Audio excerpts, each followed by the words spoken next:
Wish I could say I was finally over you, but that's not the truth. Everyone always keep falling in love again. The fuck's wrong with them? I don't understand. Maybe it will pass by, someone save me. Before I pass out, I'm too lonely to be done. I'ma drink at this place. Yeah. Why am I the only one who's left in the rain with nobody to hold on to? Ooh. Why am I the only one who's feeling this pain when there should be two of us? And yeah, I know we both wanted different things, but letting go just comes easy to you, don't it? Why am I the only one who's left in the rain?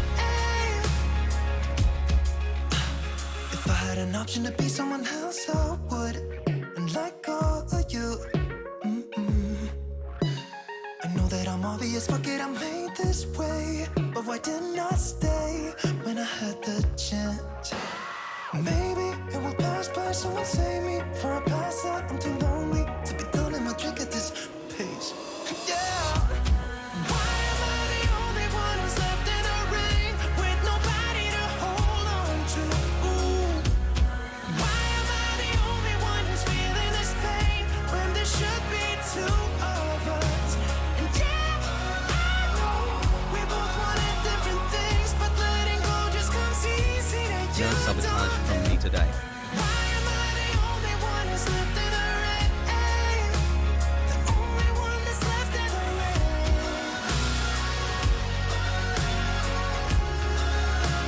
The only one that's left in the rain.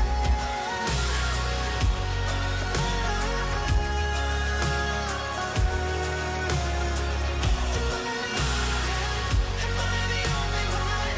Am I the only one? Am I the only one? Am I the only one?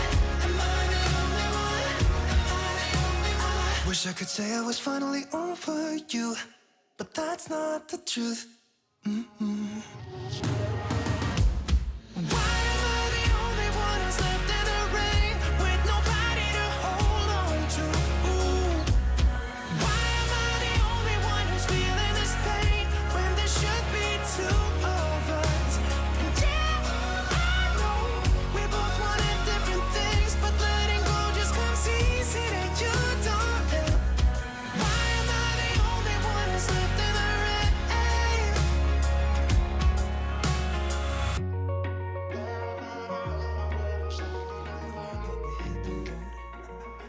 Doesn't matter where we go and destination unknown. I don't care where the motor stops, cause when I want it, then I want it. Yeah, I want it, oh I want it, let's go. Look around, where's the people at? I want a taste of the good life. Hit me with it right now, I'm in it. Cause when I want it, then I want it. Yeah, I want it, oh I want it, let's go. And I won't look back, yeah. I don't care about the bad shit back home. It's Cincinnati, baby, I just wanna let it go. Nothing matters when we're way out here. Oh, yeah. Maybe I don't have to know your real name. I'm just addicted to the way you take the pain away. Nothing matters when we're way out here. Oh, yeah. Cincinnati, baby, Cincinnati, baby. You said, yeah, Cincinnati, baby, Cincinnati, baby. It's 2 a.m. when we close the bar, but we're in the get-go. Next place, give me someone I could dance with you beneath the stars. Cause when I want it, then I want it. Yeah, I want you. Everything stops when you move like that, and I wanna get in close to you. It's what I'm gonna do, cause right now I'm in it. I feel kinda dizzy when I'm staring at you. And I won't look back, yeah. I don't care about the bad shit back home. It's Cincinnati, baby, I just wanna let it go. Nothing matters when we're way out here. Oh, yeah. Maybe I don't have to know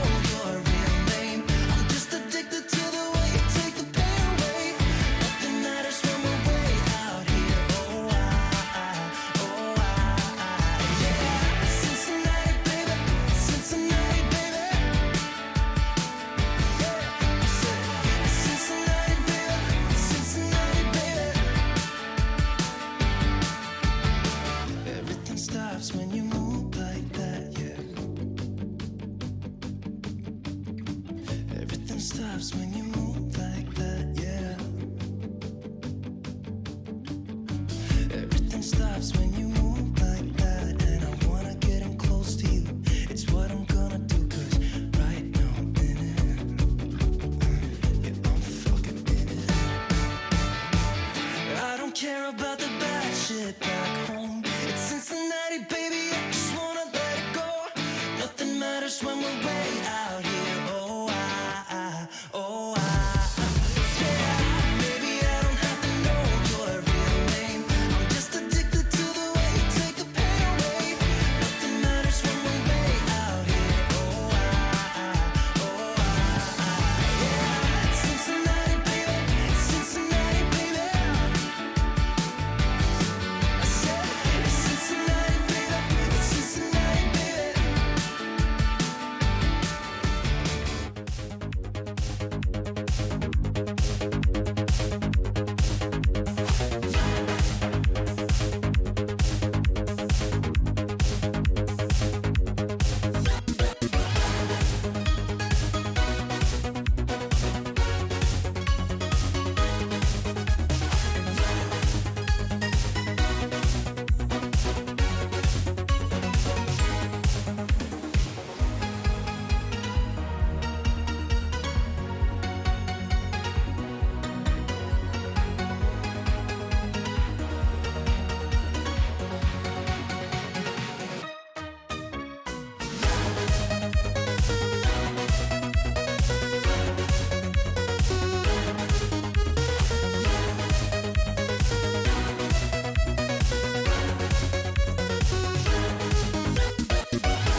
Take everything we got, give it an honest shot. Turning it on and off, we've been sliding.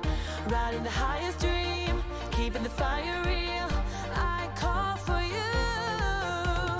Hold your gun, cut the wire.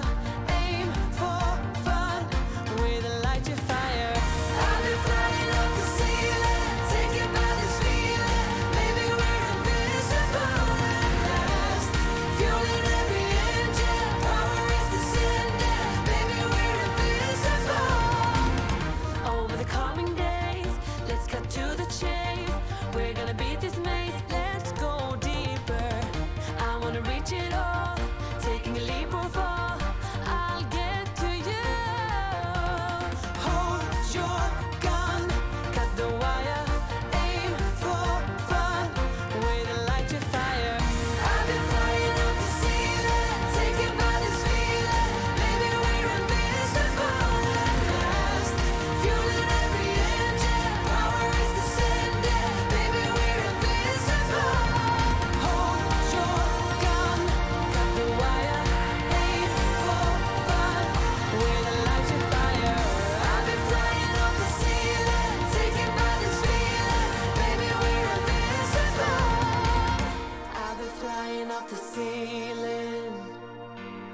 maybe we're invisible.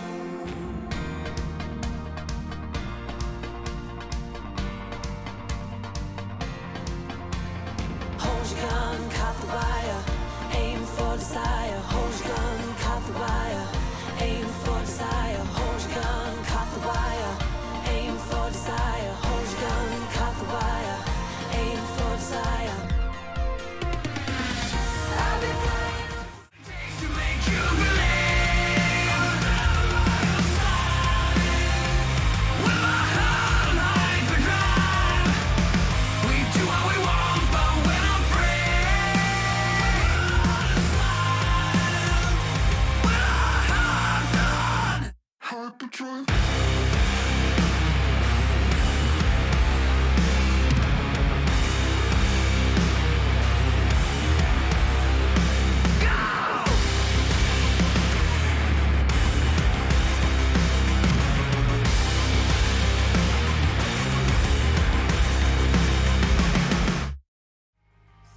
Hello, chatto. It's Sundat, and coming up today on Building a Nation, we are back in the Champions League with just 2 games to go. Can we go for a 100% season and get maximum points on the board? In other news, we have other Hungarian sides in action. Can we at least get 2 more teams through with us to the Champions League knockouts? The Europa Conference League has taken care of itself. The Europa's smashing it. There's a youth intake. All that and more coming up today on Building a Nation with MTK, and we're dancing.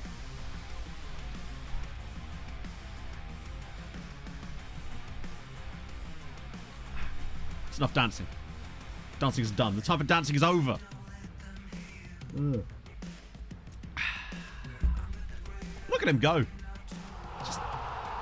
It's like I don't have to worry about the camera anymore. Imagine that. Micro Chris on the graphical. Thank you very much for the 7-month chinchilla. I really do appreciate that. And Thomas with the 22 months. I was watching the Sweden. Hang on, who was it? Sweden-South Africa game in bed this morning before stream. Any of the World Cup yet? So I've watched that. I didn't get watch the England game because I was running yesterday. I've watched as much as I physically can because obviously it's on at silly time. So most of the time I wake up and put the TV on and there's a game on. So that kind of helped. Odd as well with the 13 months. How the devil are you, my friend? Let me just turn that music down slightly. Oh, yeah, good. Actually, to be fair, Anarith, it's been sort of counterproductive lately. If you can hear the doggo, I apologise. It's usually good intros now normally mean good days for Hungary. 13 months. You're looking great, BTW Matto. Thank you, my friend. That's very, very kind. I appreciate that. Thank you, Willie. Thank you very much for the 13. Is it 14? I love that. It's actually... do you know what? Pick a month.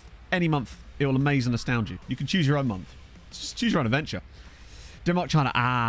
See, I didn't watch that one, even though I could have done because that was literally on a time when I was able to watch it, but it just didn't appeal to me. Was it like a 90th minute winner for Denmark or something?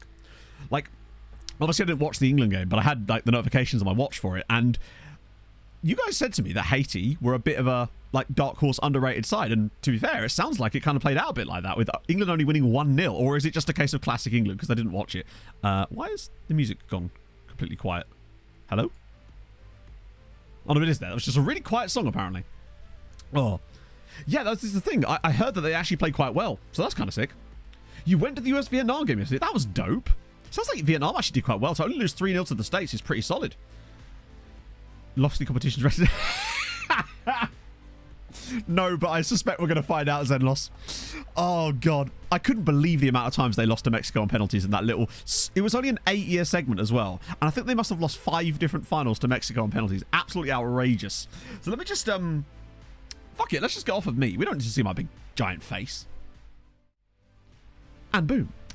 And, right, first we're going to check the chinchilla. Because you've got to make sure your chinchilla... Oh, no way. There is multiple chinchillas, chat. It's like being at Pets at Home. Can we just talk about the Chinchilla Recreation Reserve? That just sounds like a wildlife park. Which is in Australia. No teams there. But it exists. When was it built? It wasn't. I guess. Is it actually in the city of Chinchilla? It is in the city of Chinchilla. I love that it was never built. It was never built, never rebuilt. And it's never been owned. It's owned by the council. It's been owned since never. We're moving back to chinchillas, so we can see the... that's chillchillas, Matt. Chinchillas, there we go. And... Right, let's just get this up like this so we can see where they're from. So we've got... Costa Rican, which would make sense. Randall Chinchilla. I guess they can call him Randy Chinchilla for short. Oh, if he wasn't 25, he's not horrendous, actually. I saw that, thought, oh, fuck. But then I remember we're not looking at like youth players, we're looking at 25-year-olds, so he's probably a very, very mid indeed. But surprised he's not got any caps, actually. And then we've also got Ronnie Chinchilla. Big fan of Ronnie Chinchilla, who is from Guatemala. Came through at those lovely gentlemen with the X. I'm guessing that's Selahu? I don't know. Selahu. It's probably just pronounced Xlahu. And then we've also got Victor Chinchilla, who's a little bit younger. 24 years old here at Huatiapa. Of also the X-Men. Yes, that's the one. Do you know what? 3 chinchillas is a good amount, I would say. Hello who? Hello who sounds cool. Sounds like you'd answer the phone like that. Hello who? And we move. Are the Guatemalan boys brothers? Imagine if they were. Well, we'll have to continue imagining because let me just scout them. Probably not, but it's worth finding out. You'll have to remind me when these two come through the youth through a scout report in like 3 weeks' time, not to just discard them because they're gonna be shit. I warn you now, they're gonna be shit. Oh dear. Any less than they get loaded. Have you worked with chinchillas, Bill? I've got to ask. Pog and I were watching Secret Life of the Zoo yesterday, and there was giraffes. Makes me happy. Is it a bit like a rabbits kind of situation? I suspect that it is. Right, let's see. We've got to look at the Jamaica history to see if they've lost any finals to Mexico. It's only fair. I did watch the quali yesterday. Yes, that was awesome. I really quite like the new format with the tyres because maybe that would have happened anyway, but it was bloody dope. McLaren look actually quick, considering the difference between Silverstone and Hungaroring is quite stark. The fact that they still looked fast is dope. How fast were Alpha? But did the anti-tour... No. But what if the anti-tour came? I ask you. It's an important question. That qualifying was dope yesterday. Gordy, thank you very much for the 3 months. I hope you're well on this Sundat morning. Oh, dear. This is Jamaican Hungarian. Oh, yeah. Roydell Hendricks, who plays for Molferva. Has 100 caps as well. Also, Roydell, what a name. Lovely scenes. In fact, is there any fun names in here while we're here? Jorginho McCoy. Just like, great name. Ezekiel Golding. Alwayne Pinnock is good. Decent. Elton Ritchie, like that. Any other fun ones? Linville Houston. Lennox McCain. Then just Stephen Turner. He is the Kevin Griffiths of Jamaican football. Right there. Kokota with a full year. You'll love to see it. Thank you very much, friend. How many chins could a chinchilla chin if a chinchilla could chin chinchillas? Important questions that I feel like we need to know the answer to, if I'm honest. I want to look at their youth squads as well, in case we find any amazing names. Mike Pope, Vishinal McCoy as a double. Hugh Plummer, don't mind a bit of Hugh. Keithy as a first name, I'm liking. Anthony Dunk, Orlando Taylor. But for Vassas, that would explain why they're so mid. What about the Kevin Alcock, Bevan Chambers, Rodave Pedler. Don't mind that. Come on, give me something. Kareem Nettleford, okay. There's a second Jorginho. Carl Bernard, Tyreek Bell. Wow, quite a poor group as far as fun names go in Jamaica. But that's not what we're here for. We're here to look through their CONCACAF history. World Cup second. Oh, they actually got out of a World Cup. Wow, they got out of a World Cup group without scoring a... They got to the second round of the World Cup without scoring a goal. Impressive. I presume this was really a case of Libya just lost to France by more goals, and that's how they got through. That's kind of crazy. And semi-final of the Gold Cup, remarkably, with El Salvador in there too. So that's a Gold Cup. They got Costa Rica. There you go. Lost to Costa Rica on penalties. Lost to Mexico in normal time. I'm waiting for them to lose to Mexico.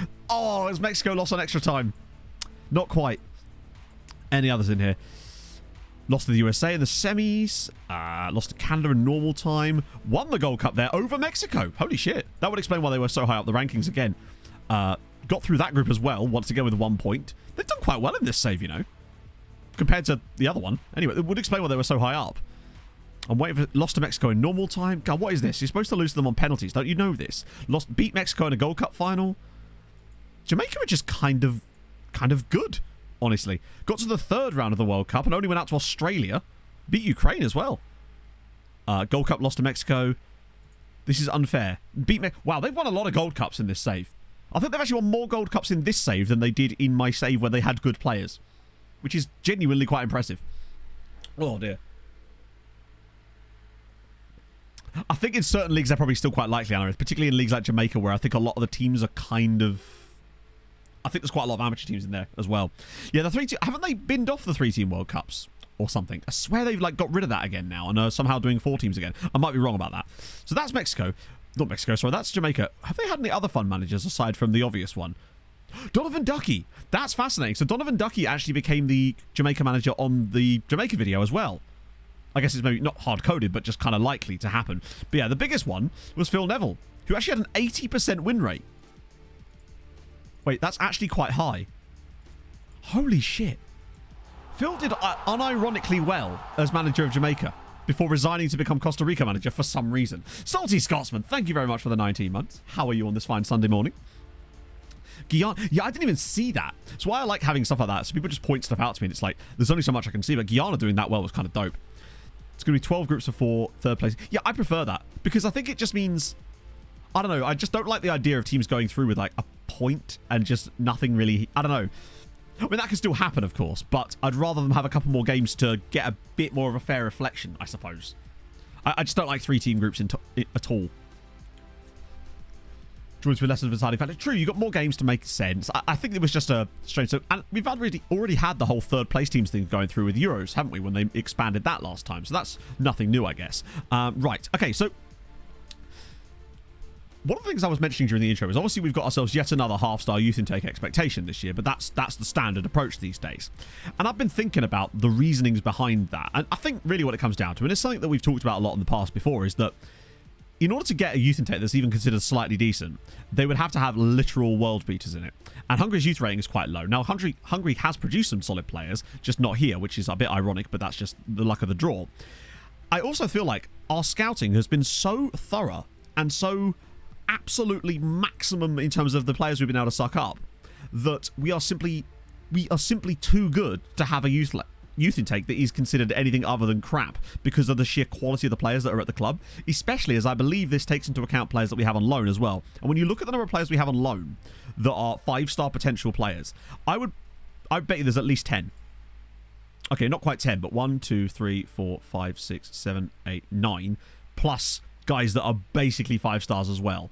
I think it's weighting it against all of that, and it simply can't compete with the quality of those players. So I feel like we could still get some good... We maybe need to take a little bit of a closer look into some of the players that we get, and then decide if actually they're quite good still. Because we have had some good players. For example, Reba, that guy that came through a couple of years ago, Istvan Reba, this dude here.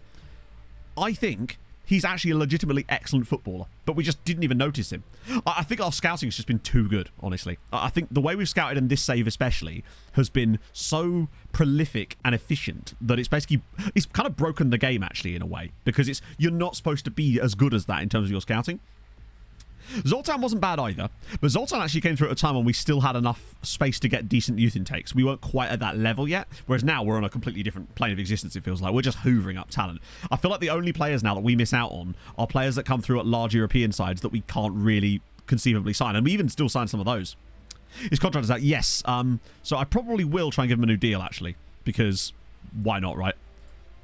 Wants to find a loan move, that's fine. I did think about letting him go, but I think with someone like him, it'd be quite nice to keep him on board. So we'll get him in, even if it does mean to offer him quite a long contract. 3 years. Okay, if I'm going to pay you that, I want a bit more. He's not going to play for us. Actually, he might, because he has played games for us, hasn't he? 1. Okay, it's 1 game he's played for us. So it's team reports, and in addition to team reports, we have now started occasionally looking through random national team squads every now and then, just to see if there's any youngsters that get in there. And I've looked through some of the under-23 squads too, to see if there's... Because if you see like a 17-year-old in the under-23 squad of a nation, that's usually a good sign as well. Which I believe is how I came across that Yao dude, that Ivori. Speaking of, we've had players join us. So, Ethiopian lad. Exciting times on him. We haven't signed him, but I want to. So, the weird thing about him is, this is... I personally cannot believe that this is the case. And I wonder if it's because Gonzalo is great, but I wonder if I basically wonder if a lack of knowledge of Ethiopia potentially means that they value them lower, or he's spot on and actually he just has no PA. However, I would like to posit an example of why I think that's the case, and I might have to do some testing. So do you guys will remember Ghislaine Yao, the guy that I found in the Ivorian team literally a couple of years ago, but we couldn't sign him until this winter. So he has now joined us yesterday in game. Now when he came through, had a very similar scout report in terms of this part here. It was almost identical in terms of his CA and PA expectations. Right, let me show you him now. And this is why I'm so glad we persisted with him.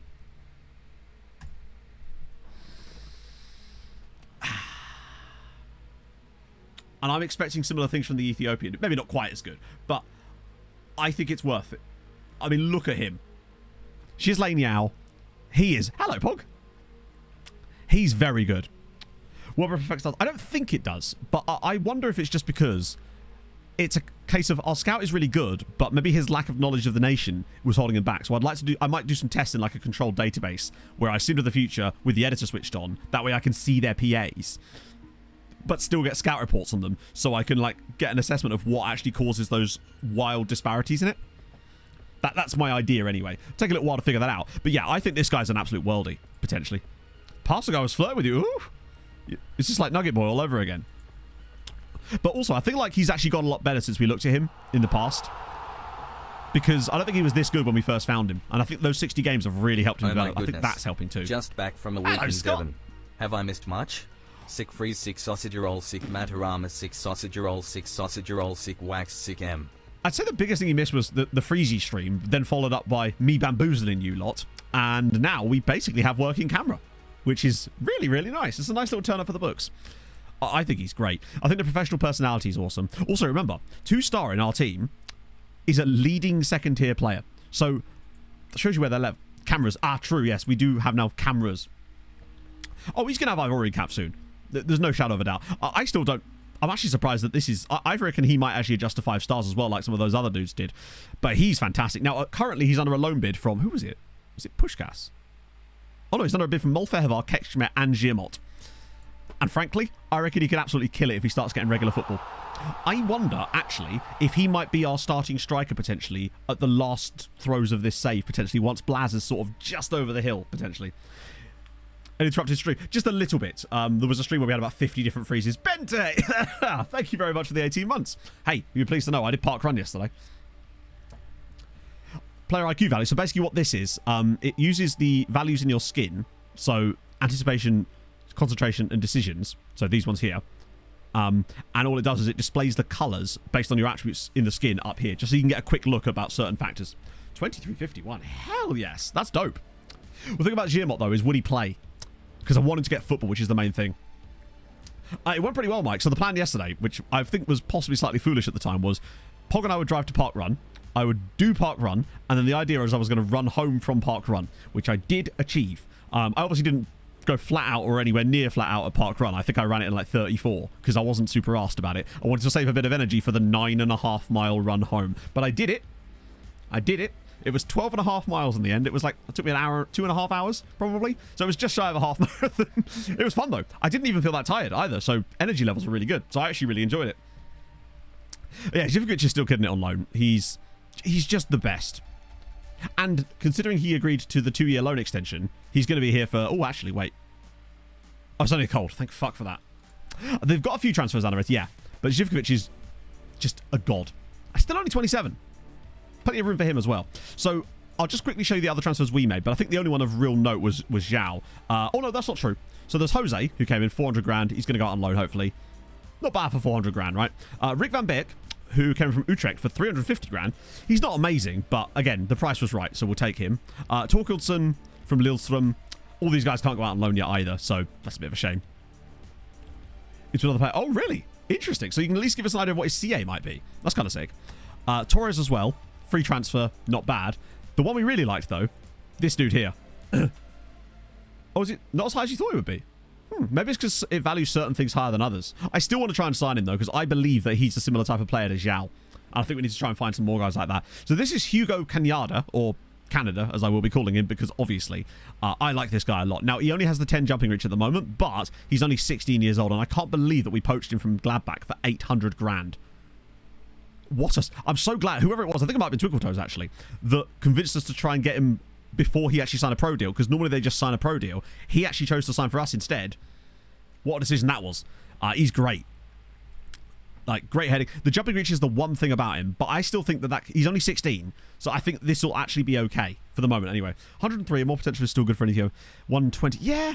But to be fair, for an Ethiopian player, he's got to be potentially like one of the best Ethiopian players of all time, basically.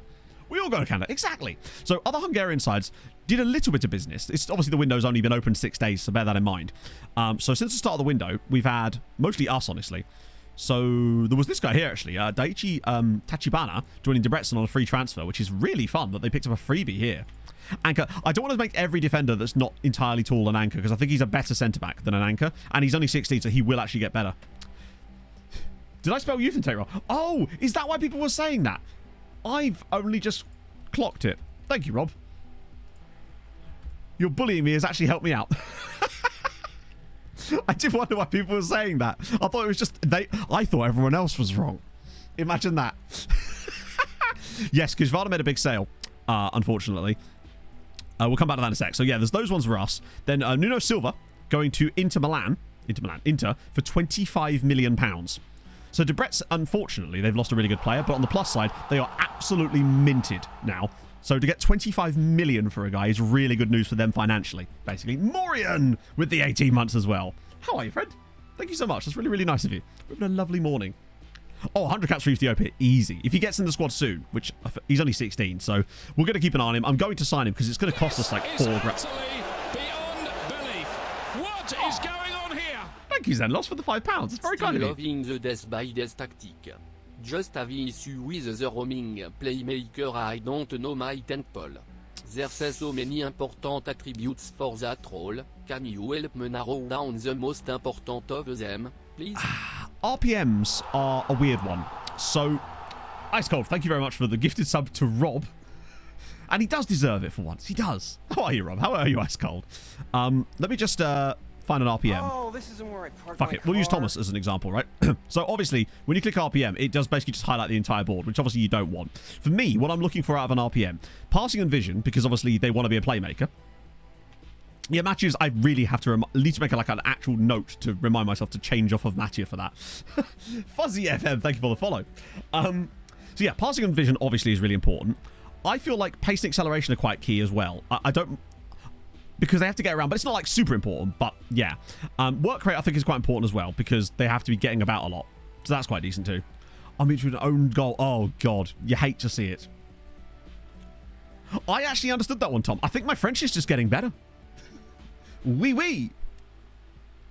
But with an RPM, honestly, what you're looking for out of an RPM is basically just a playmaker that's more mobile. That's the way I look at it. So just use kind of like deep line playmaker stuff and then go, okay, and then hopefully they'll have a bit more physicality and a little bit higher work. Yeah, actually, that's the way I've never really thought about tent poles for RPMs before, but basically think deep line playmaker with work rate and a bit more mobility. That's kind of what you're looking for out of them, ideally. Balance would be quite nice too. Agility I feel like is quite important as well to get around in the midfield, but once you start adding too many things, it sort of loses the point of being tent poles, right? Oh dear. Pass and move, basically. That's kind of what it is. Obviously, like Velasquez has 15 long shots too, and it's really noticeable that he does have them because he pretty much exclusively scores bangers, which is great. Oh dear. Natural fitness. Yeah, I suppose he kind of needs that. Stamina is probably quite important too, honestly, but yeah. He's 1 yellow away from a ban. Yeah, so actually, that means we probably should play him in the next game because we've got our games in the Champions League today, before we play the knockouts, obviously, are Slovan and Bratislava and Red Bull Salzburg. So ideally, I want him booked against Bratislava, miss the Red Bull Salzburg game, we can win without him, and that way he's not suspended for the knockout matches. So I might even stick a tackle harder instruction on him in the next game to get that suspension. That's what I'm thinking. Kate Gear, thank you so much for the 8 months. Wow, lots of resubs this morning. Morning. I'm sorry to report that Amazing Cox has retired. No! Oh, tis a sad day. Yeah, watch him get straight red. It'll do. That's a good point, actually. I feel like he's good for a red, right? How many yellows has he? Actually, only got 2 in 6. I mean, statistically, he's likely to get a 3rd in 9. So I want to make sure we get that soon, if we can. And if he gets on a yellow, we'll just substitute him. I think that's our plan for that. So yeah, that kind of catches us up right now, I think. I don't think there's anything else we need to discuss before we get cracking into anything else. Was there any questions, chatter? Also, actually, before we do, I'd just like to apologise because I think on Thursday's stream I was not at my best in terms of I felt distracted and there was some shit going on and I was trying to sort out some other stuff in the background and it kind of derailed my ability to be as concentrating and as focused as I would like to be on the streams. Now obviously I know my brand is kind of a bit scatterbrained and whatnot, but at least when I'm scatterbrained I'm usually scatterbrained within a certain parameter base and I feel like that wasn't that on Thursday, so I apologise for that and I'm going to make it up to today by being extra. I have lemon Fanta in the fridge. Just thought I'd share that with you. Best signing of the save. He's certainly up there. But honestly, I still think Blaz, even for 8.5 million, might end up being the best signing of the save. Unless that Ivorian striker turns out to be an absolute monster. Yeah, I've never had them in Phantom, but Pog and I went to Tesco yesterday, and it was there, and I was like, ooh, maybe. So I popped a couple of those in the fridge. Happy days. Right. Oh, it was still a fun stream, but I didn't feel at my best. I felt it afterwards. I have many leather-bound books. What? I'm going to need context for that. Oh. Miggy, Thomas, maybe. Oh, speaking of Miggy, actually, really glad you mentioned his name. We have to talk about Miggy because... right. So I was looking at his... He's still a good player. Let's not excuse that. But look at this. No, obviously, he's 34 years old. So there's going to be some drop-off, right? But look. We move. Look at his drop-off since he turned 32. Especially in physical attributes. Now, obviously, that's likely to happen when he turns to a certain point, right? I have lemon Fanta in the fridge. Oh, dear. So you can see he's really going to start to struggle over the coming years. He's lost a lot in certain areas. Also, his dribbling, by the way, has gone down massively over a longer period of time than that. But he's just literally started losing a lot. His pace and acceleration have dropped massively. His strength actually is my biggest sort of shock in many ways because it was one of his key factors. Let me just get that highlighted specifically. Like he maxed out at like 15 strength, which wasn't the best, but you can see he's already down to 12 and it's dropping. So I feel like we need to start looking into... Yes, he did, Thomas, yes. We need to start looking into the replacements, but I feel like Pretzel's kind of ready to step in, and Miggy will just slowly fade away as he loses his quality, which is a shame because he's fantastic, right? But yeah, it is what it is. I've already set the lineup up, so we're good. Well, so in terms of this is a good time to test this because obviously Patrice is out for this next game, and Miggy's also injured, so we're going to go with Bartechko and Pretzel for this. There's a statement online, Thomas, so that's your information. Average squad age. I actually don't know. We could look actually because it will tell us on the thingy, won't it? Hang on. Average age 26.6. You can see it's really been growing up actually. He doesn't have staff attributes yet, but I think that's because he's not even close to retiring. He's still got 2 years left on his deal, so he probably won't go anytime soon. But if we get a big bid, I might be tempted, but I almost don't know if we need to. I think with Miggy we can kind of just keep around, right? But yeah, Bartechko and Pretzel are going to do it today. Bartechko's decent. Basically, Bart can cover the air, and then Pretzel is more of a ground player. Still not bad in the air, but he's more good on the feet. They are a bit small, but it's more about jumping reach. He's got 15 jumping reach, so that's fine by me. That's pretty good for 6 foot, actually, to have 15 jumping reach. Gvardiol's also an option too, but he only has 10 jumping reach, and that was what my assistant actually wanted to put in. The 44-year-old Burundian, he is, but unfortunately, I've tried to sign him a couple of times, and he's just not having it. I think it's a glitch, potentially. Look, there's no way he would still be playing otherwise, right? Miggy definitely has future manager vibes, yeah, at the moment, but we'll have to see what happens in the looking forward, potentially. It does feel like some guys just drop off. I would have figured there was someone with that amount of like natural fitness that he wouldn't, but it seems that it kind of just happens anyway. So I don't mind having one slightly smaller centre-back if they're really good on the floor. And Pretzel isn't actually that short either, but he is very good on the floor. And he's just a fantastic footballer, honestly. So that's fine. Let's get into this match now, shall we? Already. Oh, no, I didn't do that, did I? Right, so what I want is Velázquez.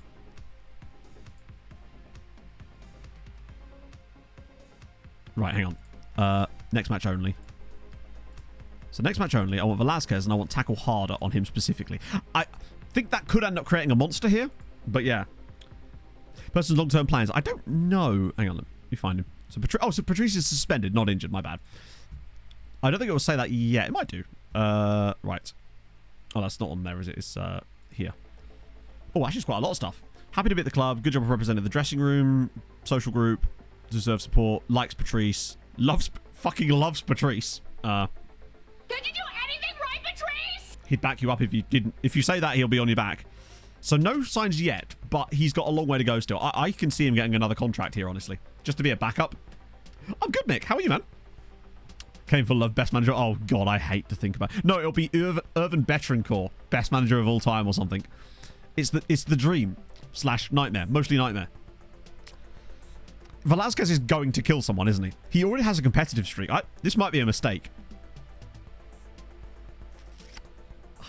I'm almost tempted to do a prediction of, like, does Velasquez get sent off in this match?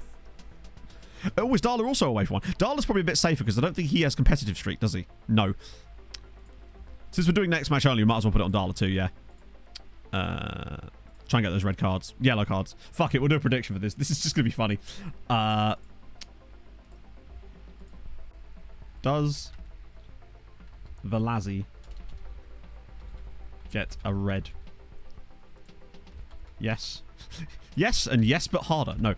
Let me just give you... It'll be a 30-second one. Oh, I need to put yes in both boxes. Right, there you go. Predict away, friends. Oh. Yeah, he's going to jump into the crowd and murk someone. Oh, yeah, no. If he gets a yellow, they're off straight away. Then again, I can see him getting a yellow in the first 10 minutes.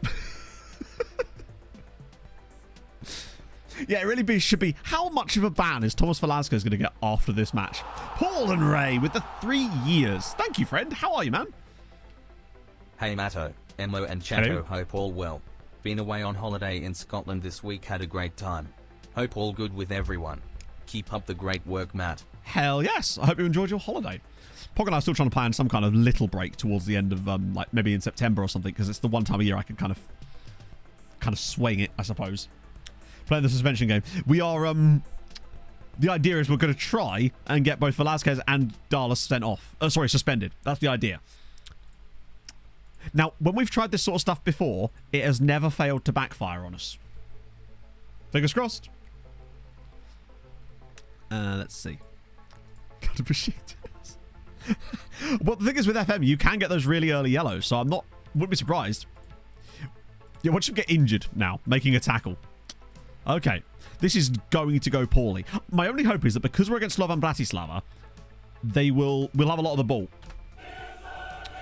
Oh, he's drawing away from a ban as well. Christ. I think that's just less likely even if I put him on one. He does seem to accumulate a few yellows, though. Yeah, it's literally... This is the type of game that could potentially turn out a bit like that Rosenborg game a few years ago. These guys have 0 points before this. Obviously, that's a 1 point that doesn't count.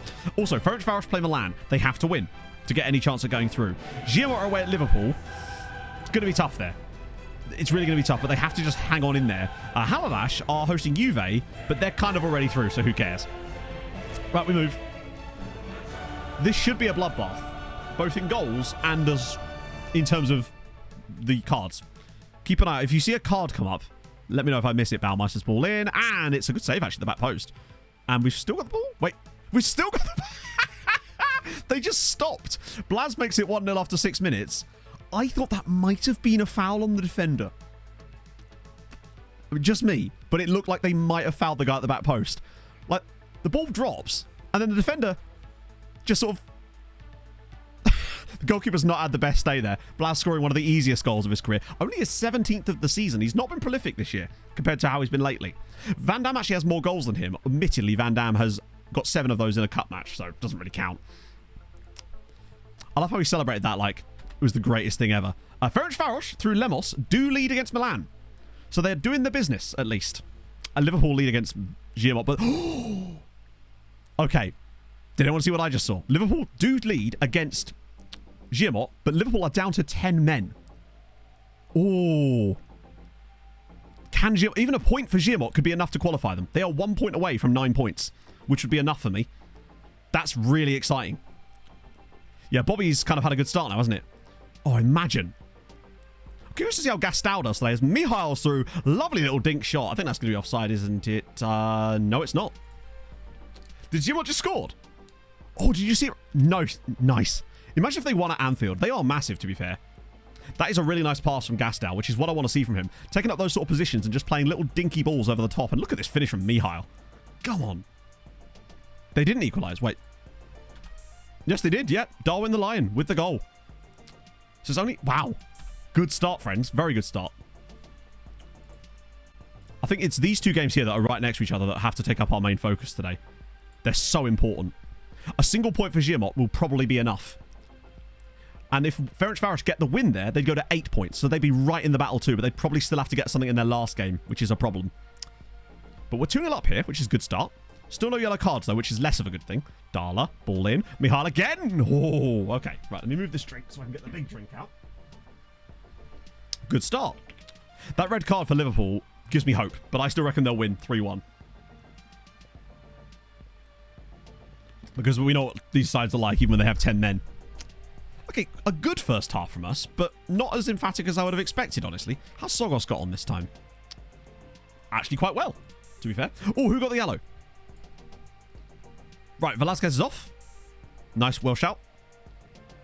We'll go to Chera in there, because he can actually play that role. So that's one down. Now we just need one for Darla. And if Darla gets a yellow, we'll move to Chera to right back, and I'll bring on someone else to play there. So we've got the yellow card that we wanted.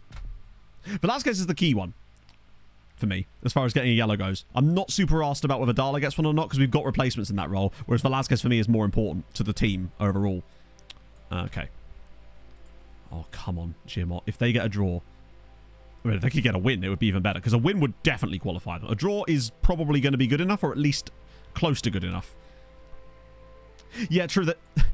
It's hard for us to foul, because we have the ball.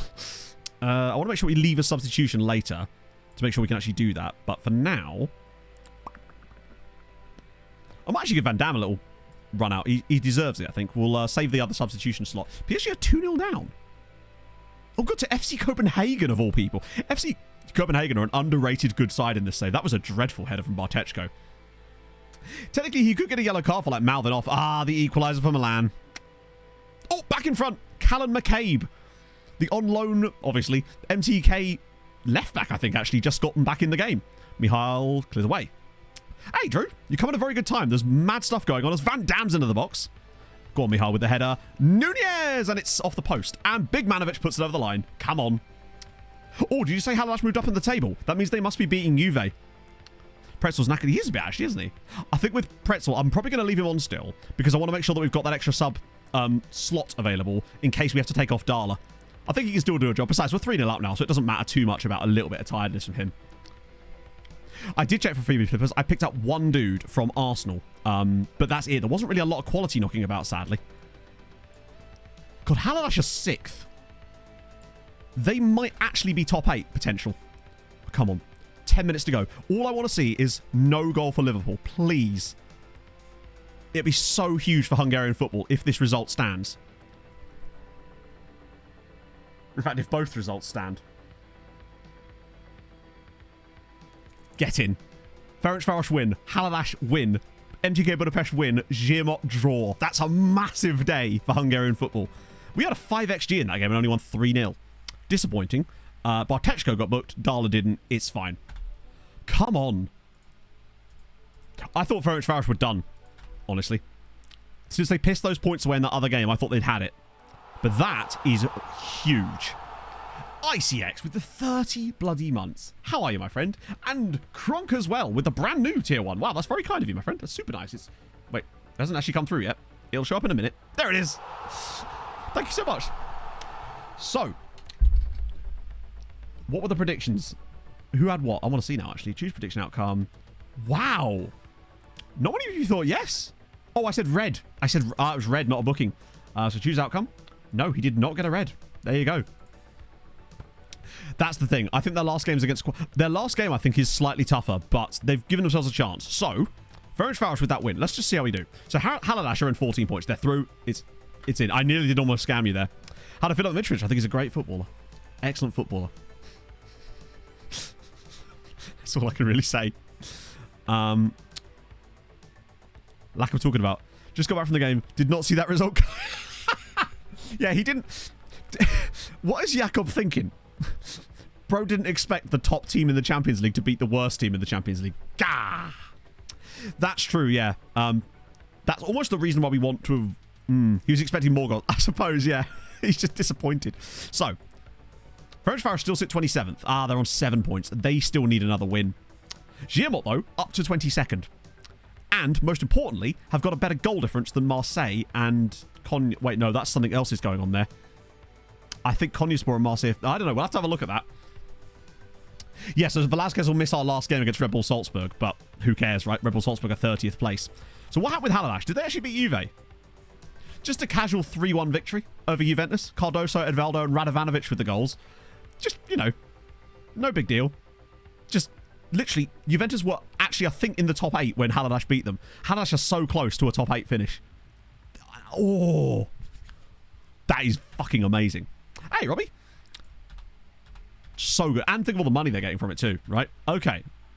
So, let's check their fixtures. Oh, before that, let's do a Hulk Yoga. Yeah, so we got 4 teams in the Champions League, 2 in the Europa, 1 in the Conference League. Oh, and Debrecen did win their Conference League match. They came 3rd in the end, so I don't think they get any bonus points for coming 3rd, but they did win the matches we expected them to win. They also finished above Brighton, who I thought were going to be better than they were.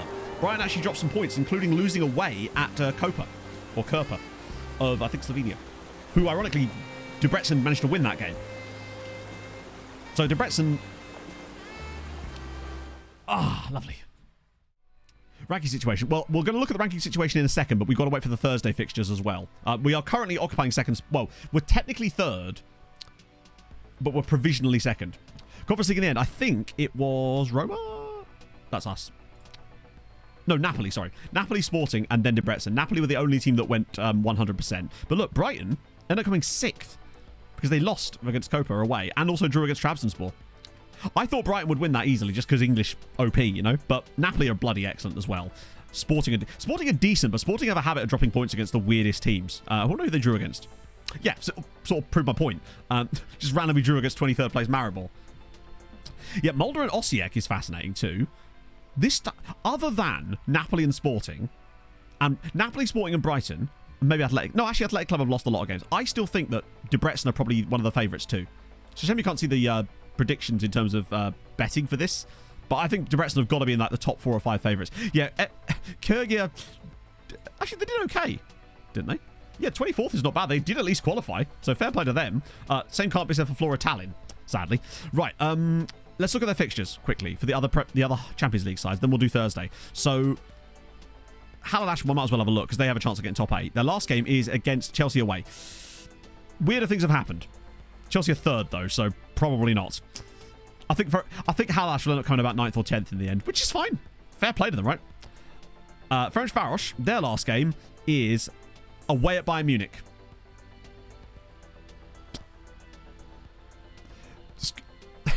It's going to take something, you might say. The real big issue for Ferencváros was this one here. Not beating Dinamo Zagreb. That's what's really cost them. Like, the other games you can sort of accept the results of them. Although FC Copenhagen away was a bit disappointing, but it's that one that really cost them. There's no way they're beating Bayern Munich. Although you just never know. They have actually won their last 2 matches. They beat Villarreal and they beat Milan. So they've clearly got something, but those were both home games. So, oh no, it was away, wasn't it? Also, but actually, wait, just had a thought. All these games here, this is from when they got their new manager. They've not lost yet under their new coach. So that could be the factor. The new coach, by the way, is a Christian Timar, who I believe was Mezhkovec manager. Yeah, so they got the Mezhkovec manager. He's their new guy. They've still only won 1 league game, yes, because they had a shit manager who was doing a terrible job. So maybe the new manager could do bits for them away from home. Like, they've won both matches in the Champions League with the new guy. Can't complain about that. So the last one is Zirmot, who's... They're in a good spot, right? So why is they in this spot right now? So, okay. So Milan are actually going through by virtue of... To be fair, Milan should go through out of those guys anyway. No, Chacon is the Zirmot manager, I think. Or was he? No, who's the Zirmot manager? No, it's Lazar Farm, isn't it? Yeah. Lazar Farm, or Farm, is the Zirmot manager. Chacon, I think, is the Haladash coach, right? I think Chacon manages Haladash. Yeah, Michael Chacon is Haladash manager, and then Milivojevic is the Kishvarda coach. So who did... Hang on. I didn't actually see Zirmot's last game. Ajax at home. I mean, honestly, Ajax are 19th, and Zirmot are at home. And will only be missing... It says 3 players that are injured. We don't know who they are. They're not super important players. They're also missing 3 guys because of the African Cup of Nations as well, though. Barry, Babangida, and Matsuyama. Wait, I presume there's a nation champion. I think they get through. Bear in mind, as things stand, they could get through even as as it is, but with the draw against Ajax, 10 points would definitely get them through. Going out with 10 would be absolutely catastrophic. Use this one, actually, because you can see it a little bit better. Oh, of course, they are at the same time, yeah. So luckily we don't have that many players that qualify for it, except for the ones that are out on loan, mostly. This is... Because they've got a better goal difference than Marseille, so if it doesn't count... So basically, if Milan gets something from the last match, then it will go... It gets rid of the head-to-head thing, because they'll all be on 0, unless Marseille and Konyaspor are playing each other, conveniently, which would really suck. Don't think they are. No, because one of them would have appeared there. Who are they actually playing? So Marseille are away at Ben... Oh, that's this match day, right? Let's see. We've got to sort of work this out for them. So Milan are away at Dinamo Zagreb. Milan will get something. There's no way they don't get something there. Konyaspor host Dortmund. Not easy. And who's the other one? Marseille. Marseille are away at Villarreal. Oh. It's tough. Plus, if they went to 10 points potentially, they wouldn't be level with Ajax, but they could be level with Arsenal, who have a better goal difference, but also play Atletico on the last day. It's really tough. It's one of those things where if we work out all... I think they've got a good chance. The fact that they've already got 9 points is a really... They'd be very unlucky to go out with 9 points. And bear in mind, they're actually 22nd, so it's not like they're actually on the bubble. It's Hoffenheim and Club Brugge they actually have to worry about, because they're the teams directly below them that actually matter. And Hoffenheim play PSG. Cut-off is 24th place. And Club Brugge are away at Liverpool. Actually, that kind of fills me with more confidence, in a way. Sevilla could still get them, but they're away at Man United. Villarreal are playing one of the other teams, aren't they? And then it's just Ferencváros. I actually think they're probably okay, because of the fact that there's so many teams below them still that would have to get some really good results for them to go out. I think we might be in a good spot to get 3 teams through. Ferencváros getting through is going to be an absolute miracle if that happens. Right, let's get to Thursday. In fact, let's do the look-up first. Oh, the scorer here, Hodzic. 31 years old, though. Like, an interesting player, but at 31, he's not going to do much for us at this stage, although he's got a good record. Yeah, it'd be weird. I think in the newer versions of the game that start new saves, I think it does show slightly different stuff, maybe. But I think there does need to be, like, some lines drawn so it's more easy. I think they're in a good spot, Giamot. A lot of things would have to go against them for something to happen that could knock them out at this stage, even if they lose. And I think they're in a good spot to get something against Ajax. I can actually see them winning that and it making no difference. The question is, actually, could they get... They actually could, with a great difficulty, get up as far as 16th, but it's very unlikely. That's right, so you just... Yeah, that's true, yeah. Because in the newer saves, it wouldn't matter because you'd just be looking at the goal difference as well, so it's much easier to work out. But obviously in this version of the save, we have the silly bollocks. Right, let's look at Thursday's fixtures, which is obviously... Yes, I think in newer saves it actually shows it properly, but obviously because I've got the broken version, we have to put up with this and work it out for ourselves. So... right, where are we looking? Újpest away at Feyenoord, not easy. And Kisvárda hosting PAOK should be winnable. Bear in mind, they're 10th and 9th together, so they're both through already. It's more a question of can they get us extra points. They're not going to drop out from here. Oh, Billy Solix, that's the dude. Oh, new gate receipt record. Wow. Okay. Yeah, we've actually qualified with a game in hand, and if we manage to win against Red Bull Salzburg, which, let's be honest, we should be winning, it'll only be the second time that we've gone 8 for 8 in the Champions League, which I think is a good sign. So a fitness coach has left. Okay, we'll have to find a new one of those in a bit. Patrice has got a tight calf now. We should be able to get past someone like Red Bull Salzburg. They're not the team they used to be in this save. At one point, they were actually quite decent. Oh, baby. Feyenoord 0, Újpest 1, Kisvárda 2, PAOK 1. So just on this one match day, we've had 5 wins and a draw for Hungarian sides. And this gives these two a chance to go top 8 in the Europa League as well. Yep, they're 8th and 9th now in the Europa League. With one match day to go, both of these two could qualify top 8 in the Europa now. Hungary, I'm telling you, is actually starting to look like a genuine competitor in Europe now. Bear in mind, Újpest are in the relegation zone in the league, which is concerning, I admit. Hopefully Vasas will go down and it'll all be fine. Oh, right, coefficient. This is going to be a huge day for us. 12.2. We've absolutely clapped Spain on the year, and we've actually extended... We're going back to second this year if things stay the same. Whew. We haven't even finished the group stage yet, and we're on to 12.2. We're only just behind England this year, with 7 teams in Europe. We only managed 17 points in the whole of last season, and we've still got 6 more matches to go in the group stages and a chance to get all 7 teams through. Throw the next league match. Wait, throw it. Why would I throw it? Why would I throw that? It's just a random league game against Budapest. Oh, hello. Hello, Abraham Ramirez, though. 17-year-old. Oh my god, he can tackle, cross, and run. He's 5'3". Don't expect him to jump. Hello, Abraham Ramirez. Mwah. He's very nice. 20 determination as well. Media friendly, so we're not sure on his professionalism, but Driven generally has good stuff. He is fucking tasty. Oh, we are looking for a new right back to come through in the future. He could be him. Okay, so yeah, we'll play a weekend side against Budapest, obviously, as we've got to make sure we've got a good squad out. Get him out of the drop zone. Oh, no, it's fine. Well, we're going to be playing a weakened team, so that could essentially have that effect. But I still have faith in the fact that Vashash will eventually get relegated because they're just worse. No, I'd already clicked scout on the other screen. I just did it out of, like, habit.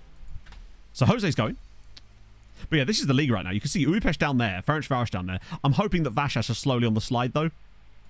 That's kind of my hope, that they're going to eventually just slide down.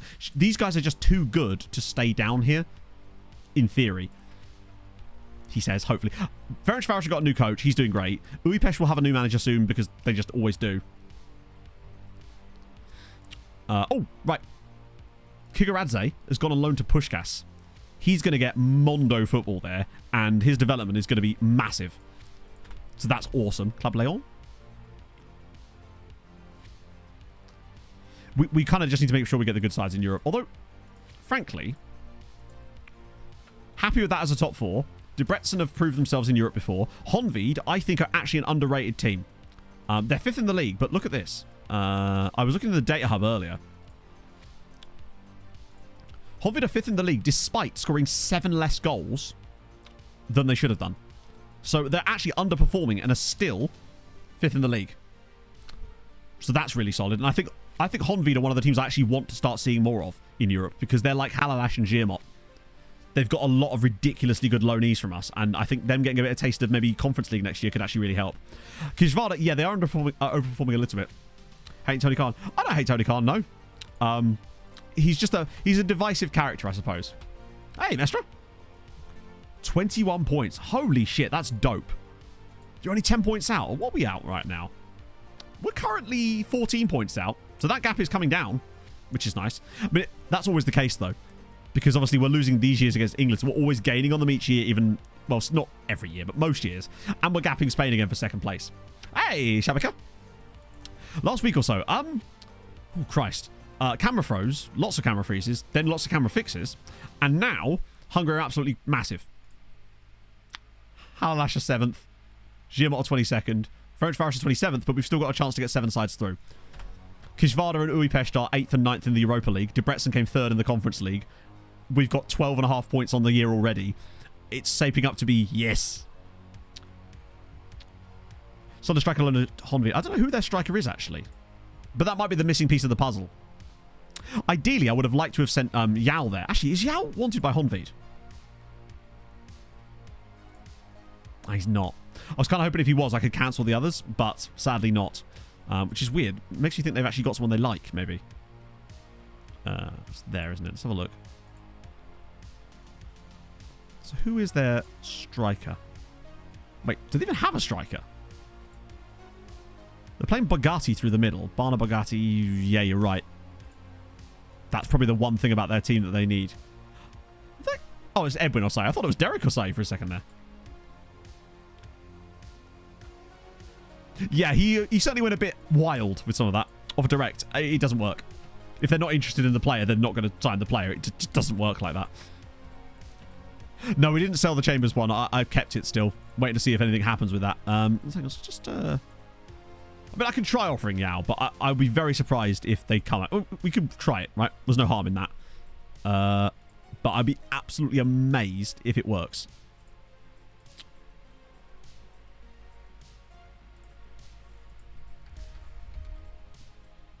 Because they just have to be interested in the first place. So we'll offer him to Honvéd. Just, yeah. Trying to sign a player from Honvéd with a player exchange. I find that they just turn those down most of the time. What we kind of need to do is kind of what I did with Debrecen, where I find a player specific. The problem is they at least had the dude. Ooh, Gvardiol's a Dortmund. Part of me wonders if Gvardiol is a sale, if they give enough money. That isn't enough money. Wouldn't be the worst idea. Because I feel like we've got a lot of players coming through. Pinder is one I don't want to get rid of because I rate him really highly. But they will reject it.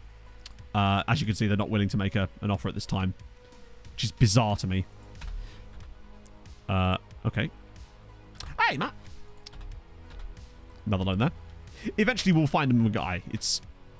You can't really force it, unfortunately. That's why like random teams like Honvéd and Giamot have just ended up with these players because they've just been in the right place at the right time. My hope is that if Honvéd get into Europe, they'll be able to be a little bit more up for signing some of the other guys. Maybe there's one about them now. Oh, true. I don't think that really works the same way. Imagine if that did work that way, though. And we could actually get interest from specific sides. Nah. Oh, imagine though. Halalash and Zivkovic, yeah, exactly. They just start building around it. They've got a squad now that will allow us to give them some kind of striker. We've probably got a few strikers that they can have, right? Debrecen with an... Oh, my days. Ferencváros lose again.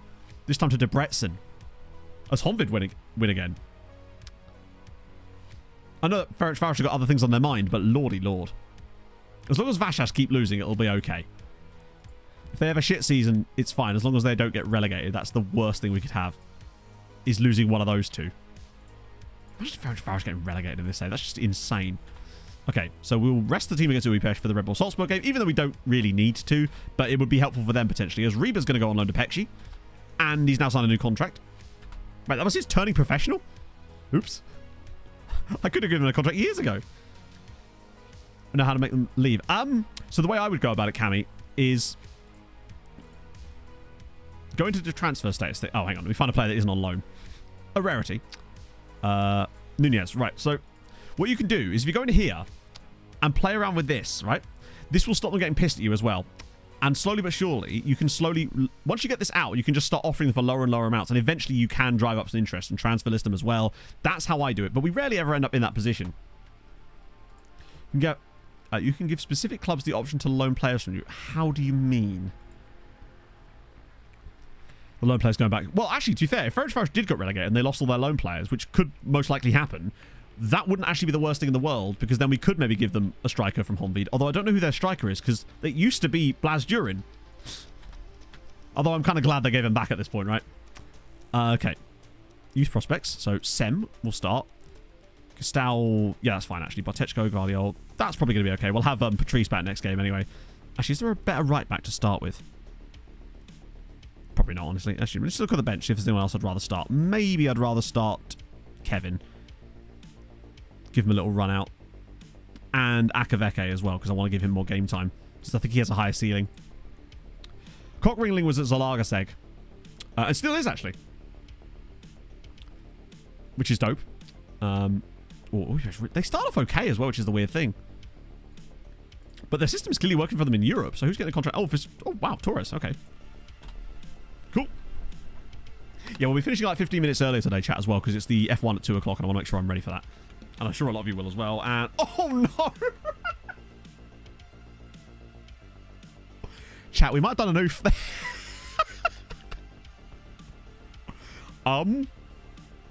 That wasn't intended. I played our youth squad. It's not my fault they're shit.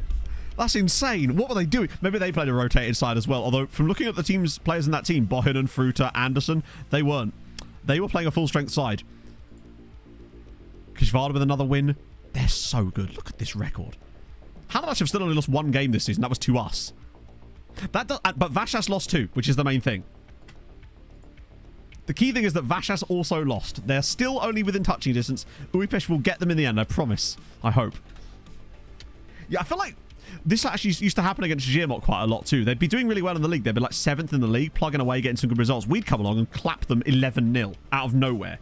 It's really strange how certain teams just... that happens against. It might just be that Újpest play a system that our system actually is really good against, regardless of who we've got on the side. Because let's be honest, the players we had in that team were not bad. Like, that front line of Sem Van Dam, Carpenu, Macheri, and Griffiths is hardly a weak lineup, really. But Van Dam, now with 20 goals, which is not bad. Fraj, wow! Thank you so much for the 5 gifted.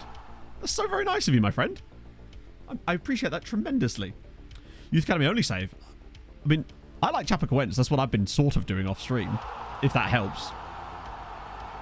Probably doesn't, but yeah. I don't know why I did that. I hope that wasn't a mistake, because I don't know what I can do. Also, we're now on 666 subs, the number of the beast. But thank you, Raj. That's super duper nice of you, mate. I'm so very, very appreciative. Guadalajara. Oh, it's 29. Oh, also, just as an option about this, just in terms of future planning, I sharpened our shortlist a little bit. Obviously, Mike's there. We don't really care about that for the moment. That's the Madagascan dude who's no longer Madagascan. Ick. That's the Ethiopian dude, right? But the players I wanted to talk about was actually less about Pedersen. It was more Ataliba and Lorival.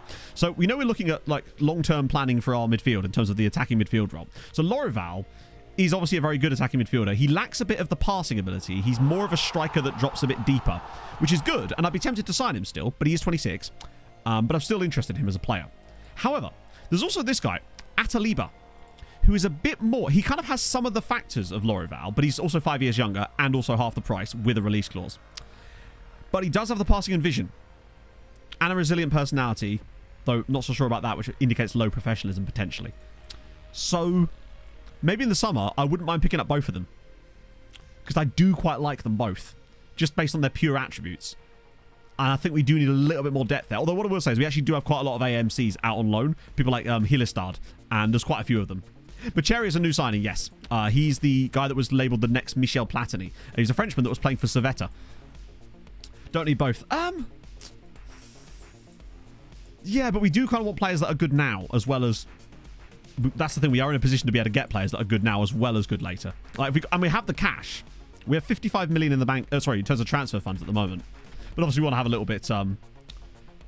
They do a little bit, Tom, but only the ones that have got star player rating. So basically only Patrice kicks up a shitstorm. He usually does it before the 6th game of the Champions League. That's the one who always gets chitty with me. And then because he plays again, he's fine.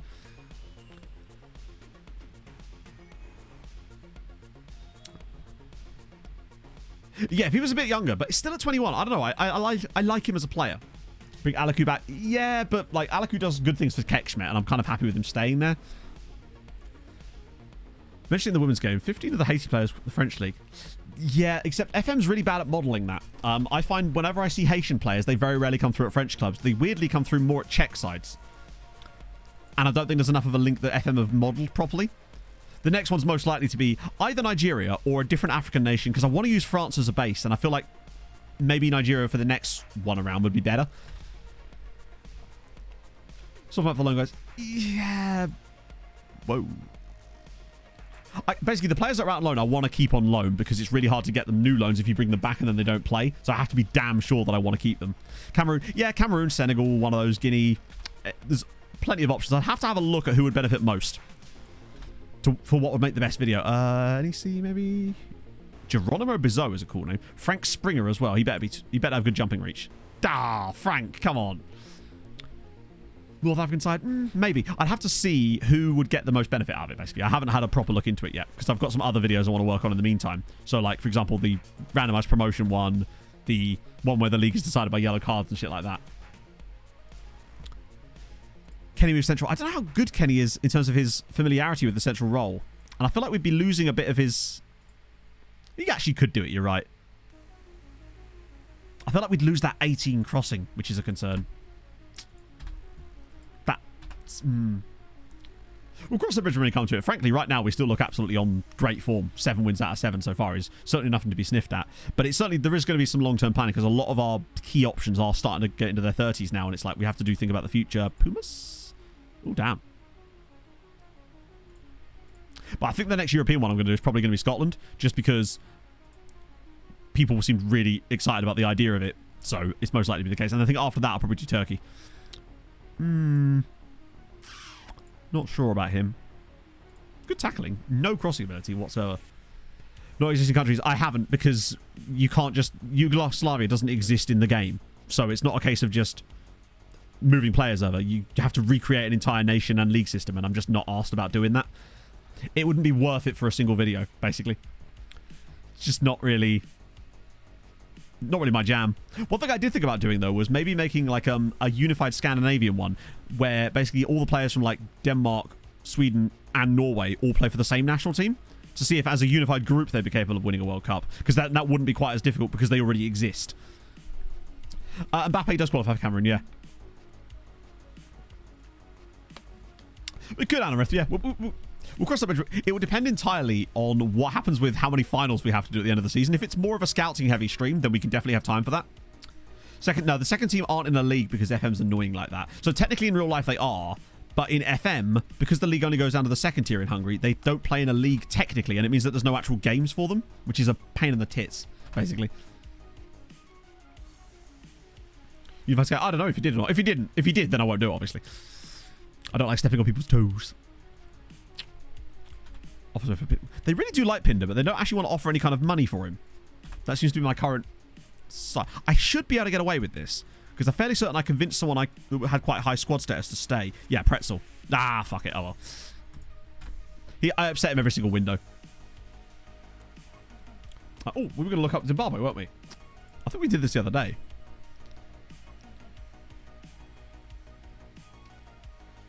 Yugoslavia, yeah, it would, but also just the other thing is it also provides all sorts of hilarious problems with politics shit infesting my comment section, and you know how much I hate that, so I'm not sure if I want to even touch that. What we got then? So Neverjam actually is in there. Talent Kat Sande, not bad. Elvis Chioro, Godfrey Malaya, Colin Mutasa, Blessing Lunga, good name. Costa Girera. There was Gilbert Jam. There's Gilbert Jam, the double jam. Prince Chivandire. Nigel Marawa. Got to look a bit deeper. We've got to go deeper. Oh, hang on. And lots of cubes. Talent Jube, obviously. We love that. Lucky Moyo is a great name. Brian and Cube, obviously. Leona Silva. King Doob. Yes. Love that. Innocent Masuku. King and Cube. God, damn. It feels like the names are funny, better the further you go down. To offer out to specific clubs on loan. Offer to clubs, choose loan offer and choose target above. Yeah, that's what we already did. Sorry, I'm not sure I understand. We literally did that. I know you can offer players to specific clubs, but that wasn't what you said. You said you can give clubs the option to loan a specific club the option to loan your players, as if it was like a contract thing. I know you can offer them specific players, but it doesn't work, is why I don't do it. We literally did that today. Yao's gone to Giamot. As if they needed being even more OP, they've now got Ghislaine Zhao as well. Oh, Bassi is interesting. Because, as you guys were saying, like, it feels like he's got a lot of the raw materials to be an amazing player, but maybe lacks the mentality sometimes. And I feel like Fulham are the exact type of team where actually that could come to fruition for him. However, depends on if he'll another fucking... We might not even have a manager by the time he arrives. Or any of our players. So there's that. I mean, who'd want to sign right now? Like... But he's going to kill it for them. Who's their other striker then? Who have they been have they actually got another striker on loan from us? Oh, they don't. Oh, yes, they do. They've got Darwin DeLay on. I hope he plays. If he doesn't play, then he's not staying there. How's Ivorian have the center? I don't know. He just does. But I'm excited about him. I really like this guy. Yeah, Fulham play a lot of ball-playing stuff too, and that's part of our style, but hey. I'm curious to see him. But there's so much uncertainty around Fulham at the moment with all the stupid links with Silva and Mitrovic and fucking everybody, that it's one of those things. If Silva goes, then the dominoes start to fall. Basically. Any funny name? They've got Mohamed Mahamoud. I love that. That's like, let's spell it slightly differently. Jonathan Austin. Noah Nah. I like that. Wade Vince. Liam Leach. I don't think we were ever in for Fred. As far as I know, we've never submitted a bid for Fred. It's just mostly rumours. Johnny Fox was... Jack Deal is good too. Shane Chase. He sounds like a NASCAR driver. Shane Chase Jr. in the number 42. Rob Burnett. It's mostly actually English players at this point because they're in the championship, I guess.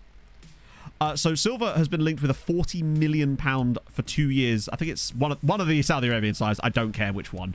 One of them has offered him £40 million for 2 years. He did turn down £17 million before. So at least it doesn't show that he's purely on the money. But I feel like there's a difference between 17 and 40. Shane Chase the third. Yeah, literally, it's just Fred and Silva talked after that game. I mean, I'd take him at Fulham. I actually really like Fred as a player. Keelan Keats. That's a fun name. Why have Fulham got so many, like... alliterated surnames? Noah Nah, Keelan Keats, Liam Leach. Good. Solid. Yeah, I think Ajax make out of that. It's one of those deals I think suits both teams. Ajax want Reid. They get basically what they paid for him back minus a couple of million. And Fulham get a player that maybe they can mould into what they want, potentially. But we definitely need more centre-backs. Also, Fulham are playing Brentford on tonight. I think it's even on TV, actually. It starts like 9 o'clock, though, so it'll be in the middle of the NASCAR, so I probably won't watch it. Unless NASCAR gets rained off again, which, let's be honest, is probably going to happen. So Fulham are in the Championship, though. Still with Marco Silva in charge. He's managed 12 games, though, chat. So, you know, he's moving up in the world. They've got two legends, Harry Wilson and Moises Asono, who's Equatorial Guinean. Dope. Things you'll love to see. Oh, a recommendation, you say? I mean, it's fine, but we can find better, cheaper. My tongue is just... I'm just starting to get a taste for having some football back in my life, I think.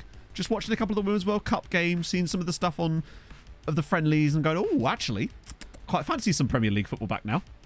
More of a right back. I don't think he is, no. Not as far as I'm aware he isn't. I mean, maybe he can cover right back, but I don't believe he is a right back, is he? Although if he is, then he would be playing second fiddle to Tete. It'd be strange if we...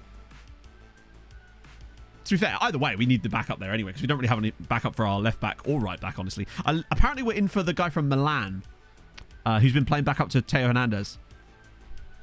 I can't remember his name. I think he's Ivorian.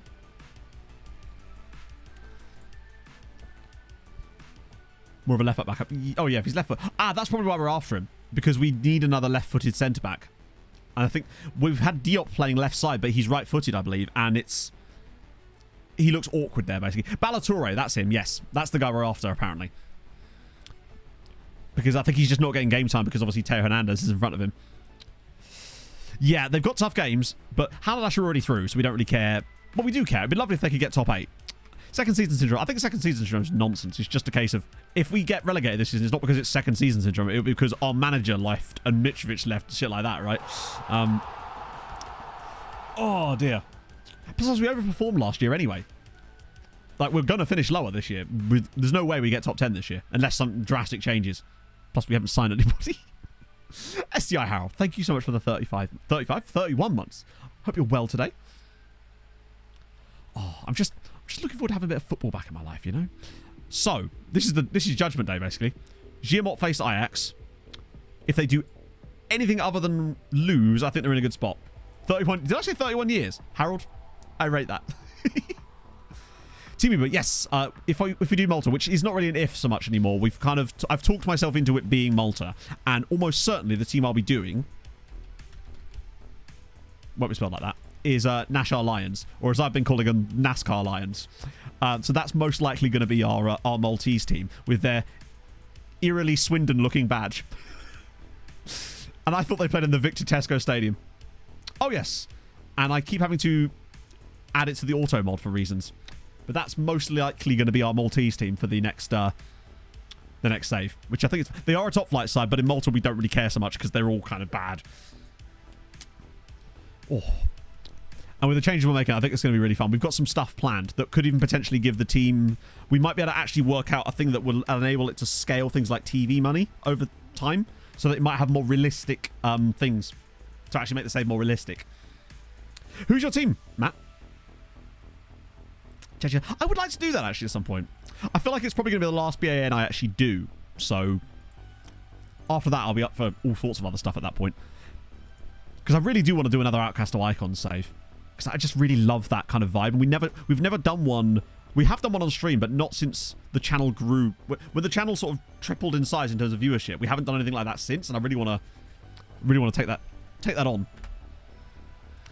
Touching Rainbow. Oh, okay. Are they top flight?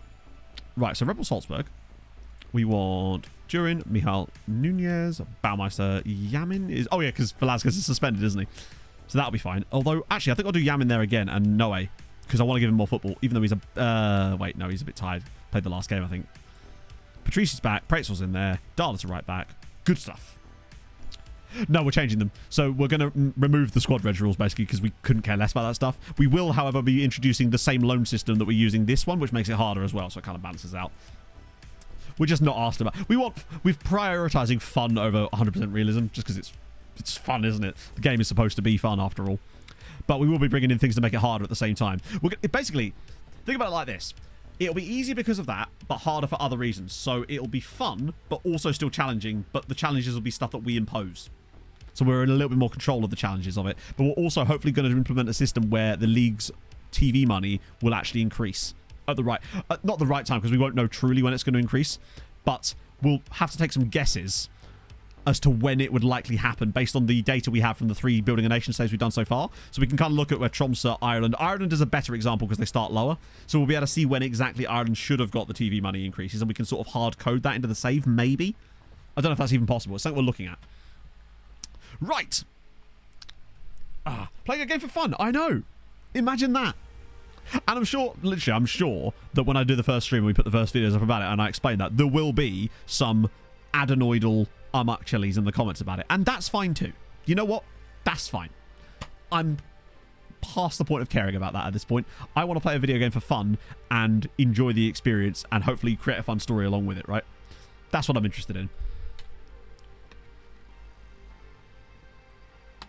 After all, we're living in Fantasyland. I want to go out in F24 with a bang, especially if it's got loads of cool shit in it. I want to make sure we get a chance to see it, right? No, I do different scouting now, Hokkinen. I use team report scouting. I still do a little bit of the old scouting because we've been sort of dipping into that occasionally, like to snipe some players. But mostly we do team report scouting now, and I think that's the one. So count as engagement. Exactly. It's why sometimes I not deliberately. If I notice a thing in my edit now, and I'm like, oh, you said something wrong there, or you've missed something, I no longer put a note into the video. I'm like, someone will correct me about that. For the Moses jar juice. Ah, dear. I don't know. I just want to create a fun environment. I think that would be more fun for everyone, right? So let's play this game. It's a Hotspurs. Yeah, no, when it comes to picking teams, because you know whenever we talk about like saves and picking teams, everyone just throws teams at me, right? The way when I explained how I actually pick teams and saves, a lot of it just comes down to it feels right. Match team and the EPL. No. Because bear in mind, at no stage have we ever had the same level as the Premier League. My guess is we're going to try and structure it in a way so that when we're reaching sort of top 4, top 5, which I feel like is evidently possible, we've done it with all the others, then we'll be getting the same kind of money as like some kind of average as like Italy, Spain, France, Germany, that kind of level. So at least there's that thing that's not going to hold us back because it's more realistic. Essentially. Kobe Mano. Ooh, capital letters. That's how much I mean it. And obviously, when we do this, the database that we use will be available for everybody else. I will explain all the changes that are in the database. That way, everyone understands what they're getting into. We could even maybe do different versions if people don't want certain things, because we'll have like certain players from this save will almost certainly be in there as staff and stuff like that. Obviously, I'll put the save game up at the start of the save as well. I'll also be putting this save game up in its entirety once I've done with this save, so people can play this on F24 if they want to, since you can, and that's sick. Youth Academy save starting the 12th. You had me in the first half there, Johnny. I was all. He's a bit of an average Hoyd, isn't he? What was his career like, though? Because we can actually see it, thank fuck. So United to start with, then... it's weird. Never moved for a transfer fee, but forged a very successful career, honestly. Like, was at Sheffield United in various leagues, Championship mostly, but a few Premier League experience, and then a little bit of a run there. Finishes off his career at Everton. That's a really solid career. Nothing major, but it's there. Does scale mine to Premier? Well, see, this is the thing though, because Malta's not a licensed league. But the point, right, the key thing is, Maureen, though, the fact that the game has the potential to scale the money means that actually we could possibly unlock that in the editor. In the same way that we now realize we can actually unlock transfer deadline day for leagues using the editor, which is like we will actually have transfer deadline day in Malta because it can be unlocked using the editor. So we'll finally have that in one of these saves, imagine. John Campbell, thank you very much for the follow. We're nearly at 20,000 followers on Twitch, which is mad. So if you are new and you've enjoyed, drop a follow. I appreciate that. And now, Harrow Bishop Ultras. That way we can lose all the viewers we might have just gained. You know what to do, chat. And a 1. And no, I always start at 1. It's 5. And a 5. And a 4. And a 3. And a 2. I nearly did Hulk Yoga there. And a 1. And Harold? You did.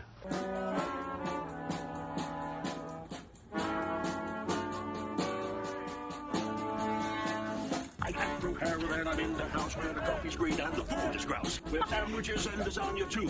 Ice cream sundaes for me and you. I'm Andrew Harold and I'm in the house where the coffee's green and the food is grouse. With sandwiches and lasagna too. Ice cream sundaes for me and you. I try not to lose my temper with myself. Oh, goodness sake and shit and balls. The minute you get uptight, you're dead. I feel like Harold got a little bit cut off at the end there. I feel sorry for the poor man. But that's life. Did the music not come back on? I feel like this Harris Heller playlist has just got quieter for some reason. Also, little update. I think I told you this on Thursday, but we didn't really talk about it that much. I bought Dave the Diver. Fucking great game. Any afforded Italian wonder kids in the youth team? Which youth team? That's very, very unspecific. Whose youth team? And also, how would we know if they're affordable or wonder kids? Because we haven't scouted them. Well, we have, but like, we've scouted the Italian teams. But, yeah. So I'm going to need specifics. Harold is the Oppenheimer to Marco's Barbie. Speaking of which, we bought our tickets for that next Thursday. For next Thursday, rather. But yeah, it's so damn good. I finished the first chapter on Friday. So, just the Italian youth teams. Yeah, no, but which youth team? Like, I could look at Italy's youth, like the youth national team, but like I said, we won't know if they're wonder kids or if they're cheap because we don't know the play. Do you understand what I'm trying to say here? We haven't got the players scouted because we're not scouting youth teams. We're scouting the teams that are in the youth teams. So when they come around, then we'll know about the players, basically. Oh dear. Hey, Millie. How are you, mate? Yeah, it's such a fun game. Seriously, so fun. It's, I just really love the gameplay loop as well. But I've only done the first, like, the first chapter, the what's it called? The Traces of the Sea People one, and it's so goddamn good. I'm really looking forward to playing a bit more later. Oh, Oppenheimer. We were thinking about trying to do both, but there just wasn't time in the evening to get both done. So we're going to do the standard Pizza Hut and movie situation. But yeah, so like, with these teams, like, I'm sure some of these guys are probably good, but we just can't figure it out because they're all of this. Like, no one stands out in these squads because it's Italy, so the players are all good. And that's where the issue's coming. So I obviously am scouting the youth teams of a lot of the big Italian sides, but they come on like a certain thing. So like this guy here, for example, we'd be looking into, that's the problem. So we don't know if they're cheap. We don't know if they're wonder kids because it's a waste of our time to scout all of these players for the most part. Although, maybe what I should start incorporating, perhaps, is a little bit of the national team scouting on certain big national teams, just to sort of get a little bit of a... See, there was an Italian title. Oh, there is, yeah. Wiriot Ratanafan. Actually plays for... Oh, sorry, Ratanafian. It's not actually that bad. 21, of course. I'm having a lovely time, Millie. I'm feeling good. Feeling very good. Legs fucking killing me at the moment, but, oh, dear. Aggressively Brommy? You're thinking of Peaky Oppenheimer. This is a different film. Oppen Blinders. I should have gone with that, shouldn't I? What team will I manage in Greece? I have no fucking clue. I've never managed in Greece. I would like to, though, at some point. I feel like if I did another Outcast to Icons, I would want to go for Ithalian. I like that. It's hard to say, but it's better written down. Your joke is better when you wrote it rather than when I tried to say it. I'd like to do it. If we did the next Outcast to Icons, I think I might implement a new rule that was like we weren't allowed to manage in any of the nations we'd ever done before either, other than like the big nations because we'd have no choice. Outcast to Icons, I realised I should have like so basically what Outcast to Icons is you start as many leagues as you can turn on as physically possible. So I normally wait till later in the cycle, that way there's more leagues available with all the downloads and whatnot. You start with 0 coaching badges, and the idea is you go from the very bottom of European football to the very top. However, there are rules along the way, so you're not allowed to manage any team that's ever been in a European final, which obviously excludes a lot of teams. In addition, teams that make European finals during the save that weren't already on the list get added to the list. We had a whole spreadsheet for it last time. After that as well, if you get to a European final, if you lose it, you have to resign. And if you win it and it's not the Champions League, then you get to keep your job, basically. That's the idea of Outcast to Icons. It's just a fun European lower league to top flight journeyman, but you get to see some cool teams and cool leagues that you wouldn't normally manage in, and that's why I like it, basically. Jamaica has a girl called Atlanta Primus. That's even better than Priscilla Chinchilla. Well, it's up there anyway. Champions League is hard. The thing about the Champions League is it's just so random a lot of the time. Like, we probably at times have had the best side in Europe for the last decade, and we've still only managed like 2-3 Champions Leagues out of those 7 years. It's so fun. We do have a spreadsheet somewhere for us, which I'd be able to dig out. I think the issue is that it'd be super out of date because we haven't done it since 2020. The last time we did an Outcast to Icons was 2020, and I think we might have actually overwritten the Excel file with the one we did for African Adventure, because I think that had a similar rule set. I don't know. I can't remember who made it. I think it might have been Wasser or Inferno. I can't remember who actually made it. It might have even been Vaughn, actually. So I'd have to dig that out, because I don't think it's even on my, like, G drive. We can make a new one, though. But it was a really cool spreadsheet. As Baumeister goes for goal just wide. Time to jump to a new club. So in, well, the way we used to do it with Outcast to Icons we would just, oh, there it is. This might be it, actually. Let me have a look. Yep. Ah, yeah, so you can see that this is the one we did for, yeah, so we basically overwrote it with the African Adventure one. So you can see that we had all the histories of the teams from the save, but also you could see that as it went along, we were adding new teams to the list to see what happened there as well. So this is how we worked it out. So you could see which teams we were not allowed to manage. And yeah, we had a similar version to this, which I think we just copied over actually, which was, yeah, the same. But Journeyman is so fun because you just get to experience leagues that you wouldn't normally choose to go to and find some cool stuff. Like, I've managed in Malta before in a Journeyman save, and that's why I really liked it. Oh, go on, slip him in. Ah, wrong pass. Right, there's the pass. Kenny's in. Just take a bang on this, Kenny, honestly. Oh, what a pass. What a pass. I think that might be off. No, it's just in. This is why I like Kenny out wide. That 18 crossing ability is very, very useful. He just has that. He's so precise with the cross. It's a great pass from Nunez as well. Blaz is finally picking up a little bit. His goal scoring has not been amazing this year. I want to see him at least get to 30 for us. Yeah, so OTI on YouTube is where the jet skis came from. That was when we were at Veleshta in the YouTube version. Because I've done 2 on YouTube, 1 on stream. And they were all damn fun. It's just I've got a chance of managing so many. I managed in Kazakhstan on the original YouTube one. Spartak Semi. That's where the Christmas Tree of Doom came from. And then obviously Zurich. We managed in Cyprus there too. That's an interesting decision. Oh, it's just wide. Right, time to move on. I don't know. Like in OTI, it was a case of usually being offered a big job was part of the reason. So we'd sometimes get offered a big job would come available. We'd often plan our path out a little bit sometimes, you know. George C. Stokes, thank you very much for the 8 months. I hope you're well on this fine Sunday morning. Like, he is a little bit. I think that's because he's more right-footed maybe, but he just works, right? As Ferencváros are losing, and unfortunately Neil Brock is sinking them, sadly. And have I just lost a bit of... I have. I've gone a bit jumpy. Hang on one sec. I think, weirdly, the something he just... I'll get my frames back in a minute, chat. Worry you not. You just keep an eye on the other things. Ah, one day, eh? One day. Just dropped a little bit. There we go. There we go. That's fine. Cool. And we're back. The same people. Yeah, it's because... I was trying to implement a bit more story into it, but it's just really difficult in Let's Plays like that when you have to generate a lot of that yourself, and it's just... Particularly when I think part of the reason I wasn't able to do the story as much as I would like there is because I was still at the time having to produce 2 videos a day. Not for, like, to do an output of 2 a day, but I had to produce 2 a day because of the streaming schedule as well. As Mihal's through, and it's a good save again. Drew from Middle Earth. Do you know what? Maybe, honestly, because he is my precious. 2 strikers on attack. I don't know. I've never actually... I'm trying to remember the last time I played a 4-4-2, honestly. I think we played a 4-4-2 originally with Tromsø back in the day. The first version of the tactic, anyway, was a 4-4-2, I think, when we got promoted initially. Yeah, Ferencváros, I think, probably had it. They're not in your contact. Yeah, that was kind of...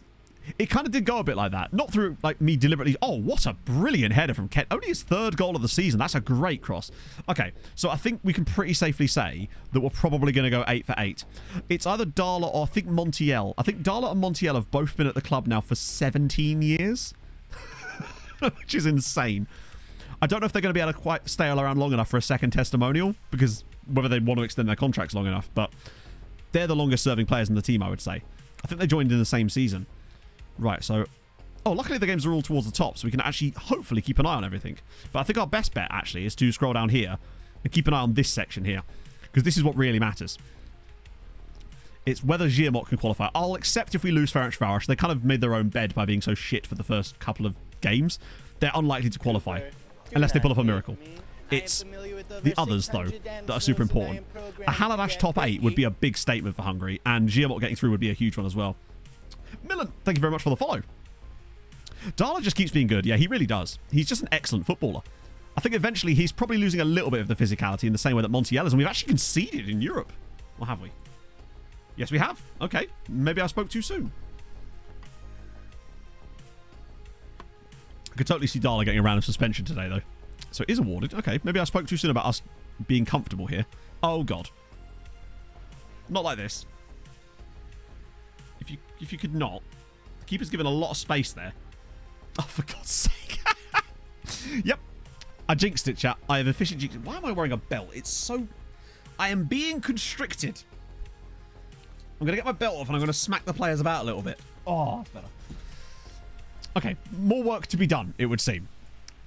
Frustrating when they score their only 2 shots on target, but then we are playing Football Manager, so we have to come to expect that. How are we doing? We're doing fucking great, Christian. Seriously. The last match day, this is the second Champions League match day of the stream. The first match day, we got, over the 2 competitions, 5 wins and a draw. So 3 wins in the Champions League and a draw, and then both teams in the Europa League also won. And Patrice now makes it 3-2. It's a good game. Take that, Red Bull Salzburg. They'll presumably score their next shot on target too. We are really having a bit of an uphill battle today. It's going to be one of those games where we just have to outscore people. And as for what that means, Christian, basically we're in a situation now where Giamot, provided they don't lose to Ajax, are pretty much in a good spot to qualify. And Halash, oh, Kenny's hurt.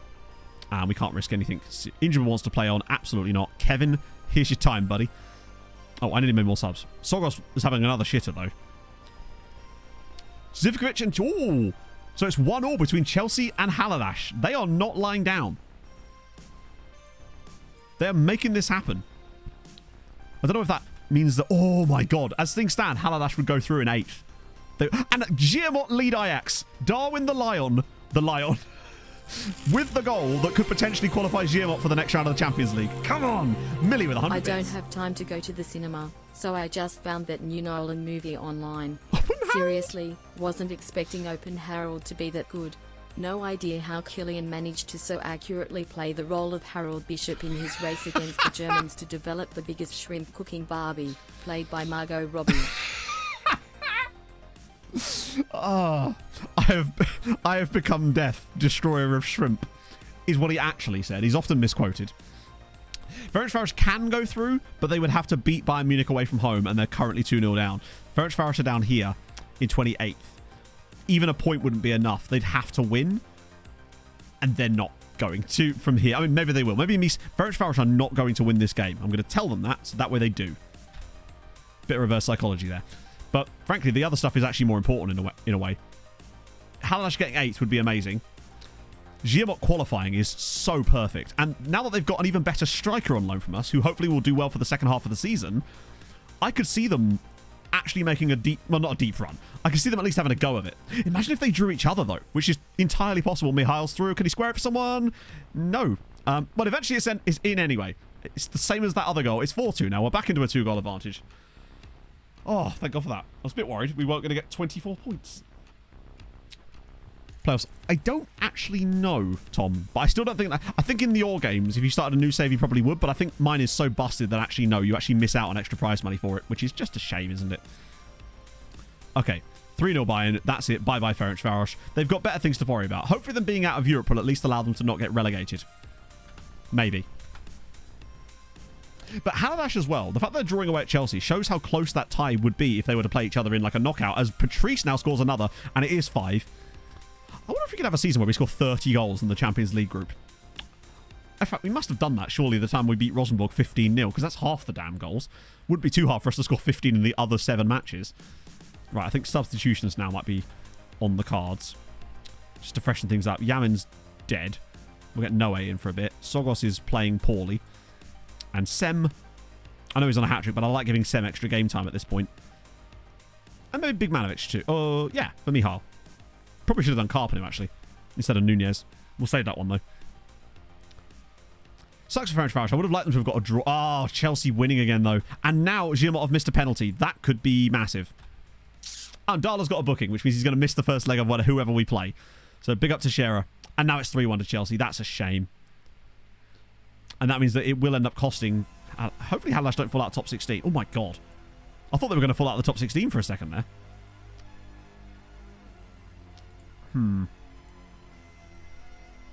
Well, I mean, not the ideal day for us in terms of points, but we managed to win. Giamot managed to win. Haladash gave it the good shot. It's, yeah, they're not coming 14th, but that's still top half. And the fact that Giamot came 19th is dope. And Ferencváros gave a much better go than we were expecting from them, honestly. 27th place is still not awful, and the fact that we got 3 teams through is top quality. We see the intake. No, the intake is yet to come. We've just polished off the Champions League group. Extra points for us. Darla's going to be out for the next game, which is annoying, but it is what it is. Both groups are fantastic. Awesome. Oh, hello. Oh, 800 grand. Let's see if they've made any new changes. We've only played like 2 weeks, but actually. Have there been any big moves? Ferencváros signed Luca Lapena. Not a bad signing, actually. Mostly loans for us. Oh, Haladash as well. 9 million quid. Sergio Leonvorgen. Oh, bloody hell.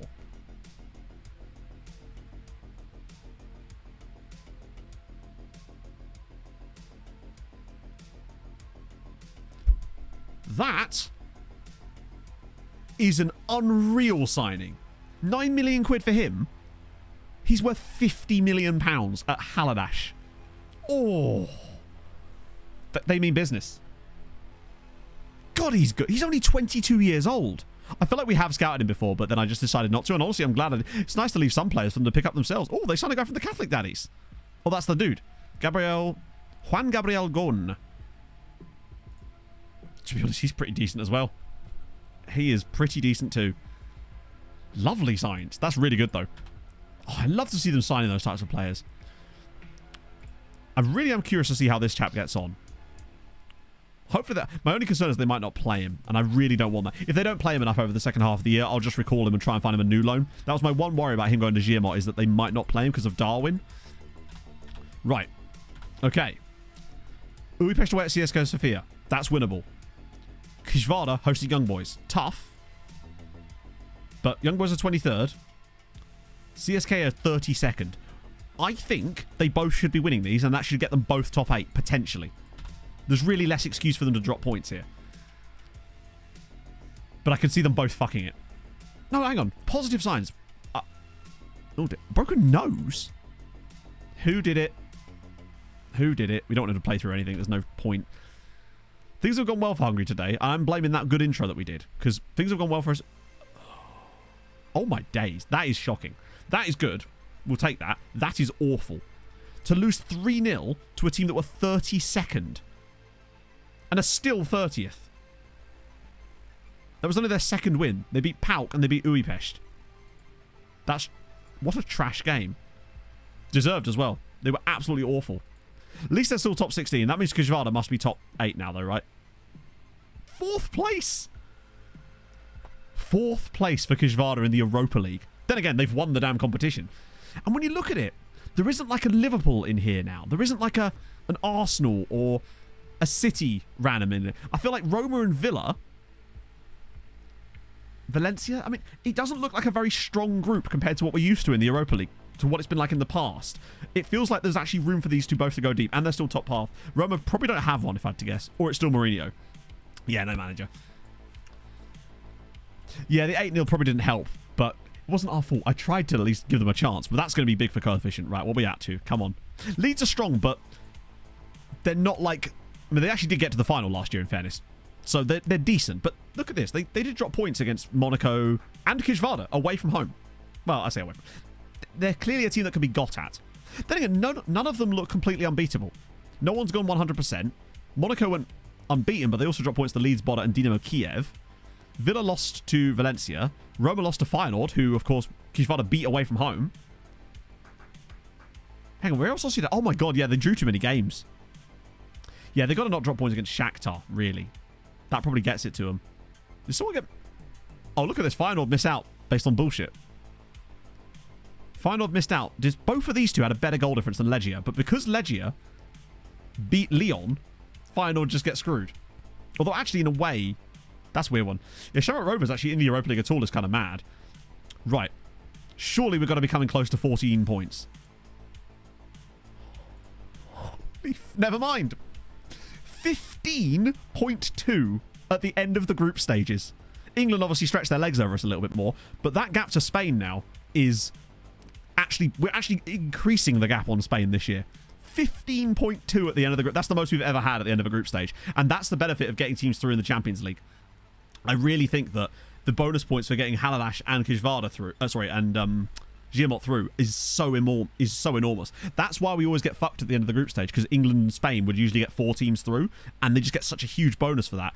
We're only 2 points behind our tally of last year, and we've got 6 sides in the knockouts. Yeah, and Germany are going to lose a really good season, so they're just not going to be able to catch us at the moment. Wow, Germany are struggling massively. Yeah, sadly, Ferencváros went out. They lost to Bayern on the last day. It was always going to be a tough one for them. But they got 7 points in the end, so that's just every little helps, right? And not only that, Haladash are going to come... They came like 12th or something, and Giamot came 19th, so they could actually play each other, potentially, I think. Dope. Oh, CF Monterrey? Go on. Oh, wow. No wonder they've not won the Next Gen list in a while. They've got no players. Cruz Cuellar is quite a fun name. Okay. Have we got...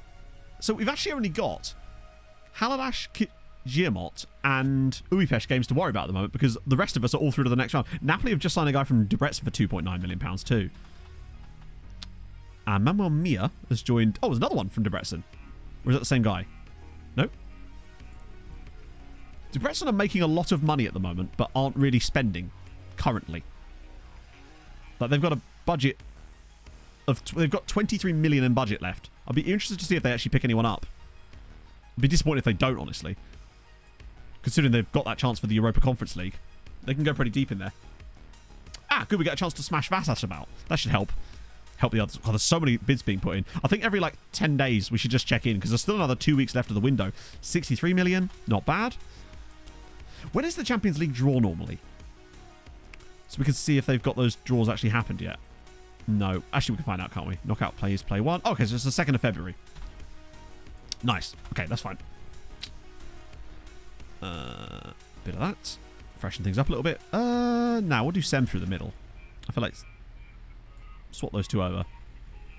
Put Bigmanovic out wide. Give Sem a chance. Give Ingram a chance as well, honestly. Although I wouldn't mind getting rid. Although he has actually got a contract extension now, Ingram, so he's going to be here for another year because he played enough matches, and I forgot that he had that clause. So at least we can maybe get a slightly higher value for him. Well, I'll say slightly higher. It's probably going to be lower value, honestly, because he's not going to... He's going to be a year older, going to be losing a little bit. Wow, we actually go from behind there. Carpanu, Durin, and Griffiths with the goals. But the key thing is we beat Vasas, which keeps them down, and hopefully Uipesh can get something going. Quick pick. Just one more click. Because I think they have different settings. But mainly because I like to see the line. I don't fucking know. It's force of habit, probably. Like, doesn't it just do the same thing anyway? Or doesn't quick pick actually allow you to have slightly different settings set up for it? Which that's probably good in a way. I wonder if it does provide you with a different lineup. We should check for the next game to see if... Well, it might be better. I don't know. It's more of a force of habit since they introduced it. Although it is kind of useful sometimes to be able to see what they are...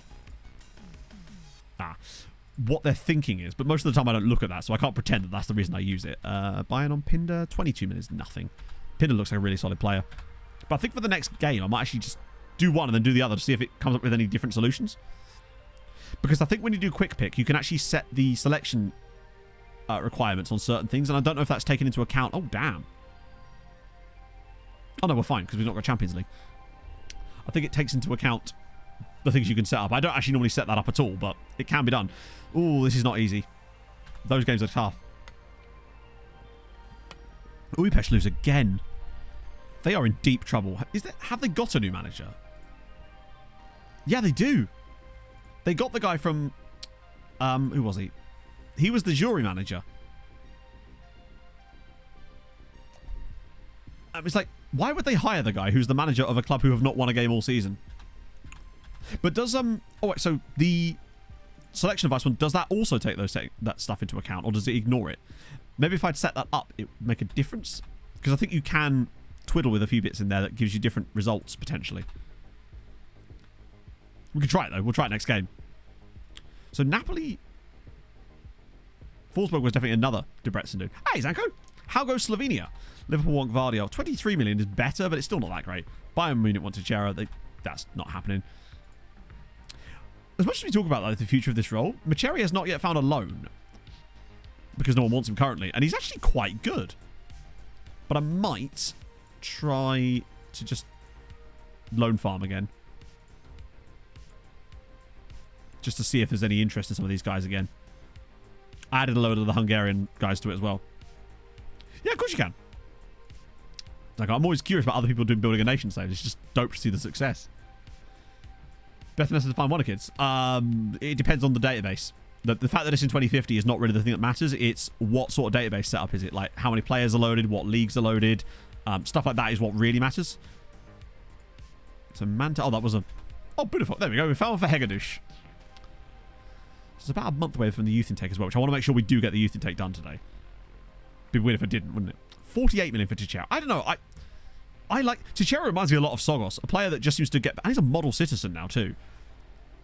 I think, actually, he's probably the long-term successor to Dala. Particularly, he can play midfield, centre-back, and right wing-back. Love him. How many teams got through? We ended up with 6 teams through to the next round. Only Ferencváros have not made the knockouts of the not made the knockouts of something. They were close. They came 27th, and they got 7 points. It's just unfortunate that they had to play Bayern on the last day. They'd have got through if they'd have beaten Dinamo Zagreb earlier in the window, but they had a terrible manager at the time. Now that they've got their new manager, they've actually started doing better in the Champions League, but it was too little too late at that point.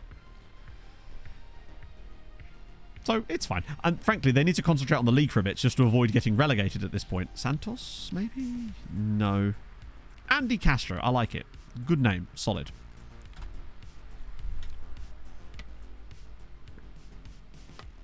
How many weeks actually is it until the Premier League comes back? Is it like a month? No, it's not a month. What am I talking about? It's nearly the end of July. Is it like 2 weeks or is it 3? Akaveke. Can I register Akaveke? Really no point. He's not going to care. We don't need him in there anyway, in theory. European semi-finals next year. That's dope. I think the closest we've had to that was when Haladas reached the Conference League final and then the following year went and won the Europa League. So it was the other way around, essentially. 3 weeks. Still decent. Had to make Giamot in the Champions League. Oh, yes. Of course. Yes. Boom. Potential... Oh, Kevin. Not this again. Come on. Oh, wait. No. Fuck. I should have asked Montiel. Wait, I've discussed this issue with... Oh, did you just agree? Right, cool. What was I going to check? Oh, yeah. So, the... Draw, come on. Haladas Ajax. Giamot Tottenham. I tell you what, Chatto. I tell you what. I think they could both get through there. Haladas Ajax. Haladas should be winning that tie. They're just a better team. Ajax lost to Giamot on the last day. That's... Whoa. 11th of August. Okay, so is that Friday night? Let's have a look at my little calendar. Yeah, I guess that's the Friday night game. Yeah, fair enough. Sponsorships are still basically the same, unfortunately. I think it's going to take one of them getting a new stadium to actually make a difference. Because that seems to be where we got all of our sponsorship money really increasing. So FC Copenhagen there, Marseille Dortmund, Inter Atletico, Arsenal Milan. Wow, okay. That's pretty solid. So Ajax will play Haladas. Giamot will play Tottenham. Where do they finish? So Ajax came 23rd. Spurs admittedly came 12th. So that's a good one. But Spurs are still Spurs. But they lost to Marseille, who are not amazing. In fact, Marseille, yeah, 21st place. I don't know. Giamot, they give me hope, right? They give me hope. That's exciting, actually. What about the Europa League? Because there is one tie there too, is there not? Which is Újpest against Sturm Graz. Oh, wait, they're 23rd. I mean, again, they should be winning that, which is ideal. Showing the Champions League in San Marino. Reputation is 3 times getting away, even though I have players to win it. It's, I mean, winning it with San Marinese team is always going to be just insanely tough in the first place. Like to be the out and out. Again, it's one of those things where I believe it when I see him in a shirt of another team, basically. Like, that's all I'm really interested in. Is I don't like rumors a lot of the time and stuff like that because it's just like it doesn't mean anything until it actually happens, right? Chinchilla, yeah. So Chinchilla. Oh, hang on, we were going to see if they're brothers, weren't we? Damn it, we'll have to scout them again. The continual Chinchilla scouting shall remain. Brian Boyer is very expensive. Not super asked about you, but hello, Johnny Sendoya. Okay. Oh, and Abraham Ramir. Oh, wait, no, minimal. Actually, £8 million is quite a lot. Yeah, no. I got a little bit excited there. I swear I saw that guy before, and I swear he was an amateur. But, like, yeah, I mean, if he goes, he goes, right? I mean, I'm more actually concerned about losing Silva, because I feel like if that happens, a lot more dominoes will probably fall in conjunction with it. Right, let me just get these guys extra scouted. Get one of the chinchilla scouts so we can find out more about him and his family. As for the rest, though, this guy here, Johnny Chendoya. I like him. I like him a lot. Fairly professional, which is good. Good jumping reach, good on both feet. 6'2", good heading, marking, tackling, solid. Bravery's decent, aggression solid. Strength's a little low, but he's 16. What do we expect, right? I like him. Let's see if he'll actually join us yet. No. Okay, that's fine. We'll shortlist him. He's one to keep an eye on. Commit to Fulham's playoff, but really? I mean, if he turns down £40 million for 2 years to stay at Fulham, then big up him, honestly. Like, when he turned down... If he hadn't already turned down a bid from Saudi, then I would have been like, there's no way he stays. But the fact that he has already turned one down would suggest that actually, yeah. Kind of creepy. Well, we want to find out about if they're brothers. That's all. It's not creepy. We're doing it as a group. Group creepiness. We're gang stalking him or something. Derek, lad, thank you so much for the 2 months on the Prime. That's very, very kind of you, Derek. We're having a lovely day. But if he does stay, then fair play. Oh, nice one, Psycho. I'll have to have a look after stream. Right, so, yeah, we'll try and get him later. We should definitely... I mean, I've not heard anything about him definitely leaving because we've not accepted a bid. So, I'm pretty certain that we have to have I'm fairly certain that we have to have some kind of role in that too. Like, we do have to actually accept their bid. They can't just steal the player. So, yeah. But as far as I know, we haven't accepted a bid for him, so no. So that's... Yes, we'll come back for Chindoy when he goes a bit older. Mike's obviously Mike. Bless him. I actually quite like this dude, but he's a bit expensive, honestly. Pedersen, that's Freddie Pedersen. I think I just liked him because he's... Oh, it's because he's model citizen, wasn't it? I feel like he's one of those players that eventually we'll just see signed for Halalash, and then we'll be happy for him. Lots of Boca guys. 2 million for... 20, though, potentially. Petty Fredersen. Yeah, it just works. Unfortunately, Leaf, you're in with us now. You're in the bad crowd. You fell out with the bad crowd. No, never mind. Just never mind. He's an interesting one. I just don't know if I'd pay the 2 million. Crossing's okay. Actually, you know what? From an attribute perspective, he's not awful. Not for us, but like for he's got the pace, acceleration, crossing, tackling, dribbling's a bit sus, but strong left foot. Let me ask his agent. Maybe we can get him slightly cheaper than that. Okay, never mind. Yeah, no, I would have definitely done... I think I would have gone for him, but not if we can't literally sign him. We'll come back for him later, maybe. Okay, Nahuel Villarino. Oh, good finishing. Balanced. Bit expensive. Level-headed.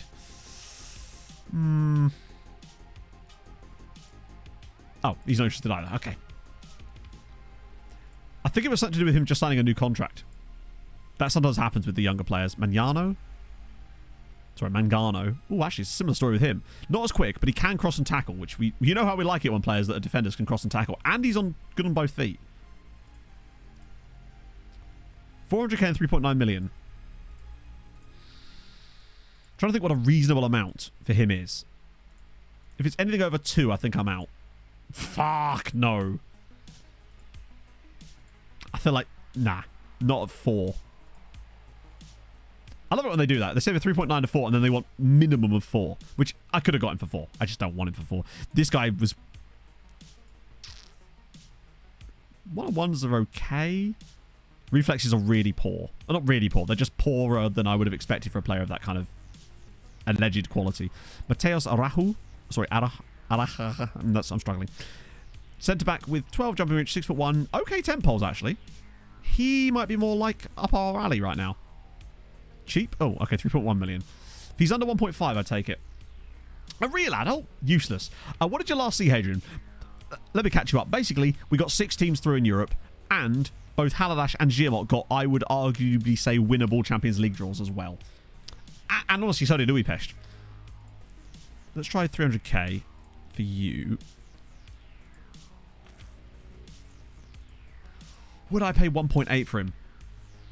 Yeah, we had a massive final day, Hedger. So we've got 15.2 points in coefficient already, and we've not only just done the youth...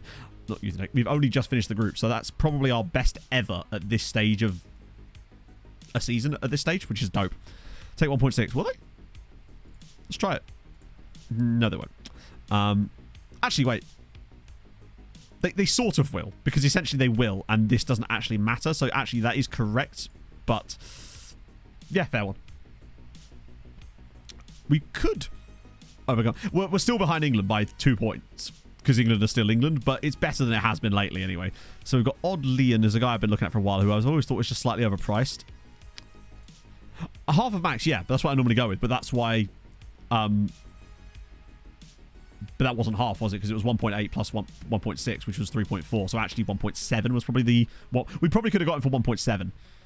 I've looked at him for a while. Jerry Solomon, 550k. Just for the loan farm, maybe? For 550k? Oh, that's a lot. I'm not paying 11 grand for a loan farmer.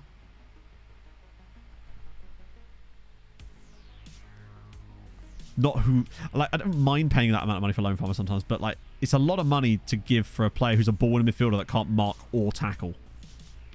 Not sure I want him. Oh, he's 10 million underneath him. Christ. Ronaldo, you'd have to be very good. He's fine, but he's not that good, is he? Hey, James. Editing mode. Ooh. Are you editing the video we were talking about earlier? Cloudabega, we can finally get rid of him. This is some like old reports from some of the criminally doesn't play for odds. I know. Ian Morales. I find that the club appearance clauses don't really lower their wage that much. We've tested this. You can get a little bit off, but it doesn't work anywhere near as efficiently as the international cap one does. And it's also a lot safer to do the international cap one because it's sometimes less likely. Not always, admittedly. I'm not sure about him. Vargas of Matlzan. Just a bit meh, isn't he? We haven't actually had any players that come through that we wanted to like pick up because of the memes really lately. There's Eda Crispin. 7.4 million is a no from me. I still quite like the idea of Ataliba. I don't know what it is, but he just feels like a good, solid player. Even if it is £11 million, I think let's see if they'll actually pay that. Particularly as his wages... Oh, actually, they take a bit less than that. And his wages are not obscene. Let me offer them... Fuck it, I'll offer them 8. Oh, fuck it, whatever. I was going to pay the 11 million anyway, so I'm happy to do that. And there's obviously Kel. He's very well rounded, and he's still only 21. So I'll take that. Scout reports to appear in your inbox. Okay, so this is a thing that I think this should be the default personally, and I don't know why it's not, but basically if your scout reports aren't appearing in your default and you want them to, sorry, in your inbox, then you go into here, click this up here, and then basically what you want is for everything to go into the scouting center and not in this. Because this will give you you'll get inbox items, but they'll be one by one. So if you focus everything you can, mostly, into here, rather than this one, then you'll get the reports together like that, basically. So try and force you to scout him. It literally is, yeah. Interested in him. But not, though, are we? Not that interested in him. Yeah, I think Ataliba's quite well-rounded, and I would like to bring him in, because I feel like he's going to move at some point. Oh, that's a different guy. Never mind. That's Araujo. I can't quite hit with that. Oh, wow. He wants barely anything. That's absolutely fine. Should better get him on a nice... I think he's just a good player that'll be solid for some, second tier side. Right, Ataliba. This is the one I actually am interested in. Particularly if I can get him on a future prospect. Big pay rise.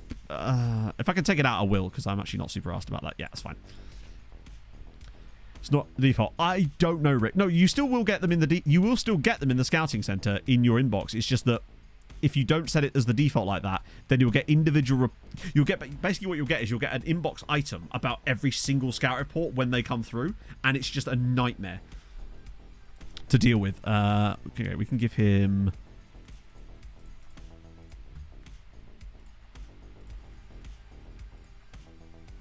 21.1 if he gets Brazil caps. I mean, if he's getting Brazil caps, then he's worth it, right? I like Ataliba. Resilient personality. That does make me question his professionalism a little bit, but based on his attributes, I think he's a nice little option for us. And he reminds me a little bit of players like Sogos and... who else is the other one? And Teixeira. Those guys that don't look amazing in terms of the stars, but then firstly, the attributes are good. That's what we want. And secondly, I feel like that's just going to adjust. I think it's just bad scouting, potentially, on him. So, Ala Ujo. Okay. He's absolutely fine. My hope is that we've got a few days left. We can get him to... Oh, yeah, I forgot. We're actually still in the windows. We could get Ataliva actually in properly. True. Decock. Oh, yeah, we looked at them the other day. Oh, like that. I don't know about that. Something not like that, because I spelt it wrong. No, not a single one. We've got Josh Windass, somehow. Keenan Kokach. But no straight-up Decocks with that spelling, no. Or a funny points. If we could get because Ataliva could even go out on loan. I don't know if he would, though, because he's 21, and I feel like it's really hard to get the 21-year-old players when they join you to go out on loan. Not because they don't want to go out on loan, just because the clubs don't seem to want to bid. Oh, God. Uepesh have just lost De Bruyne for 4 months. It's not their year, is it? They might actually go down if they keep having these problems. They really are struggling. And there we go. And now he's wanted by someone. Perfection. Everything that can go wrong for them this year really has. Despite the fact that they're actually still doing really well in Europe. After all that. Did they go down? I don't think Uepesh went down. That was Honved, I think. Or did they go down? I'm certain they didn't.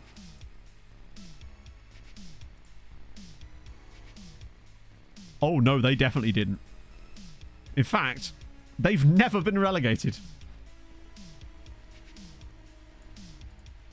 The lowest they finished is 14th. That was one time in 1992. Admittedly, there's 12 teams in the league now, so, you know, make of that what you will. But the lowest they finished in this save, even. Since we started the save in that season there, the lowest they've ever finished is 10th in the very first year. And since then, they've come 8th. Wow, they are in deep shit. Because at the moment, they're 3 points from safety, have won 1 game all season, and have just lost their star striker for the next 4, which is basically the rest of the season. Honestly, for the good of them going out of Europe wouldn't even be the worst thing for them. Hot dog. That's very bad. I love that they actually had their league history, though, all the way back to like the 1920s. That was really sick, actually. Jack Wilshere, because he's a coach, isn't he? Often. But let me just do the enter just in case. Yeah, no, he's actually not here. I swear at one point we did look him up and he was in existence. Pierre, thank you for the follow. Atletico San Luis. Oh, no, we did that one, didn't I? Recruitment focus, lol. Right. Follow up my interest in Jerry. I will not. Anyone in your under 21 squad? Not quite. Although Othoniel Granillo is a really fun name. If that counts. Wait, he's Mexican second nationality. Oh, he's American. Dope. Another Harold Bishop. My lord. Well, Harold Bishop in it up. Ooh. Oh, that's us. Let's just see if there's any... What? I want a reason for the celebration. Let's see if there's a massive sale or something. Well, Uepesh have just... Oh, hang on. Debrecen are in... No, they're all selling players now. Wait, what? So Antonio Manuel has just gone to Napoli. Sorry, to Spurs for 20 million from Uepesh. So they've got loads of money. Although, admittedly, they did spend a lot of money as well. Still made a profit, though. Debrecen selling more players. So Christopher Forsberg's gone to Napoli. Mia's gone to Valencia. Halash have sold a guy to Dusseldorf. But now Walker Manchera's joined Uepesh for £3 million. And I don't know who that is. He's quite good, actually. I'd like to see them actually start buying some players. You know, that'd be good, instead of just selling all the time. Jazinia, thank you for the follow. And now it's time for Harold Bishop. Again, a 5, and a 4, and a 3, and a 2, and a 1. At least Spurs can't register him for the Champions League just yet. And we go. The minute you get uptight, you're dead.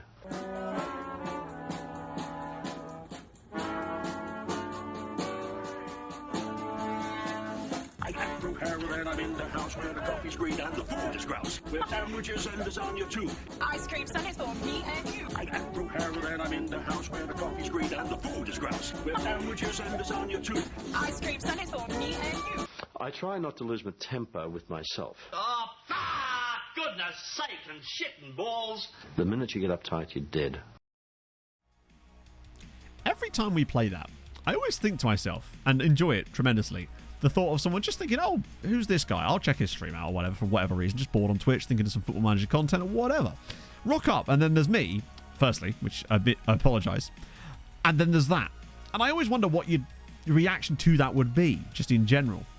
In fact, did anyone, when they first joined the stream, just see that and go, what the fuck? What did I come into? And there it is. Ah, dear. Yeah, pretty much just Harold Bishop. At least it's not intelligent. Well, it could be. So actually quite a lot of Omega bars. But firstly, it's Patrice, who's at Valencia still. I just drove for the first time. There you go. Welcome in, Jazinia. Don't worry about the Harold Bishop.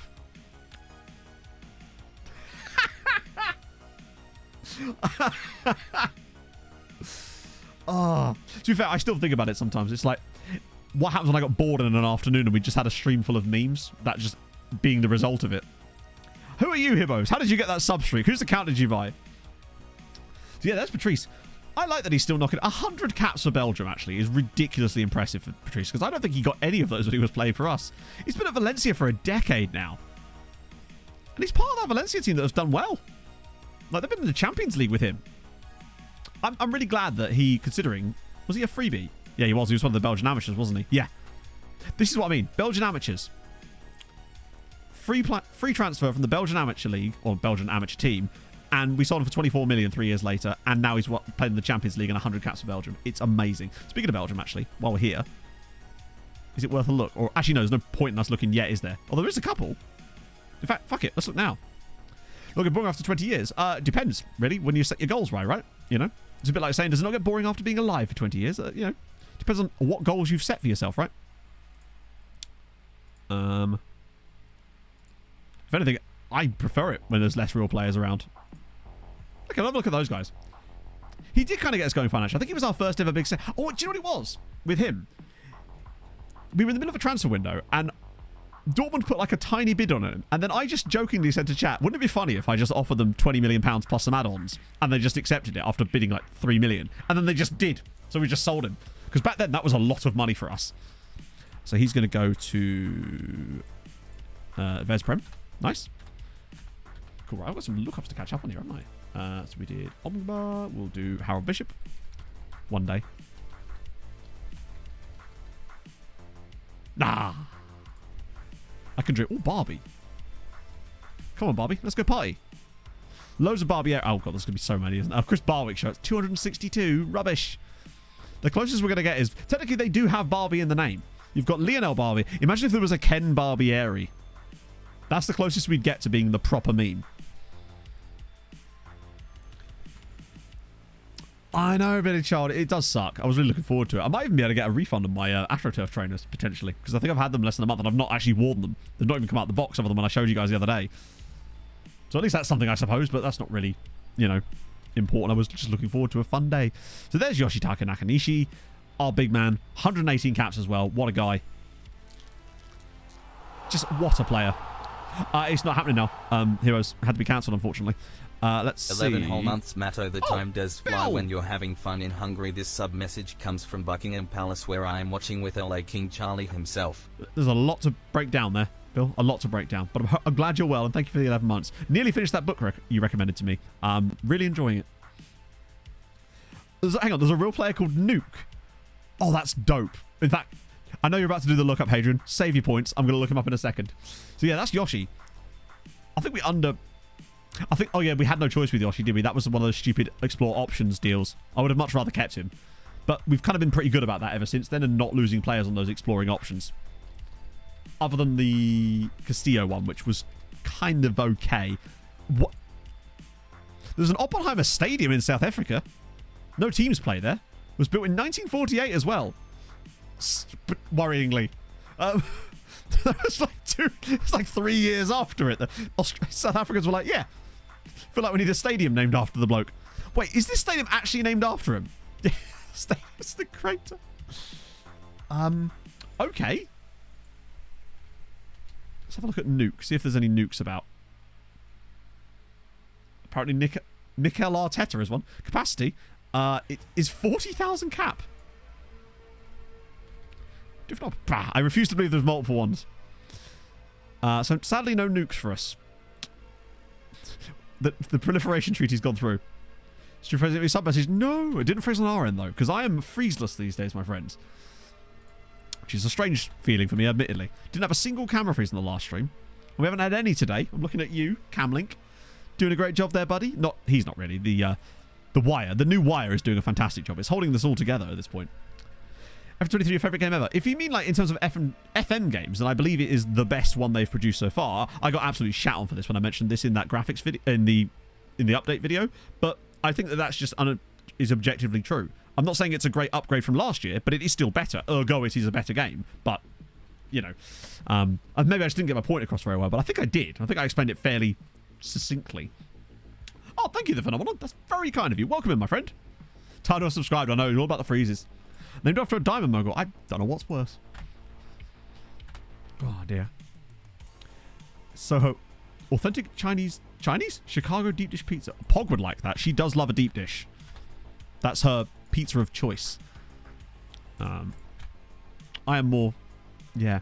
Well, we're getting Ataliba. I suspect... My hope is that FN24 is going to have a shitload of stuff, particularly as they hinted that they had to drop things from FN23 because of the schedules. So I feel like we're going to get, like... The way I've looked at it is it's almost like we're playing FM22.5 right now. But I feel like we're going to get FM24, which is going to feel like essentially like an upgrade and a half, potentially. That's my hope. Particularly as they want to go out with a bang, I genuinely am very optimistic for it, particularly with what we know about FM25 as well. So let's see if Ataliba is actually going to be any good. I mean, bear in mind, I still believe that it is not enough of an upgrade to the point... That, I believe that I'm still disappointed by the lack of changes from FM22 to 23. I don't think there was enough additions to it, personally. However, it is still improved in certain areas, and therefore it is better, because it built on what was FM22 before. There was someone before saying, like, oh, I'd much rather play FM12. I'm just thinking, like, no, you fucking wouldn't. Like, there's so many things that are missing from those games now that we've come to rely on in the modern era of FM that you just wouldn't want to go back and play them. Unless you like the players, but then you could just get a retro database, right? Do you believe that processing error, please restart? I don't know what that means. But what I do believe in, to quote Mookie Wilson, is that if I believe in dinosaurs, that means somewhere out there, the dinosaurs must believe in me. And if they can believe in me, so can I. Paul Callsby, I don't know if he was actually in this database. But it's been a while since we've checked him up, and I don't think he's going to... Even if he is... Yeah. Well, probably because I've spelled his name wrong, though. That'll probably do it. Yeah. Unfortunately, he's not in the database. Or even if he wasn't. Like the Squad Planner. Sorry, what? I've never heard of it. Squad Planner. So I went back to FM13 to make a video for a TikTok a little while ago, right? And I couldn't believe how little I was like, oh, God. Oh, speaking of oh, God. Nah, I still like him. I just think his attributes are good. Even if he's not the perfect player for the future, maybe. But I just kind of like him as a player. See if we can get him alone. It might help. Get him some football, develop him a little bit. Watching the meteorite come and wipe them out. They've prayed a mat for safety. Hey, I am the god of all dinosaurs. I never played FM12. The first FM I ever had was FM13. Because I'm a noob. Or so I'm told. So the first... Was he not the first team? Oh, shit. Hang on. I'll do it after we've simmed this. Where's... Oh, Jury's got a cold, hasn't he? I still want to give Sem... Sem will play these matches. Because I want to give him the chance. I suppose, yeah. I mean, I played FIFA Manager back in the day. And I technically played, like, Premier League Manager on the PS1 or 2 back in the 90s. But that's... Yeah. When we're talking about pure FM, then it was... FM13 was the first one I ever owned. Got it for, like, £6 on Steam. Oh... 3-0. Oh, a hat-trick from Nunez. And a red card for Miggy, actually. God, Nunez is still a bloody good player. Right, Kishvada win. Ferencvaros lose again. They've won 1 in 20. Thankfully, Vashas are equally shit and they are still sliding. I'm hoping that they can just keep losing eventually. Yeah, what was everyone's first FM? Velasquez with 7 assists in the league. Not bad. Bartechko's happy to stay. I didn't know he was... Oh, Tromsø? Ah. Like I could dream. Priest... Oh, yeah, true, because it would have been like hard copies and stuff. Oh, 9. Dope. Yeah, I play FIFA Manager. I played FIFA Manager probably longer than I should have done, but I just enjoyed certain factors of it. There's a few things in FIFA Manager that actually were probably... that FM could have learned a little bit from. Most of it was crap, let's be honest, but it was still pretty decent.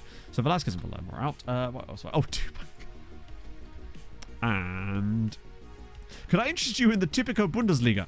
Unfortunately, no 2-packs. Erasmus Højlund.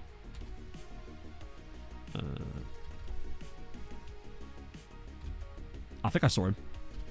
I'm almost certain I saw him there. There he is. Coach unemployed. Very average coach, but he looks to have spent a lot of his career... Oh, no, not a lot of his career at Spurs. Most of his career actually was spent at Atalanta.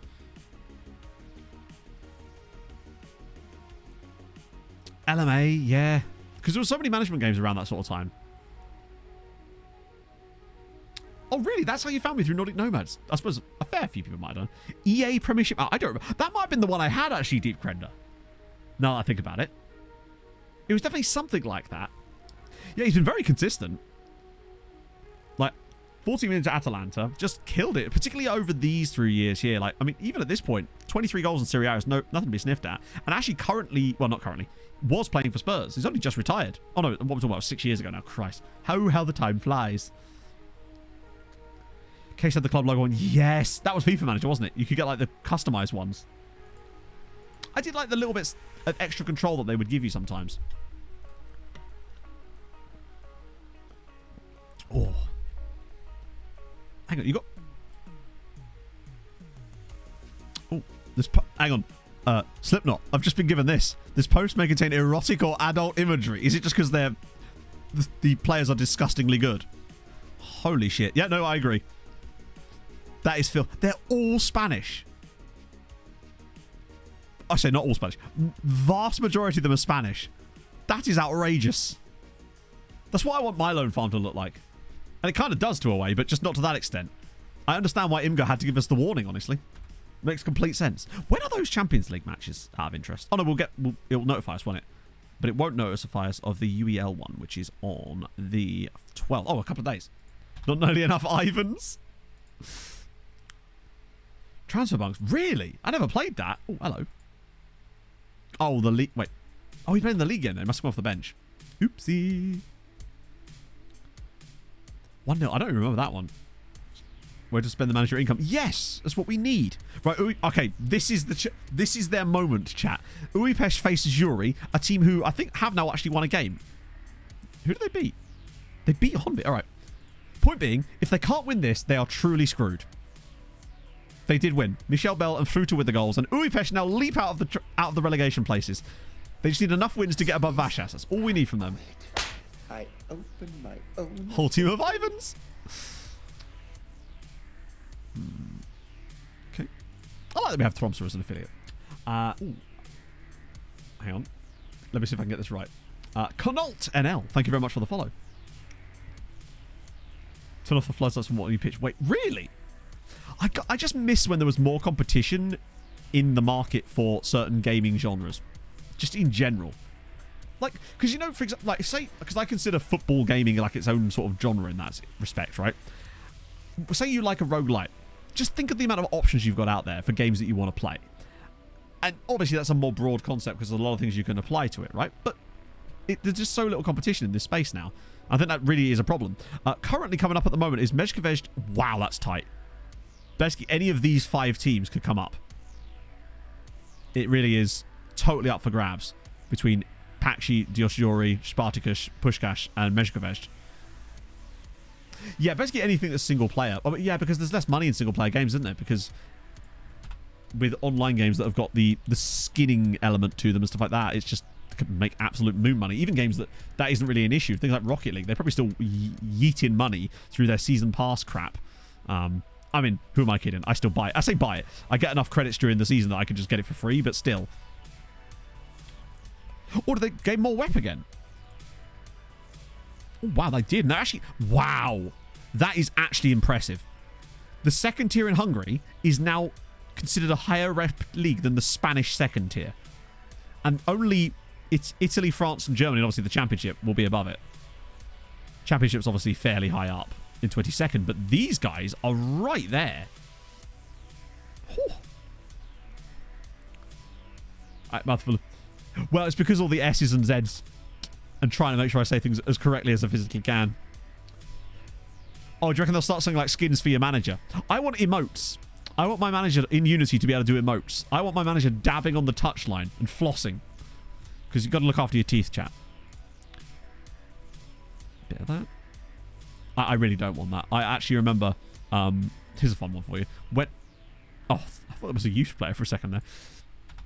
When I went down to SI last year for FM, the start of FM 23, and we got a chance to actually play the game and stuff, I remember doing the character creation thing, and I was sat next to Luke, And we just sort of looked at each other when we saw the rings on the manager and thought, oh God, this is going to be a thing that they're going to talk about, isn't it? Because it's just like, why is that necessary? Like, who cares about having a ring on your manager's finger? You can never see it in the game anyway. Oh, the watch as well. But it was the rings, I think, that really got me. Yeah, you can have a kid in FM, but, like, I mean, it happens so rarely, right? Manager's dab. It'd be so good, though. Imagine that you win the showdown and your manager's just there, like, dabbing on the touchline. I would like to see a little bit more stuff in the celebrations. Actually, this is what I would like to see in Unity, right? You know, when players celebrate, they still have animations that they do, but they don't interact with each other directly when they celebrate a goal. I'd much rather see when players score a goal when the Unity thing comes around, where they like hug each other and there's actual sort of more collision and interaction between the players. I think that would be really cool to see, and I feel like that was most likely to get that, right? Yeah, you could. You could get DLC for that, Dom, I believe. I think they've moved that out now, but that was a thing that you could do before. Animate the team meetings. God. Celebration creator. Oh, yeah. You get in Blender and you can build your own celebrations. Like in like WWE games, or you certainly used to be able to. I haven't played one since like SmackDown 2000 something, but yeah, back in the day, that'd be sick. You could have like a special move. Eduardo Mendoza? Okay. Not bad. Probably will be like 2 stars by the time we get him fully scouted, but still. Whole bunch of coaching stuff. Yes, imagine how sick that would be. Or like when you win a penalty shootout, you know they run onto the pitch, or they certainly used to. Imagine that now, but in Unity. How sick would that be? I like shit like that. Blanco asked to be recalled. He's been there for 4 years. I think we'll just keep him there for the moment. What he doesn't know can't hurt him, or something. Also, it'd be nice if there was a bit more variation in the trophy celebrations and stuff, right? Overtaken Messi or Ronaldo in the save. What do you mean by overtaken? Overtaken in what sense? In that they're younger and still playing, I suppose, yeah. 17,000 hours in FM and I never got one kid. Nope, me neither. I've probably got at least 10, 12k, maybe more. And never come anywhere close to, well, not close to it. You can't, like, nearly have a kid. Had a pregnancy scare.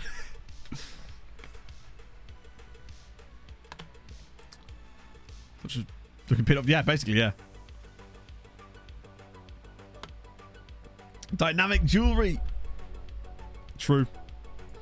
Okay, this is a big day. Haladash and Giamot both play in Champions League matches in the knockouts against Ajax and Tottenham. You never know. Danny! Oh, Danny boy. Thank you for the 33 months. How's it going? Oi, oi, oi. How's it hanging? Oi, oi, oi. I like that. I like it when Russell becomes a 19th century policeman. I believe that you don't actually get told. I think it's just in the youth intake and it will show up with you as father on like the preferred personnel. Okay, so we've got just a random game against Puskás in the cup to deal with. Meanwhile, probably some of the biggest games in Hungarian football are now taking place elsewhere. I just want them. I want one of them to get through. I'd be so gutted if Haladash don't get past Ajax, given that Giamot were capable of beating them. And they'll have your surname, true, yeah. So if a player came through in this save, they'd be called Mihov. I feel like they should make more of a big deal of it so you don't accidentally miss them, right? Well, Kikaradze scored, which is good to see. But the Velasquez hat-trick, also good. So Kek's met through. Ferencváros still doing well in the cup. So we maybe could throw them a cup to keep them in Europe next year. Actually, that might be a plan. If Ferencváros got relegated or something, we could maybe throw them a cup win so they stay in the Europa League. Hey, Daddy, I'm a player now! But it's done in like a weirdly, like, uwu type way. Hey, Daddy, I'm a player now. Uwu! I would definitely be very creeped out by that. In fact, I've creeped myself out just by speaking. Oh, yeah, maybe a cheeky little Mihov around these parts. Wait, am I seriously the only Mihov in the entire save? Bloody well am. Luba Mihov is the only Mihov because I'm 66 years old. 3 seasons until we hit 69, chat. You know what we need to do. We do get quite a few Bulgarians in the youth intake because obviously of Mihov's nationality. Yeah, you used to be able to buy it in the main version as well, I believe. Capybara. Capybara. Capybara, capybara, capybara, capybara. Thank you 4 months. Thank you very much. That's very nice of you. I don't know why I'm singing a lot today. It's bad times. Did we knight him there? We did. We did. Somehow he's lost his knighthood. Maybe because I forgot to give him the full name with the knighthood in it. How about you, Fuyan Meow? FM if it was anime. Okay, moment of truth for these. Come on, come on, come on. Ajax 3, Haladash 3 in the away game. Jim 1, Tottenham 0. Ayala with the dub. It's more points, and it gives them a bloody great chance of going through. If they could get a draw at the Spurs Stadium, they're through. Haladash I would favour to get through at home against Ajax. I do love, though, that both of the players that score for Ajax... Oh, no, different guy. He's not, though. He used to play for us. They're in a great chance. That's superb. And there's a game on Thursday as well, I think. And now Haladash are trying to buy... No, don't do that. Oh, it's a different player. I thought Haladash was trying to buy the guy. Hey, Will. Lost game file. Oh, this isn't where I put when you say lost game file, I mean it no longer exists like on your PC. T-Mark, thank you for the follow. CU Academy.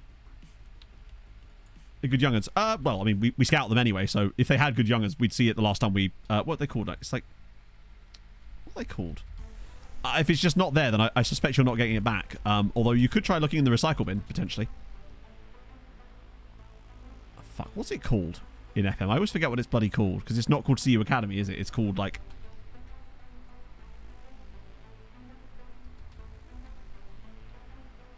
Oh, yes it is. Wait, that's weird. But, like, yeah, this is their squad. We do scout. We have them on the scouting list. It's just... There's no point in us scouting all of these players, because for the most part, they're going to be crap. But I love all the different nationalities they've got in there. Iran, North Macedonia, Liberian as well. Cypriot, South Sudanese, Greek standard, Northern Irish in there too. But they're on the list. They do get scouted by us. It's just, it takes quite a while to get them to come back through. What's Pog sending me here? Ah!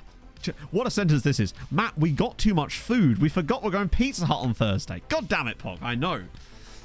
In that case, we could... Okay, I'll talk to her about that later. This is not really a topic for stream. Well, if the team isn't in the European places, it depends on who the team is. Because if the team is Ferencváros, then emphatically yes. But if it's someone who's not in Europe either, then yeah. FFA COE. Wait, I thought that was the one that was disbanded, right? Basically, she means that when we went shopping yesterday, we bought the food for the week and planned like each meal each day, and we forgot that we were going out for dinner on Thursday. I know, now I guess we just have to eat it. That's horrible when that happens. I definitely aren't looking forward to having some of that later. What do we buy? Oh, I bought those chicken Kievs. Maybe we can do that later. Yeah, they used to get you insane players, though. Do you remember there was that? There was a Belarusian team that I think was broken in the... There was like a glitch in the editor at the start of saves where they had like 20, 20, 20, 20, 20. I can't remember what they were called, but that's it. Rugor Minsk, yeah. Not anymore, but there. So, Uwe Peshmet Sturmgratz, come on, keep the vibes going. We don't have anyone in that round yet, do we? Come on. Just, I want them to stay in Europe. Right, who have we got? Yeah, we'll just skip the draw. Yeah, we might as well try. Oh, bugger. We're playing Ferencváros in the quarterfinal.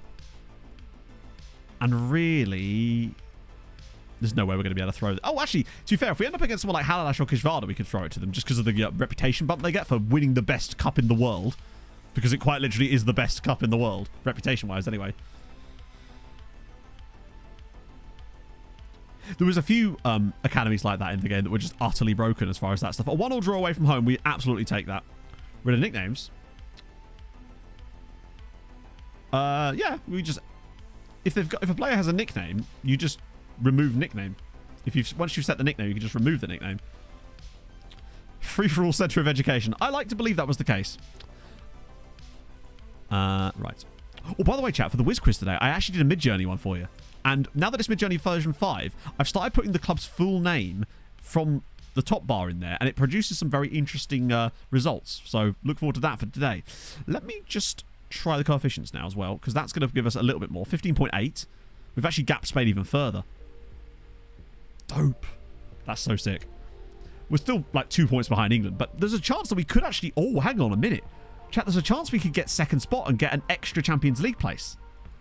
Maybe. Which could actually still help us in a way. All came with a nickname, Ivan. Ah, no, but that's not a nickname per se. It's just like... Well, it is, but it's the hard-coded one. The only way you could do that would be to like go into the player, set their nickname as their actual name. Then you could kind of reverse engineer it that way, I guess. But that's the only way I would know to actually do that. Santos Laguna. Those guys go. Yeah, we'll try out Ataliba next game. Oh, hang on. I want him in the first team squad. That'll do, won't it? It says Real Madrid set to make huge Pretzel bid, but they haven't. That's Atalanta. I want Ataliba. There he is. Last thing we want is him in... Actually, he'd probably be okay in that scheme, but I don't want him doing final third training. I don't want him... yeah. Don't want him training that either, because that's not the role. I want him training that. Just on support for the moment. Cool. Football Federation Australia Centre of Excellence. Yeah, there needs to be more of the use of the word free-for-all, I would say. Debrecen make a loan approach for Gustau. God damn.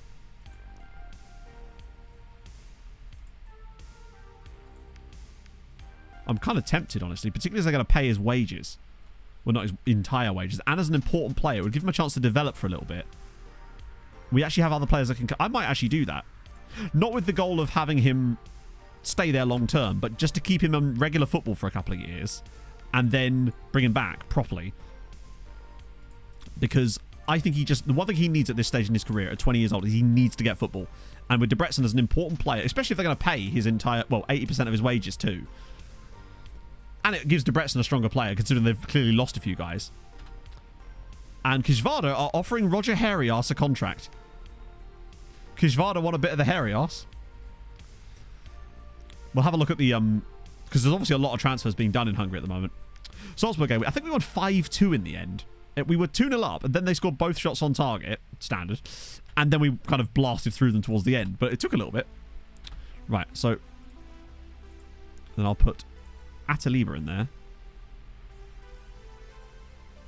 Give him a rare start. But Zurin's back too. See how he does.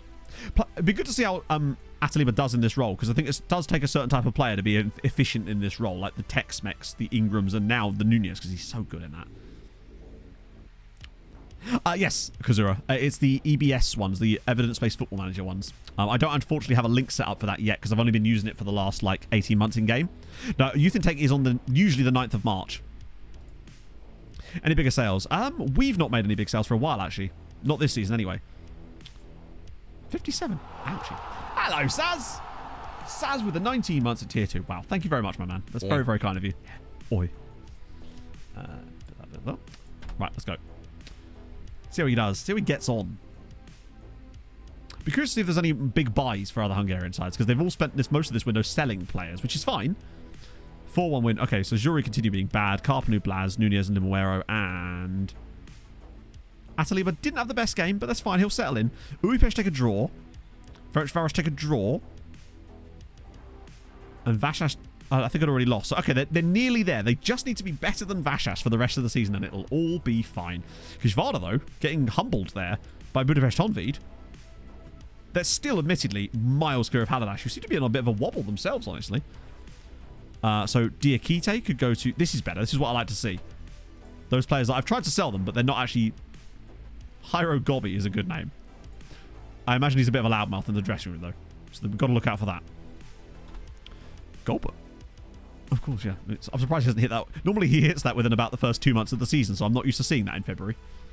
Are we unbeaten this year? We actually are unbeaten this year, too, so we could maybe go for the record. We've actually only lost one of our last 54 league games. But it was the last game of last season, and that kind of annoys me. So Molfehavar are signing Diakite. Good news. It's weird how they never pick them up when I want them to. Right, okay, so the window's happened. It is now finished. Finito. So new stuff. That we already knew about that. We knew about these. So that's a loan. Haladash signed Ayala from Olympia. That's a good signing. £1.5 million for him too. He hasn't come back through the scout report yet, Basil, from what I know. John Jensen, as well, has joined Ferencváros for £2.2 million. Solid player. Nothing really there. Nothing super important there. Mostly loans there. Oh, there we go. Interesting one. Norikazu Mihashi from Vissel Kobe. Nice. Gonna lose the next... Yeah, that's true. I've jinxed it now. Kishvarda also picked up this guy, Fernando Acosta from... what's that? Is it... Yeah. Sportivo Italiano. Not a bad goalkeeper. Very good aerial reach. Then we've got Edvin Karlsson going to Debrecen for 2 point... Not a bad signing at all. Jamaican De Giamot. Is that? Oh, yeah. The bloody is. Norman Burke. I remember literally we saw his name earlier today. And I want to scout him now just because I want to see if maybe they've picked up another Jamaican gem, because I tell you what, he looks quite good actually. They're obviously following our scout report. And then Robert Olsen too. 2 guys from Hammarby to Debrecen. Oh, they're making a good... Oh, wait, hang on. Wait. That's one of our... It's one of our former dudes. I knew I recognised that name. Just come back to Hungary again. Well, at least Debrecen have invested a little bit of that money. I do like the fact, though, that they're investing, generally speaking, obviously not. He's still only 26 in these sort of players. They sell their guy for like 25 million, then they just buy a load of youngsters that immediately like triple in value. I'm liking it. They're actually doing their own really sensible transfer strategies. We got a 10-day gap now. It's only 10 days. Probably not enough for us to actually play a friendly in there. Wouldn't want to risk any random injuries. Was he 6'7"? That's dope. What was the guy from... Oh, Kosice. Savaganda.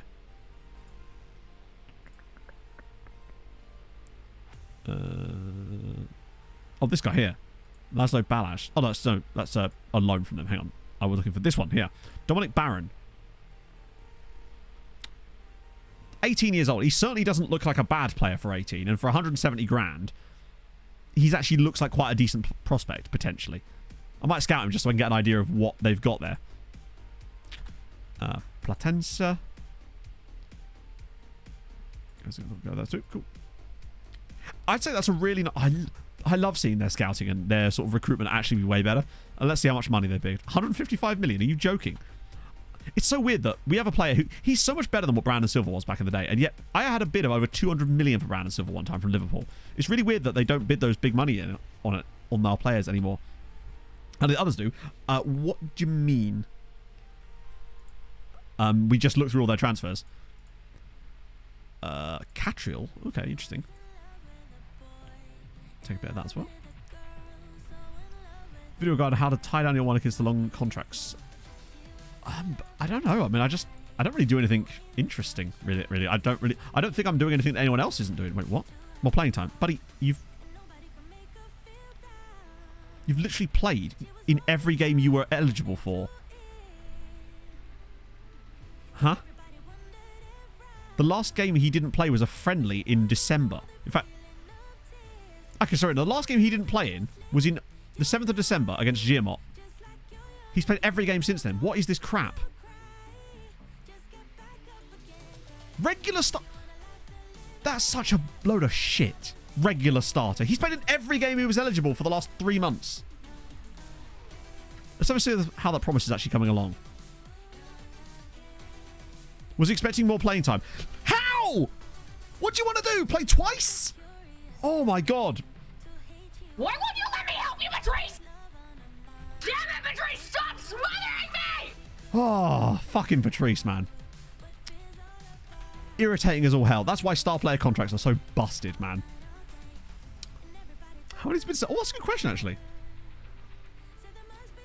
I love they actually came out and did that. He has so far seen no red cards. Wait.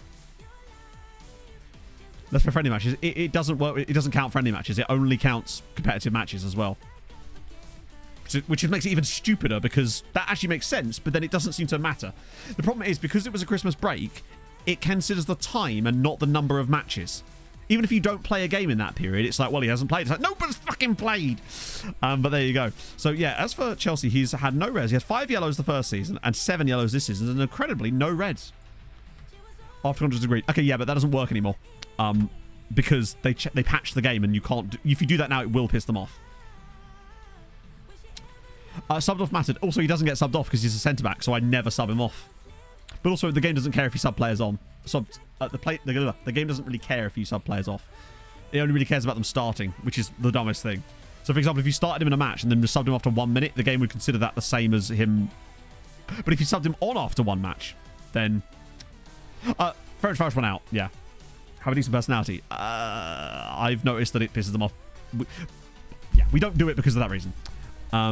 Right, okay, so Halalash and this is big. Halalash against Ajax, they're leading, so they're not. If they win at home against Ajax, they're through. Giamot, if they don't lose to Spurs, they're through. Please. Fuck off. Are you shitting me, FM? Isn't FM fun? Let's see how close these games were, shall we? I mean, the penalties kind of accounted for a lot of that. Oh, what a fucking crock. I mean, this is going to be a demolition job, isn't it? Yeah. Oh, I'm so bored of it. Halidash came fucking... Ajax were 19th, or was it further than that? Where did Ajax actually go? 23rd place, Ajax. Oh, so... It just does my fruit in.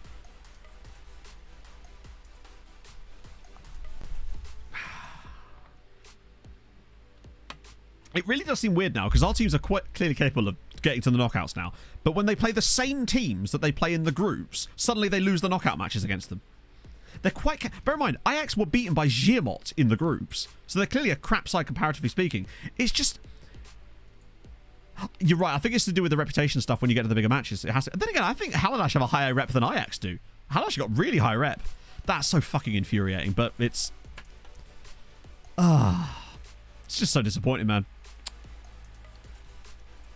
Because we've still only to this day had one team get through a knockout round of a Champions League game, which is actually mad. Oh, is Chinchilla... they weren't brothers. Damn it. Oh, well. We go again, I suppose. I saw the Belgian amateurs there. Yeah, the lower rep that we've got is probably not helping. Cambrodia, thank you for the raid. Welcome in, my friend. Actually, he's not even that awful. I mean, he's still pretty bad, but... I know, if I accidentally... Have I even been saving the... I don't think I've actually even saved the game today yet, which is probably something I should do. I don't think I've got autosave turned on. No, I haven't. I should probably turn that on, actually. Because I haven't... I was testing something the other day, and I always turn that off because it's a pain in the arse when you accidentally are testing something where you're simming in charge of a club, and then it starts saving the damn thing. It threatened us with a good time. It made us think we were going to get something cool. On the plus side, though, Abraham Ramirez. Thoughts? I think he's an absolute no-brainer signing, right?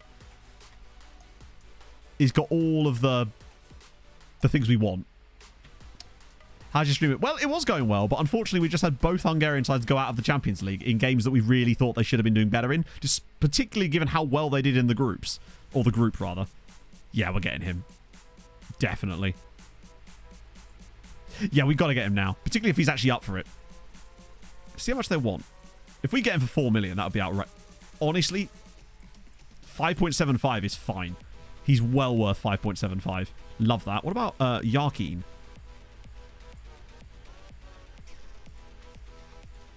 I might just send this to Gonzalo. Unsure on him. Balanced personalities always throw me. But Ramirez, really like him. We'll cheer ourselves up with a bit of retail therapy by signing this guy, who I really do like. Plus, he'll be a really good loan farmer for a couple of years before. 3 years, 10k. Ooh, he does want quite a lot. He reminds me a bit of old Ruben de la Cruz. Put that down. Bring that there. Bit of that. Bit of that. Boom, boom, boom. It's cool. Donovan DLC. That's the one. Good old Ruben DLC. Whose name was never Ruben, and somehow I ended up calling him that the entire time. Oh, that's annoying, because he was a guy that we kind of sort of looked at one point, but I think we just decided we weren't sure and didn't want to drop £11 million on uncertainty. He will get Mexico caps for sure, but it just allows us to get that long-term. The thing is, right, the reason I'm not so bothered about him getting Mexico caps and being on 30k a week is that he's got a 7-year contract. If we didn't give him that and gave him a normal contract without that clause, it would only be able to be for 3 years. So he'd get Mexico caps in that 3 years. We'd then have to give him a new contract, and he'd probably demand the same kind of money anyway, right? Reminds me of that player that never existed. Yeah. You must have heard of him, right? Finances are still fine. Like, we probably are going to need a sale in the summer of some form, but we've got a few players that are slightly older that I'm possibly looking to ship, so that's not a problem. Not sure who exactly, but we'll figure it out.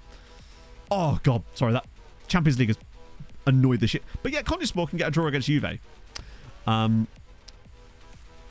you what, there's quite a lot of interesting teams going through here. Also, I love that Bayern had to do this. Bear in mind, Bayern have won back-to-back Champions Leagues. Yet, came 11th in the group stage. God, we had a plus 26 goal difference. Did we get over 30 goals? Yep, we scored 31 goals and only conceded 5. We've got to be the favourites now for the title this year. But watch us get the worst possible draw now. And draw PSG or some shit. Donovan de la Cruz. He's at Barca now. Man's picked it up a little bit. He was clearly a very excellent player. I think he just didn't like the fact that he was further down the pecking order for us. So we sold him to West Ham for 13 million quid. And to be fair, he has sort of... His playing time has very much dwindled lately at Barca. He was definitely a hit in the first couple of the years, but then really has faded out. And speaking of that, actually, is Navarro still playing? Oh, he's at PSG now. So Barcelona eventually got rid of him. I noticed that they were playing him less and less in terms of his starts. Actually, yeah. Yeah, that was the one. But now plays for PSG. He was behind Hossam at the time, and I think he was also behind Darla a lot of the time as well. Just because Darla would often play on the right. That's that same guy, isn't it? Okay. Right. I need a pee. Oh, hang on. No. We'll wait till after the Uepesh one so we can look at the coefficients. And if you had a long few days, enjoy your nap, Leafy. Right, okay. Uepesh. Please don't screw this up. We've had such a nice time with Europe. Do not let this start to be the beginning of an awful run for us in Europe. I don't need them going out here as well. Oh, bloody hell, they played that close. But they did go through. I mean, 2-2 draws pretty fair. Honestly, they probably could have scored less goals. But they did get through, which is key.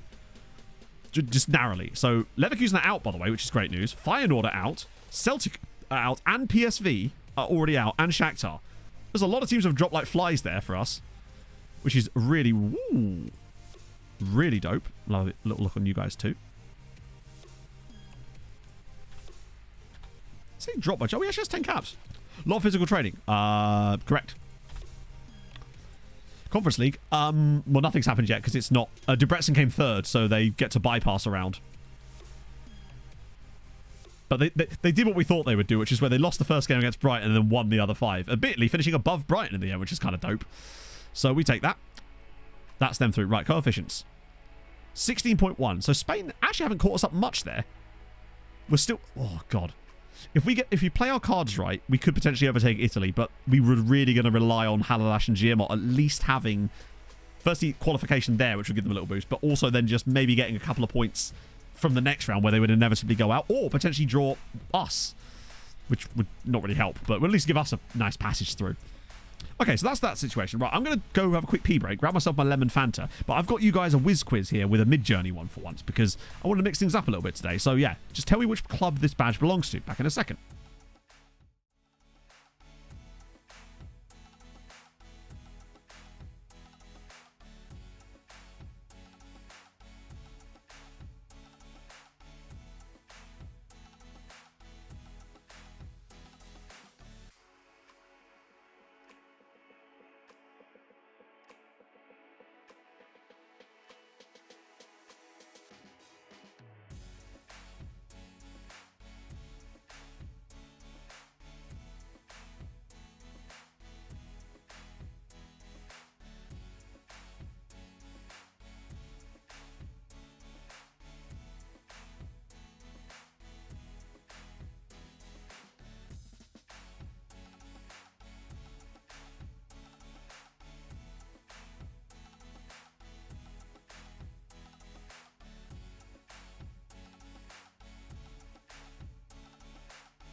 So, the correct answer was Nice. Because this using Midjourney 5 and all stuff, because I gave them the full name, it sort of interpolates a lot of it based on what I say. So because Nice has things like gymnastique in the name, for example, it kind of extrapolates out of stuff like that, and Olympique as well. And I think that's possibly what tricked it. Not tricked it so much as forced it to come up with slightly different names. And I feel like this allows it to make it slightly harder. So this one, I just gave it the prompt of Imagine logo and then Olympique Gymnaste Club de Nice. I didn't give it any more specifics beyond that. Also, Lemon Fanta. Slightly harder. Well, you know, now you got to think on your feet. You can't Google it or anything. Lemon Fanta ASMR. Here we go. Okay. Hopefully this actually tastes nice. Ooh. Okay. Not bad. It's not got the same bitterness as Matori Fanta. It's more, it's a bit sweeter, but I do quite like that. Not abroad, it never hits the same. No, this is like normal Fanta. Oh, I've never had it before. Decent. Decent. Gesticulate. At the moment, Marmalade had... Watching you intently. Let me gesticulate a little bit further. Also, is Marmalade a cat? Because that sounds awesome. My hairdresser's cat absolutely bloody loves me. Like, the moment I get there, cat sees me, is like, right, tummy rubs now, bitch. So that was my Friday. We're getting Big Abe. I say Big Abe, isn't he like 5'3"? Yes, even more reason to call him Big Abe. I like Fruit Twist as well. And Gold Stars. It's sort of, consider it like uncertainty, basically. That's the best way to describe it. It's sort of, you're not entirely sure. Got a date yet? No, but she has, unfortunately, just been diagnosed with Crohn's disease, sadly. I had to reschedule. I was supposed to see her on Wednesday in the afternoon, like late afternoon. I had to reschedule it for Friday in like the middle of the day, which is why I basically got nothing done on Friday, because driving out there, coming back, kind of disrupted my entire day. But yeah, unfortunately, she told me that the reason was because she had to have an emergency medical appointment to finally get this diagnosis finished, and sadly was diagnosed with Crohn's disease. Being often viewed at a 90-degree angle. No, but now I... Hang on.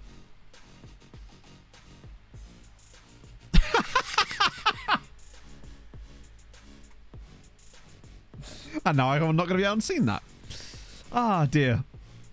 No, she says that 3 of her cousins have also suffered from Crohn's. So, that sucks for her.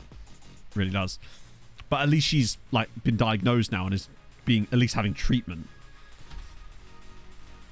Oh, that's the cup. Right, okay, let's see. God, I have a Go XLR and I've never used it. I got it for Christmas a couple of years ago and I just haven't been asked to change away from this Focusrite. Aren't they stopping making the Go XLRs now as well? So Giamot are out. Halalash and Honvita through. I would like to throw the cup to one of them maybe if we get the opportunity. We'll just go full... Ooh. Manuel. What is it with right backs today? He's not got the pace or the crossing, but at 4.2 million, if we can, he still looks poggy. I suspect we might have to pay a bit more than that. Although if that's release cost, that's what we pay, right? Damn. Brazil have finally been coming up. It feels like we haven't found many great Brazilians for a while, but finally, maybe, actually going to get a good little batch of them. It's good. Eric, woo! Thank you very much for the follow. Is that Eric Flair? That's a poor joke. Apologies. I'm so sorry. I've let you all down. Took out that. I want to make sure that today we get the youth intake in, obviously, as it's literally the title of the stream, and the first match of the whoever we play. We want to make sure we get that in before 45. Oh, God. Dala, Bigmanovic, and Nunez now out. It's not ideal. So we did that one. We did Donovan DLC. Oh, we didn't look at Salsa Ballers, but that sounds great.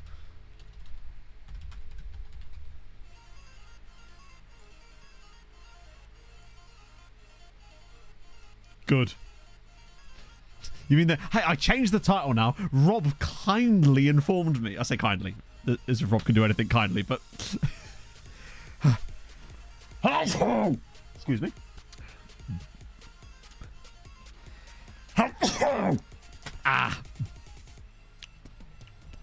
I'm liking the Weasel. I don't really know exactly if that. It's hard to know if they're doing better or worse because I don't really have any kind of data points specifically, but they're not doing any problems, so I trust Max's judgment on them.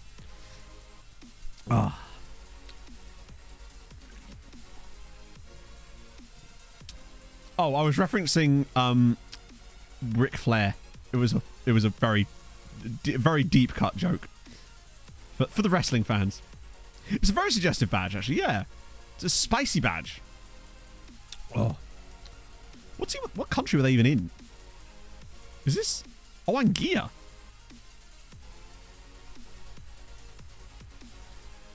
Oh, I thought they might have been like building up their youth facilities or something. Do the 2 reports roughly. When you say how often do you do them, I do them every time one comes through. So when one comes through, I just add it to the back of the queue. So every day, I suppose. When I was originally setting them up, which wasn't really a timescale on that, I just kind of set them up. Children's Jim Thompson Farm. That actually just sounds like an actual local farm. Like it would have a wooden sign.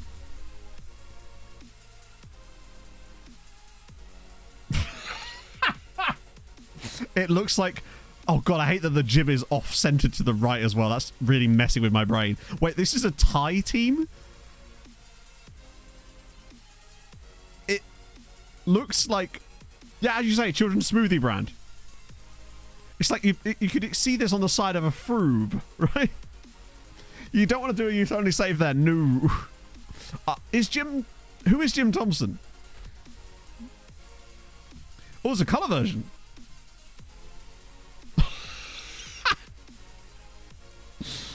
Oh dear. It's really something. It's really something. What was it? 6 size 1? What, to Thailand? Fair play. That's our bougie school trip. Okay, these guys are clearly going to take a bit longer. I love that Belgian freebie dude is actually still hanging around in the extra crispy. I mean, they're still existing, if that's what you mean. I don't have any information beyond that. CS Susteren. Look at me spelling things correctly. I assume it's these guys. Wait, is that football in jail? Oh, it's in the goal. Right. I thought it was a ball in jail. So the ball's gone to horny jail.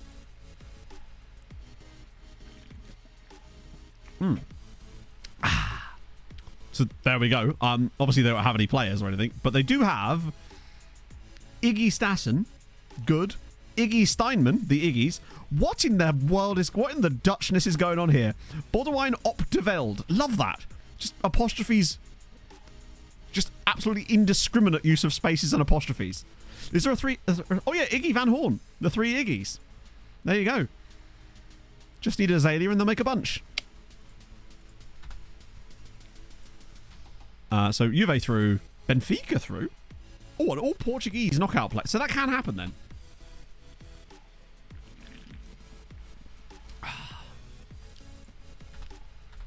Language course, no. Maryland County. Are you just like looking up funny logos? Because I'm here for it. And Iggy Pop, of course, yes. Can't forget him. Mr. Pop.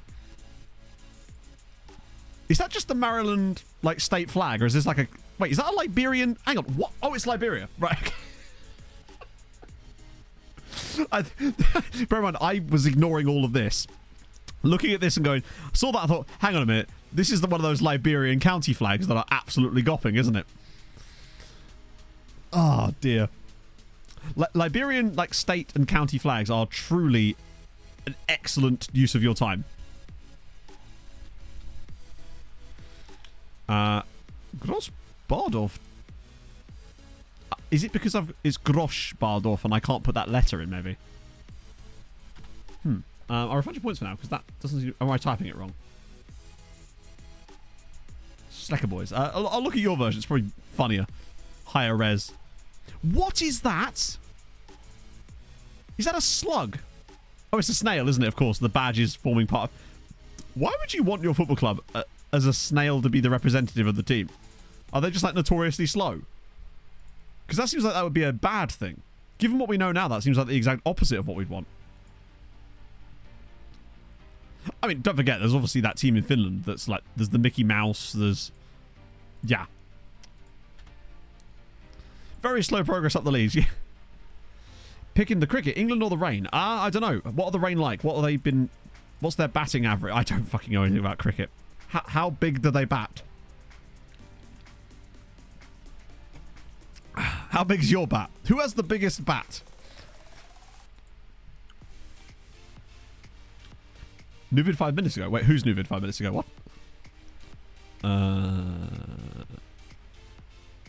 Montiel at right back. I don't like that.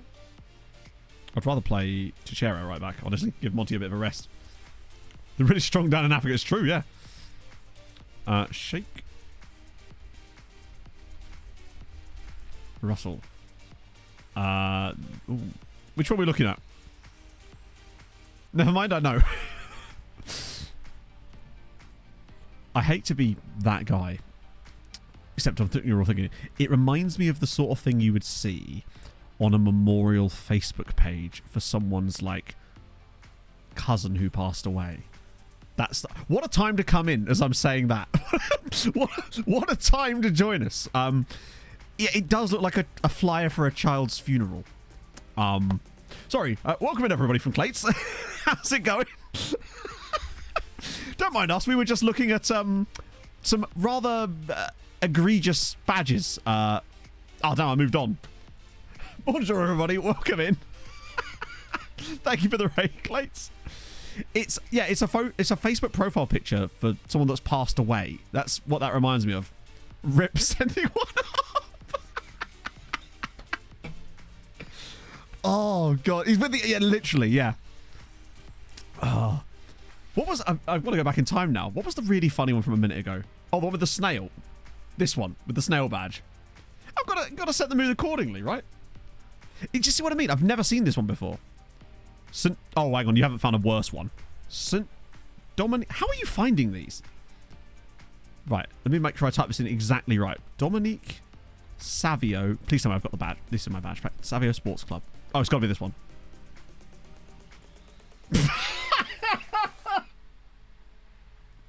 What's going on here?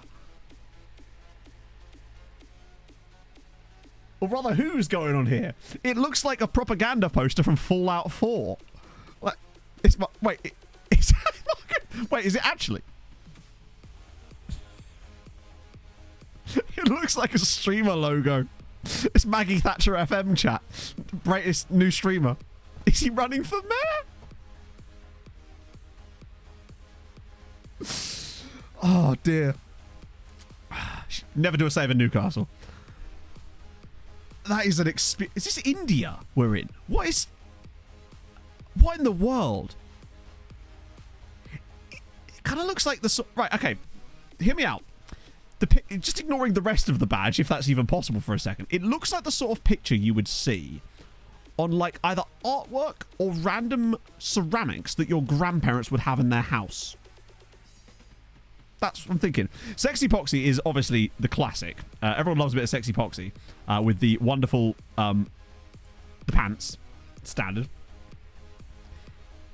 Sounds like you're about to say smash. Tell me I'm wrong. Oh, God. Yeah, it does have kind of Fallout 4 vibes. Or, like, just Fallout vibes in general. Oh, that's great. Avenir Began. Oh, what in the world?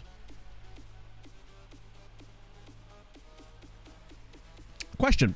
Why is the hirsute tiny wizard humping that football? Answers on a postcard. What is... I suppose he's riding it, but like... I have so many questions. Is that Jizzhorn Cap? I mean, I'll be honest. I still think that Extra Crispy is an underrated gopping logo, right? For those of you that have just joined us and aren't familiar with Extra Crispy and their, well, existence, particularly as it says fruit snacks, with fruit snacks spelt like that. It's also a bit of a classic. Sorry, the reason this all started about, for those of you that just joined us from Collective Stream, this all started with Adrian finding this. Jim Thompson Tharm, which is a team in Thailand who have that as their logo. Oh, FC Santa Claus are great. It is a bit Simpsons-y as well, actually. I mean, this honestly looks like a front for a people trafficking operation. These are not words. Probably for the best that they're not words. Or depending on the badge pack. Oh, is this the colour one? Yeah. Sometimes you can get a coloured version too if you really fancy. What game even is this? Oh, it's Budapest. Okay. We are Budapest. I've literally just undone the change I made. My brain's gone. Head's gone. Okay. Is the result that. Get rid. Oh, that was an experience. Salsa Ballers, actually, you're right, was what got this whole mess started. Oh, God. Hadrian's going to find more of these. Did Shake Russell... Shake Russell was great. Oh, there's more! High Quality United. They've got a lot to live up to with a name like High Quality United, really. They don't know. They've lost again. Oh, my God. They've won! Budapest have won a game. It's just Ferenc Varos that need to actually sort their shit out. How have you won 1 in 21? You were literally in the Champions League. Right. Let me just try High Quality United for a second, if I could spell. Only one of those things is possible. Oh, my God, Matt.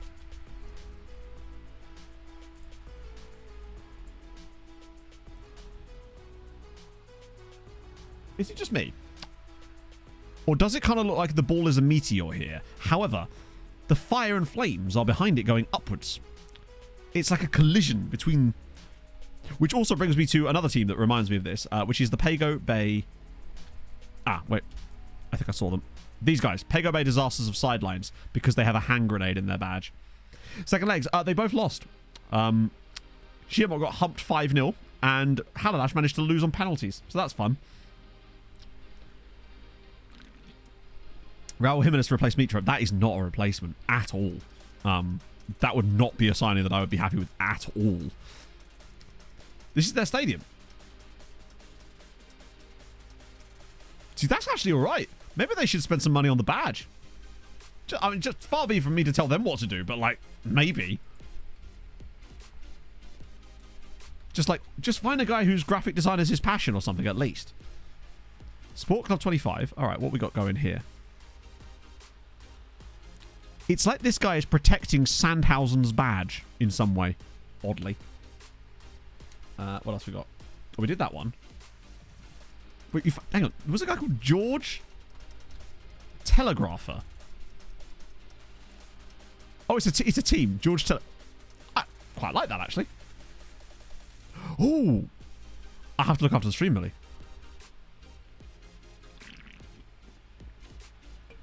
Oh, Christ. So I'm getting overloaded with badge lookups here. Caravel.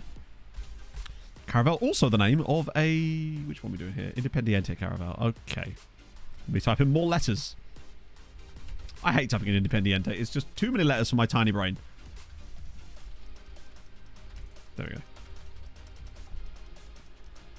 Oh, Porto Caravel. What on earth? It's a pirate. Copy paste. The problem is that is often it's not spelled correctly in the chat, so I have to then figure it out on my way. That is... It looks like something you'd see on a menu at like a pirate-themed restaurant. It's the best I can say for that one. Warriors in Singapore. That might be a tough one to find. Which Warriors particularly is it? Let's...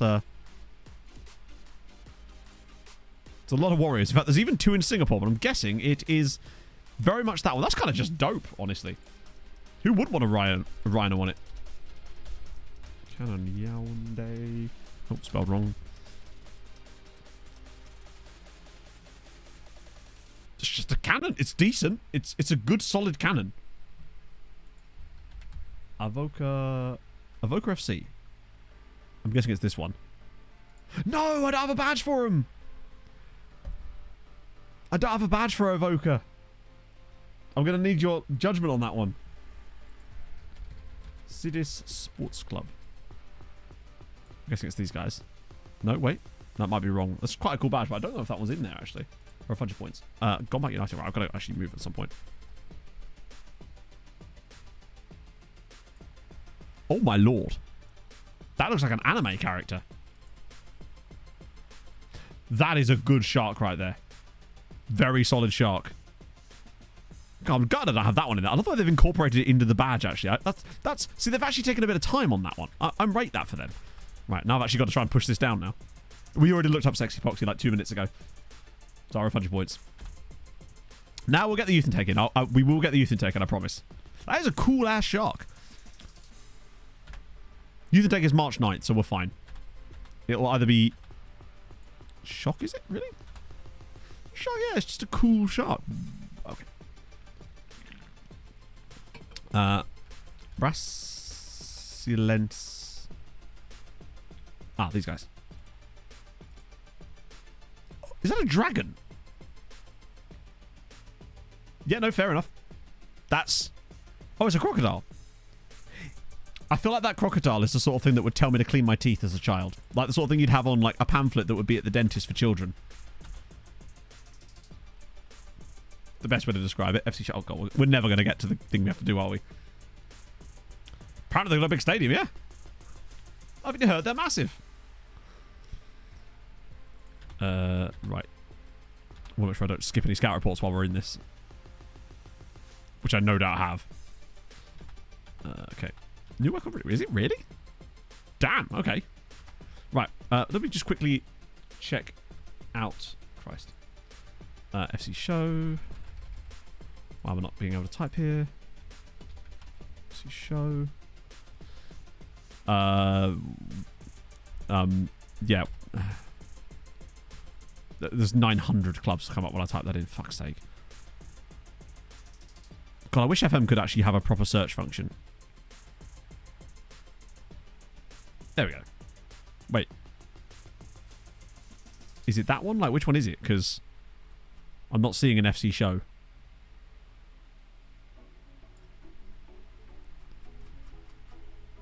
I'm seeing 2 teams. Neither of whom are actually called that. I'll refund you points for that. Okay, right. Lampang. Oh, wrong one. Although I guess that's their stadium, presumably. That's actually kind of sick. To be fair, I don't mind that one. We've had that one twice. We don't need to get it again. Panu. I think I'm familiar with them. Wait. Oh, why has it not come up? Come on. Oh, as if.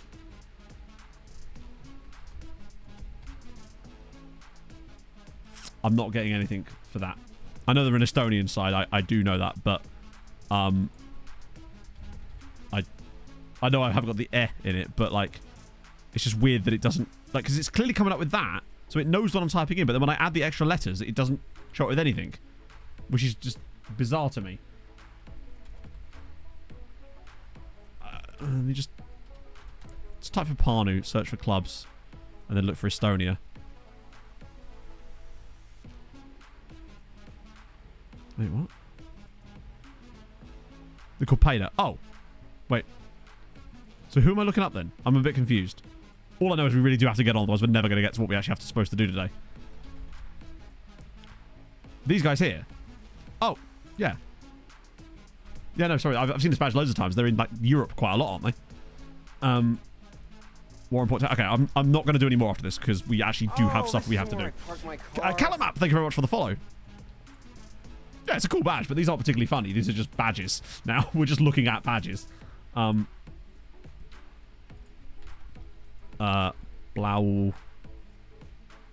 55. Wow, there's a lot of Blau Gilles. Oh, this isn't where I parked my car. And Sergeant West, thank you very much for the follow. That's quite a cool badge as well, but yeah. Anyway, we move. Champions League, go. Speed 3. God, I hate how complicated this is. And then if set speed 3 again. Set to overview, and we go.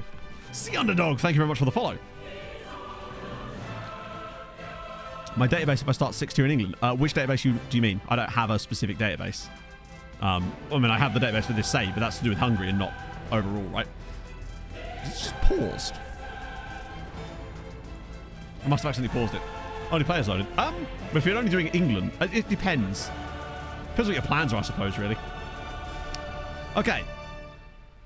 So, I'd take Tottenham. We could have a go at Spurs. Cooper, do not hate. Oh my god, how slow is this? Is it back on... God, it's so slow. Becky, thank you very much for the follow. And it's Liverpool. Okay, so an all-English tie there, which is actually kind of good for us. Because it means that we're going to at least lose an English side here. Going to play ATM. I don't know what that means. I never play arse to mouth. It's very unhygienic. And we play Benfica, which we'll absolutely take. I just realised you meant Atletico Madrid. I love that my brain went there instead of to Atletico. Yeah, Arsenal, Chelsea. That's kind of good for us, actually. 2 English sides are going out guaranteed. Bayern, Man City, and Bayern are the reigning champs. So that's a good chance for City to go out as well. Ajax, PSG. So if they'd have got through, they'd have...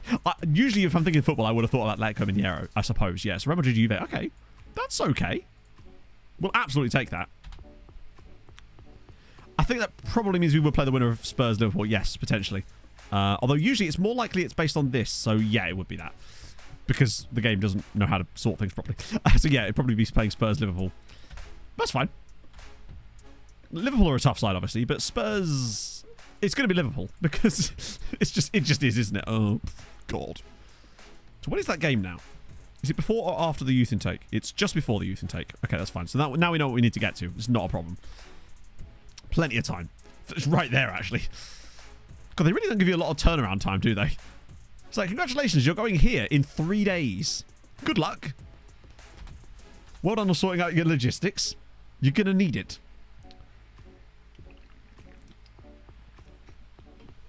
Okay.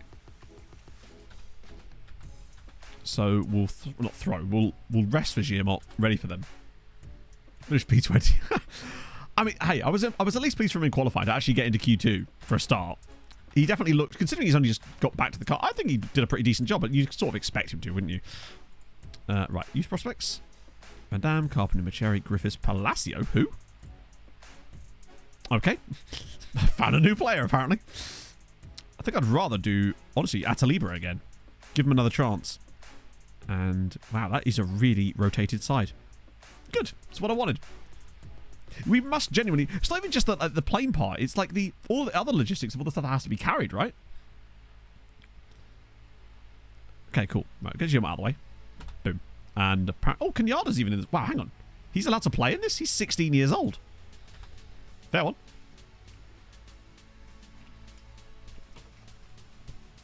We'll take that. Yeah, we're actually making fine time. We've got Benfica there, and then we've got Ferencváros the other side. A little late, Rockstar, but it's fine. We've got plenty more time to go. It's all good. That was narrow. And actually, Honvéd have actually caught up with Giamot now. Surprisingly. Budapest and Ferencváros take a point each. Vasas bloody win. Stop being mid. In the sense that they win occasionally. Ayya. Ferencváros still, with 1 win in 23 matches, is actually embarrassing. Like, how dare you come and pull that kind of shit in our league? Winning 1 game. Should be ashamed. Actually, the worst thing would be if they somehow don't get relegated and still only win 1 game. They just draw loads. Consecutive. Wow, we've won 26 games in a row. Oh, I guess we must have done because we haven't lost in the... Wow, the last points we dropped was against Budapest, ironically. Right at the start of the season. In September.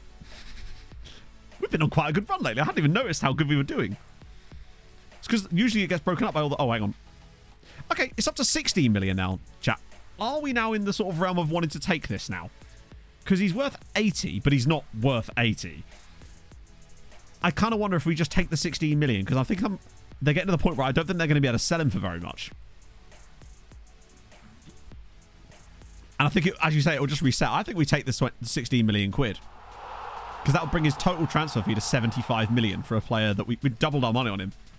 And we need a bit of extra cash. Bubble with the 34 months. Thank you very much, Bubs. That's very kind. They're clearly not going to offer us... At one point, they were offering us 600 grand. So it's a nice little increase on that. And we get 16 million quid, which just kind of helps out with the finances. The finances will be better soon anyway, because we've got the extra We'll get the Champions League money that we haven't actually had any of because we missed out a round. Right, Benfica away. But Benfica should be relatively comfortable. Like, that's a good draw for us.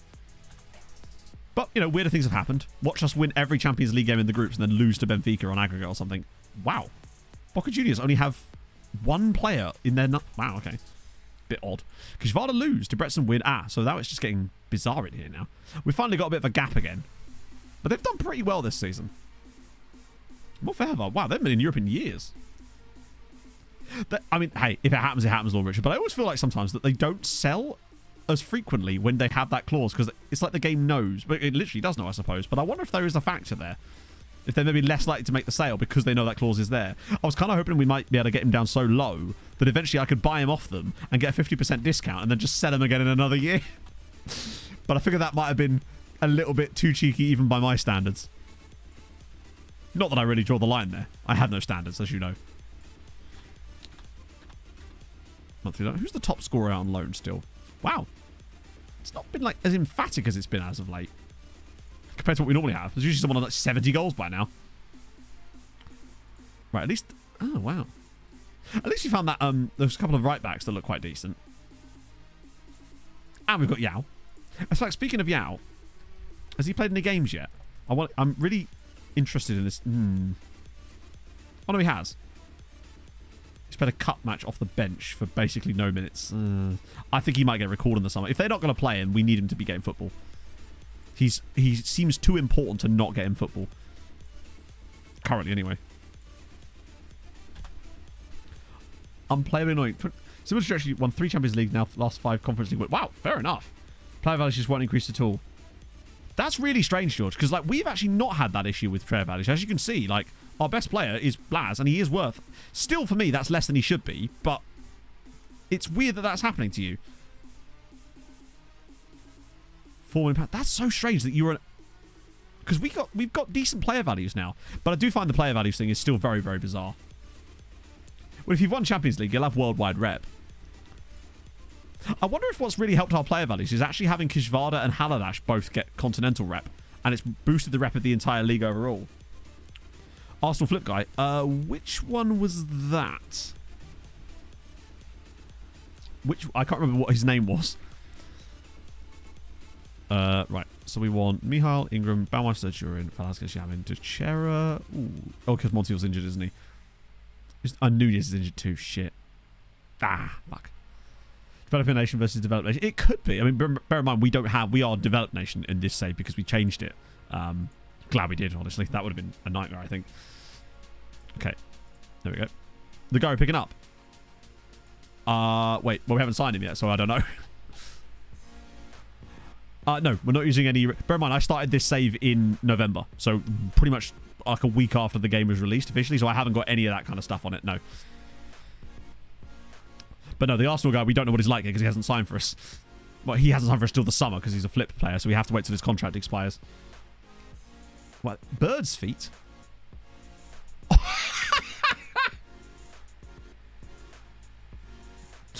That's wild. It seems unnecessary. It's quite a nice badge. I don't know why they added the extra accoutrement on top of it.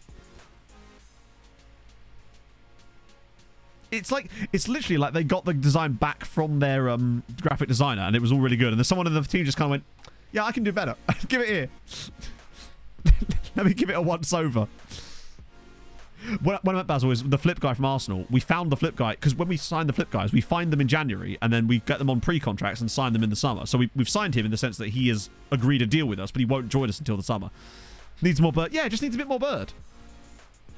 Not prepared to understand it. I like that attitude. It'll serve you well. Oh, a rare start for Sam Ingram too, which is nice. Ooh. I would highly recommend the Lemon Fanta. Good shout. Future transfers. We can, but my point is that we can't see if he's any good or not in terms of like stars and stuff because it's just so hard to tell until players are actually here what they're going to be like. He's not great. There was just not a lot of players out there really that weren't like 35. God, do I have big chicken's feet? I think it'd be better if the bird was wearing slippers, personally. but I'm easily pleased. What can I say?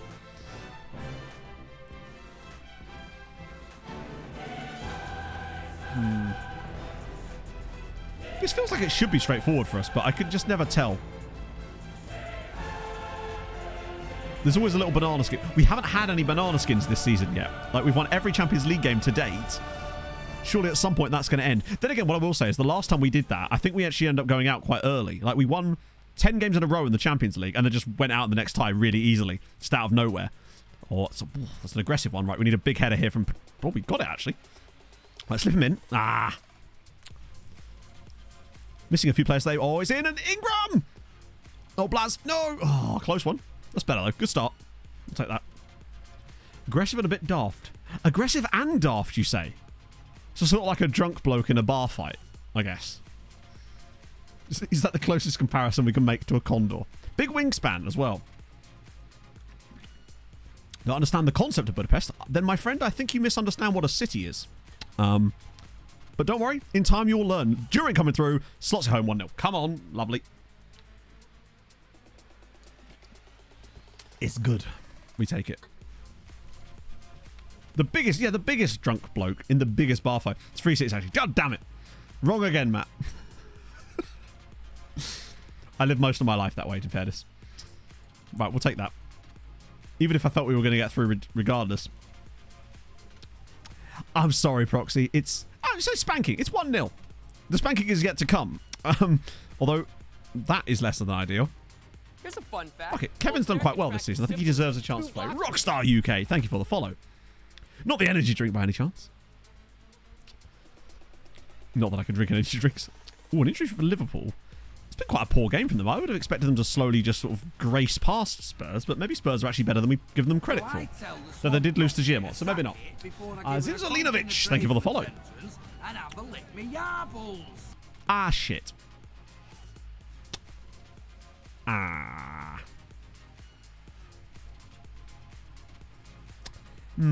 Okay. Less than ideal. But we move.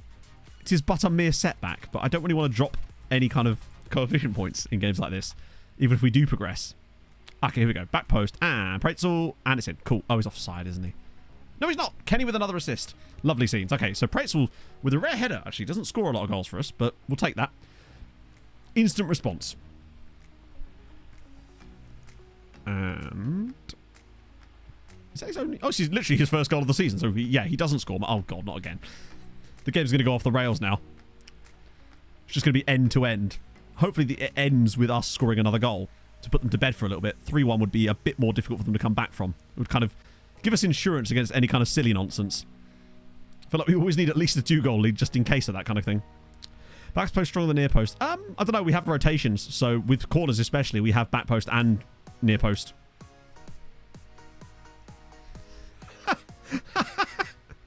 Well, to be fair, I think I was right in saying that, Rockstar. They had literally lost to a Hungarian side in the last round of this. Admittedly, they did get through with the second leg, but they had lost to one of the third best Hungarian side in the last round. Only in one leg, you understand. Oh, Duran's in. Oh, he loves a little pokey one, doesn't he? Still only 24 this season, though. Moses Jarju. Nice. Which club? Same scout for all of them. Honestly, I would just say send your best scout, because there's no benefit to having different scouts doing it. It doesn't affect the workload or anything, and you can only get one a day, so you might as well just send one scout to do it. I usually use Gonzalo just because he has the best judging PA and CA, so in theory, we're going to hopefully get more accurate reports. Maybe. Although, I'm still not sure about that. I'm going to do some tests. Because I still think that maybe his knowledge of the nation as well is going to help with that, rather than just... it shouldn't really make a difference when he's actually judging the players that he's there to see. Like, to me, the knowledge of the nation should help him track down the players in the first place, not affect his assessment of the players when he actually finds them. Oh, but I'm a Poikina. Well, you'd have a good youth intake, at least, unlike us. Yeah, there is no one else. It's just Gonzalo. He's the only one in the department. He doesn't get a day off. He's not allowed one. His day off is called when he retires. You can sleep when he's dead. I'm going to work him to the bone. To the bone, I say.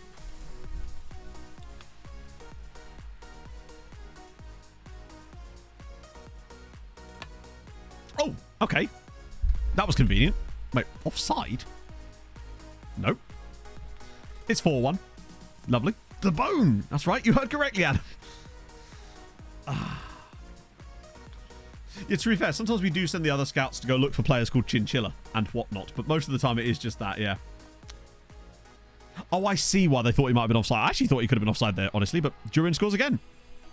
Is that a hat-trick for him now? Yes, it is. Hasn't scored a hat-trick in the Champions League this year, so it's nice that he's finally getting back on his feet a little bit more now. Right. Ingram is struggling a little bit. I think we'll get Carpi in for a bit. Velázquez has struggled too. Limoero, why not? And now that he's got his hat-trick, I might even get Sem on for a bit. More than bone. Work until he's dust. Work him till the marrow comes out. And so on. And other threatening statements. Understanding of the Hungarian league. Oh, yes. That's what we're focusing on. So, yes. The league is considered the third best in Europe at the moment. Although, technically, provisionally, we're the second best in Europe. Because Spain are sort of lagging a bit this season. So, it should allow us to go back above Spain into second spot again. So, yes, we've noticed a lot of increases. To give you an example, we've had 2 Hungarian sides this season qualify for the knockouts of the Champions League. We've also had 2 Hungarian sides win the Europa League. And it could still happen again this year.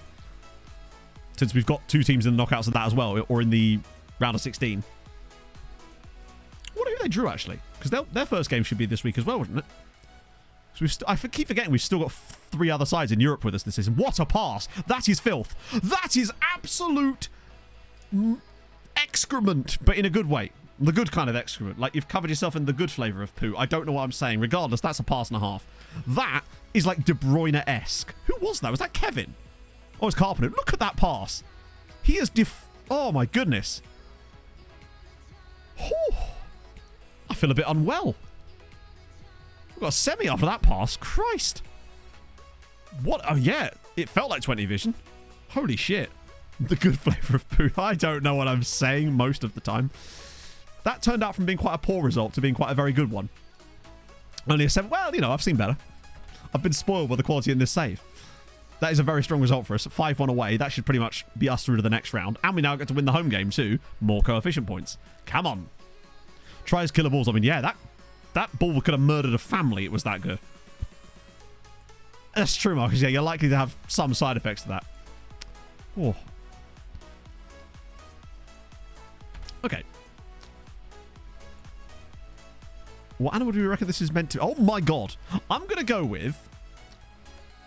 octopus goat hybrid.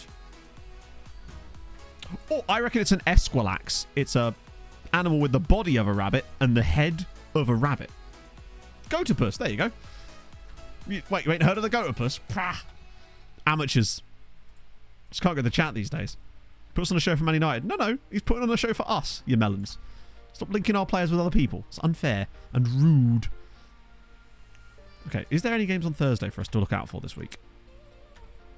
Unhappy promise not kept. What? The fuck are you on about?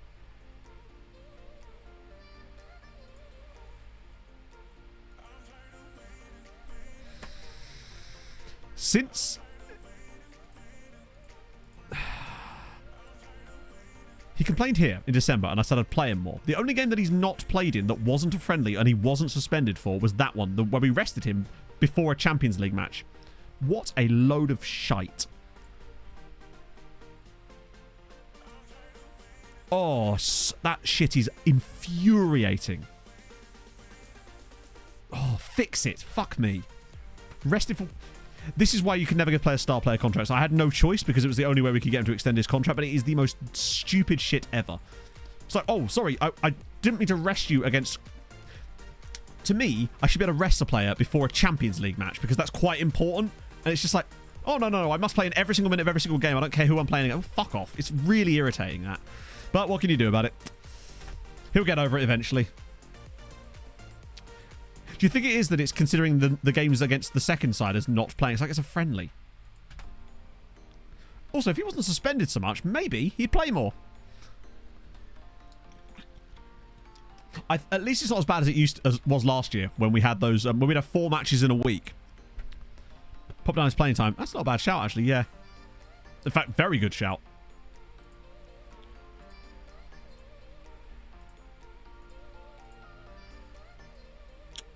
Wait, I could put him down a regular starter and he won't complain. Should have done it in the first place, didn't it? Playing down Happiness is my squad for you. I could put it in there, but it wouldn't make any fucking difference. He's played in every match except one. If that's not enough, I don't know what is. Like, I'm not about to sit here and trying to pander to that kind of shit because I have zero interest in babysit manager. I want football manager, not like deal with idiots manager, because that sort of stuff to me is just utterly busted, and it's a real shame because it does kind of ruin things sometimes when you've got a player who doesn't understand that being rested ahead of a Champions League match is probably a good thing because it means he's actually able to play. So, for example, last year with Treaty United, we had sometimes we'd have 4 matches in a week, and if I didn't play one of our players in every single match in a week for 4 games, he would kick off about it, even though he'd have like red. It's bafflingly stupid. It's just very, very irritating, and they need to have that at least. It's because it doesn't count how many minutes they play. It only counts the number of starts they make. So if you brought them on after 1 minute in the match, it wouldn't count that as even anything. It's really irritating. Anyway, we move. So Debrecen here against AEK. Twitch this weekend. Anything related to their play? Wait. Every mod gets super. Wait, hang on. What do you mean every mod? Who's which? What? Which mod's done what? I'm confused. We skipped the draw. Yes, that's true. If they've got an orange injury, that doesn't count as well. Oh god, that scared the shit out of me. Then the last thing we can't afford to lose Blas. Not at this stage, anyway. Oh yeah, Pego Bay Disasters. Lovely. Oh, sorry. I thought it was about my channel, Mr. Enforcer. That's why I got confused. Because we are pretty chill. In fact, when I'm not ranting about star players, I'm usually very chill. Kishvala win 2-0 away from home. Uipesh win 1-0 at home. Get in. And 2-0 away home for Debrecen. All 3 Hungarian sides in the lower competitions get the wins. Get the fuck in.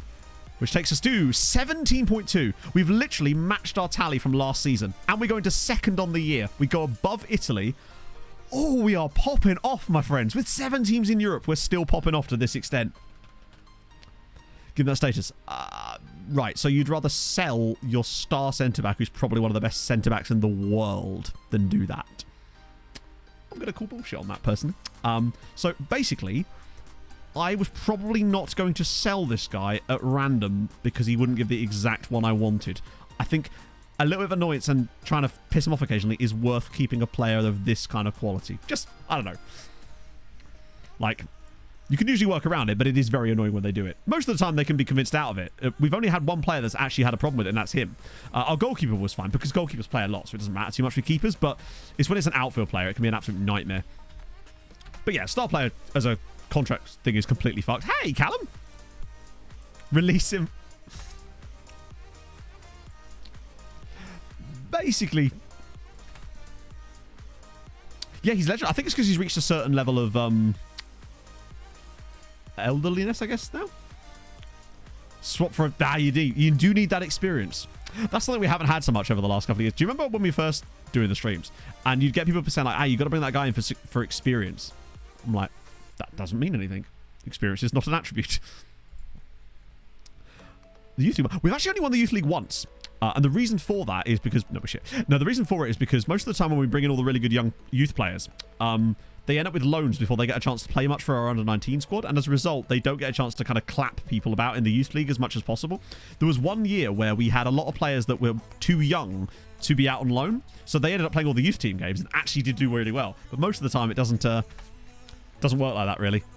We've got quite far a few times, but we've won it one time. Need to get that hold in for the mentoring. Yes. Half marathon training. Really well, actually, Callum. I ran 12.5 miles yesterday. So I did a park run, and then I ran 9.5 miles home, which was really, really fun. And I actually didn't feel too tired when I finished either, which was a nice surprise. So I think energy levels wise, I should be good enough to do the half marathon in a couple of weeks, which is going to be good. Which is surprising considering I've run the other day and I felt really knackered. I think it's just about getting the energy and the fueling right. Okay, right, so we're nearly there. Which park run? Bishop Stortford. I hadn't done one in like 2 years. The irony being, I was actually quicker yesterday than I was the last time I went, even though I wasn't actually trying to go fast. I was just trying to keep the heart rate low, do the whole thing in zone 2. That being said, right, there was a lady who I was sort of running near for a lot of the run. Quite a big lady, quite short as well, so quite a short, small stride length. And she was clapping along at ridiculously fast pace considering. And then at the very end, flew past me. I was like, yes, fair play. 190k. That's awesome as well. As in, so you just do like 10k a day. That's it. That's it. That's sick. Jeez, how dare you? Maybe she was following. Maybe she's using me as a pacer, standing behind me so that you get like the. She's drafting. You're a tourist. You won 5 park. Tell you what, Foxy, right? The guy that won parkrun yesterday was rapid. I reckon he was doing like low 16s. He was clapping along because he lapped me and finished before I'd even finished my first lap. And no one else did at all. Not another single person came past me like that from the first lap. I think he must have won by like 3 minutes. He was definitely running in like the low 16s. How far is park run? Park run is 5k.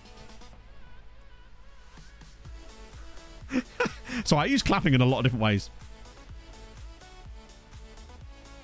It was 15:45. Christ. I suppose some of them have a lot more people there. So I was 295th yesterday. But I think that's just because there's actually more. It's been growing a lot because it never used to be as big as that one. I remember going to one when there was like, I was like 50th or something and I wasn't fast.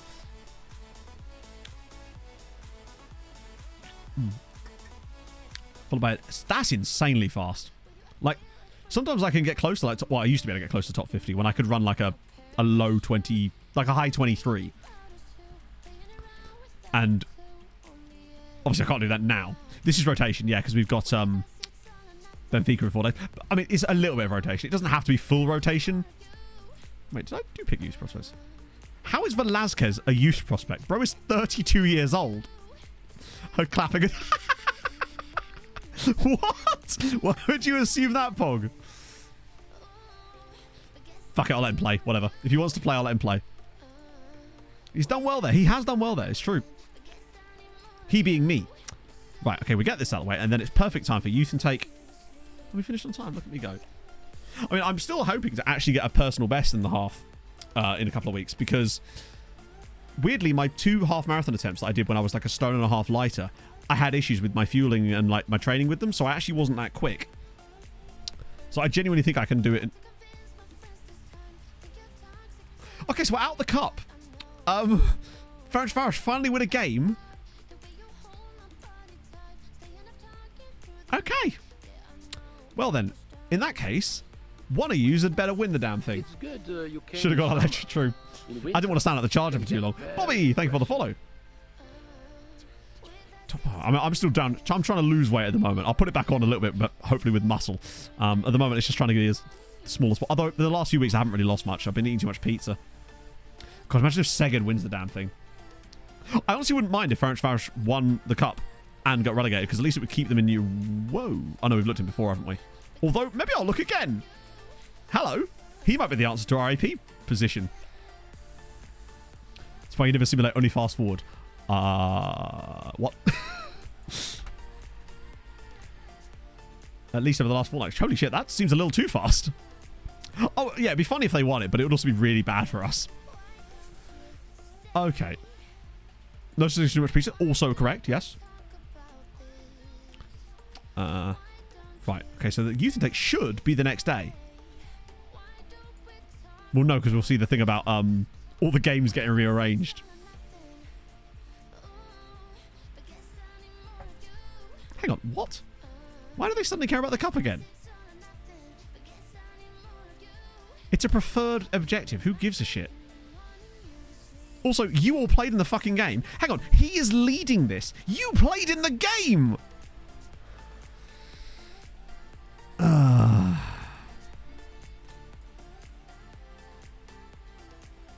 What should I do about it? I don't know. How about you fucking play better? Jesus Christ. I do love it when the players get annoyed at you because they went out of the cup in a game that they played in. Get good, the players who weren't good. Youth and day prediction is 0.5 stars. be fair, the last time this happened, we did just say we'd win it. It was different when we lost the final last year, because that was the final, and it was against Haladash, so they didn't care so much. But these players are genuinely annoying. I love how Patrice is involved in it again. Standard. Just a troublemaker, isn't he? It's weird how it's gone from, like, I swear it was, like, 1 notch on there as well. Right. Does that leave you with regards to long-term objectives? I don't know. We've only won, like, 18 league titles, to be fair. So, I think they probably should sack us. Thinks you're in the bar as much as well. I mean, in a way, that probably should have been.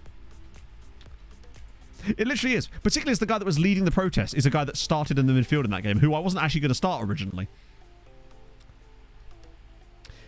Yeah, probably should move on that legendary centre-back, honestly. I love how he's got legendary, even though he's only like, what? He's only 28 years old, and he's already got legendary centre-back, which I do really like. Okay. Hopefully, Haladash kind of... I'd like Haladash to win that. Now, he wouldn't get sacked for that. Honestly, when we lost the title with Tromsø that time... Goo. Chat, it's goo. Gustavo da Silva Andrade, short for goo for short. Take off the Pope hat. Do you reckon he likes those little yogurts that you can get? You know, the little goo pots? Or is that with a... You've got to put an umlaut on it? Ash, thank you for the follow. Okay, well, have a look. Gustavo, yeah, it's too long to say Gustavo. Couldn't he sort it to Gus, though? Like, surely I've never met a person called Gustavo who didn't shorten it to Gus. Instead of goo. Just call him G at that point, right? Ash, thank you so much for the prime as well. Wow, it's very kind of you. Is he a goo player? I guess we'll have to find out once the scout report comes through. Oh. Tastes better. Everything tastes better with an umlaut on top. If pizza could find space for an umlaut, I'd be all over it. Honvi with a big win. Debrecen beat shit. Wow, Shibot have actually eaten shit. At one point, they were right in the battle with these guys. Now they're down to 6th. Also, Honvi might get into... that could go... Could be worse, honestly. F1 intent, that's fine. We've got one more thing to check, and that is the youth intake, and then we're good to go. As Kishvada go through... Oh, God. Kishvada or Ferencváros winning it is fine by me. Pizza! Okay. I suppose you could find... I want one of those... What did you see with the eyes? Oh, God, it's... Please don't tell me the youth intake's not today. Oh, thank you, Ash. Wow, I'm glad it's worked for you. Best intake player. We haven't really had any good ones. The best one probably so far is Zoltan, who is a Hungarian international, but he is good. And he doesn't even play for us anymore, and he never really has, but it's been a bit meh with youth intakes in this entire save, frankly. Ah, here we go. Right. 10th. Okay. What are we saying then, chat? I reckon 3-star best player. 0.5 star youth intake, 3-star best player. Zoltan's a cool name.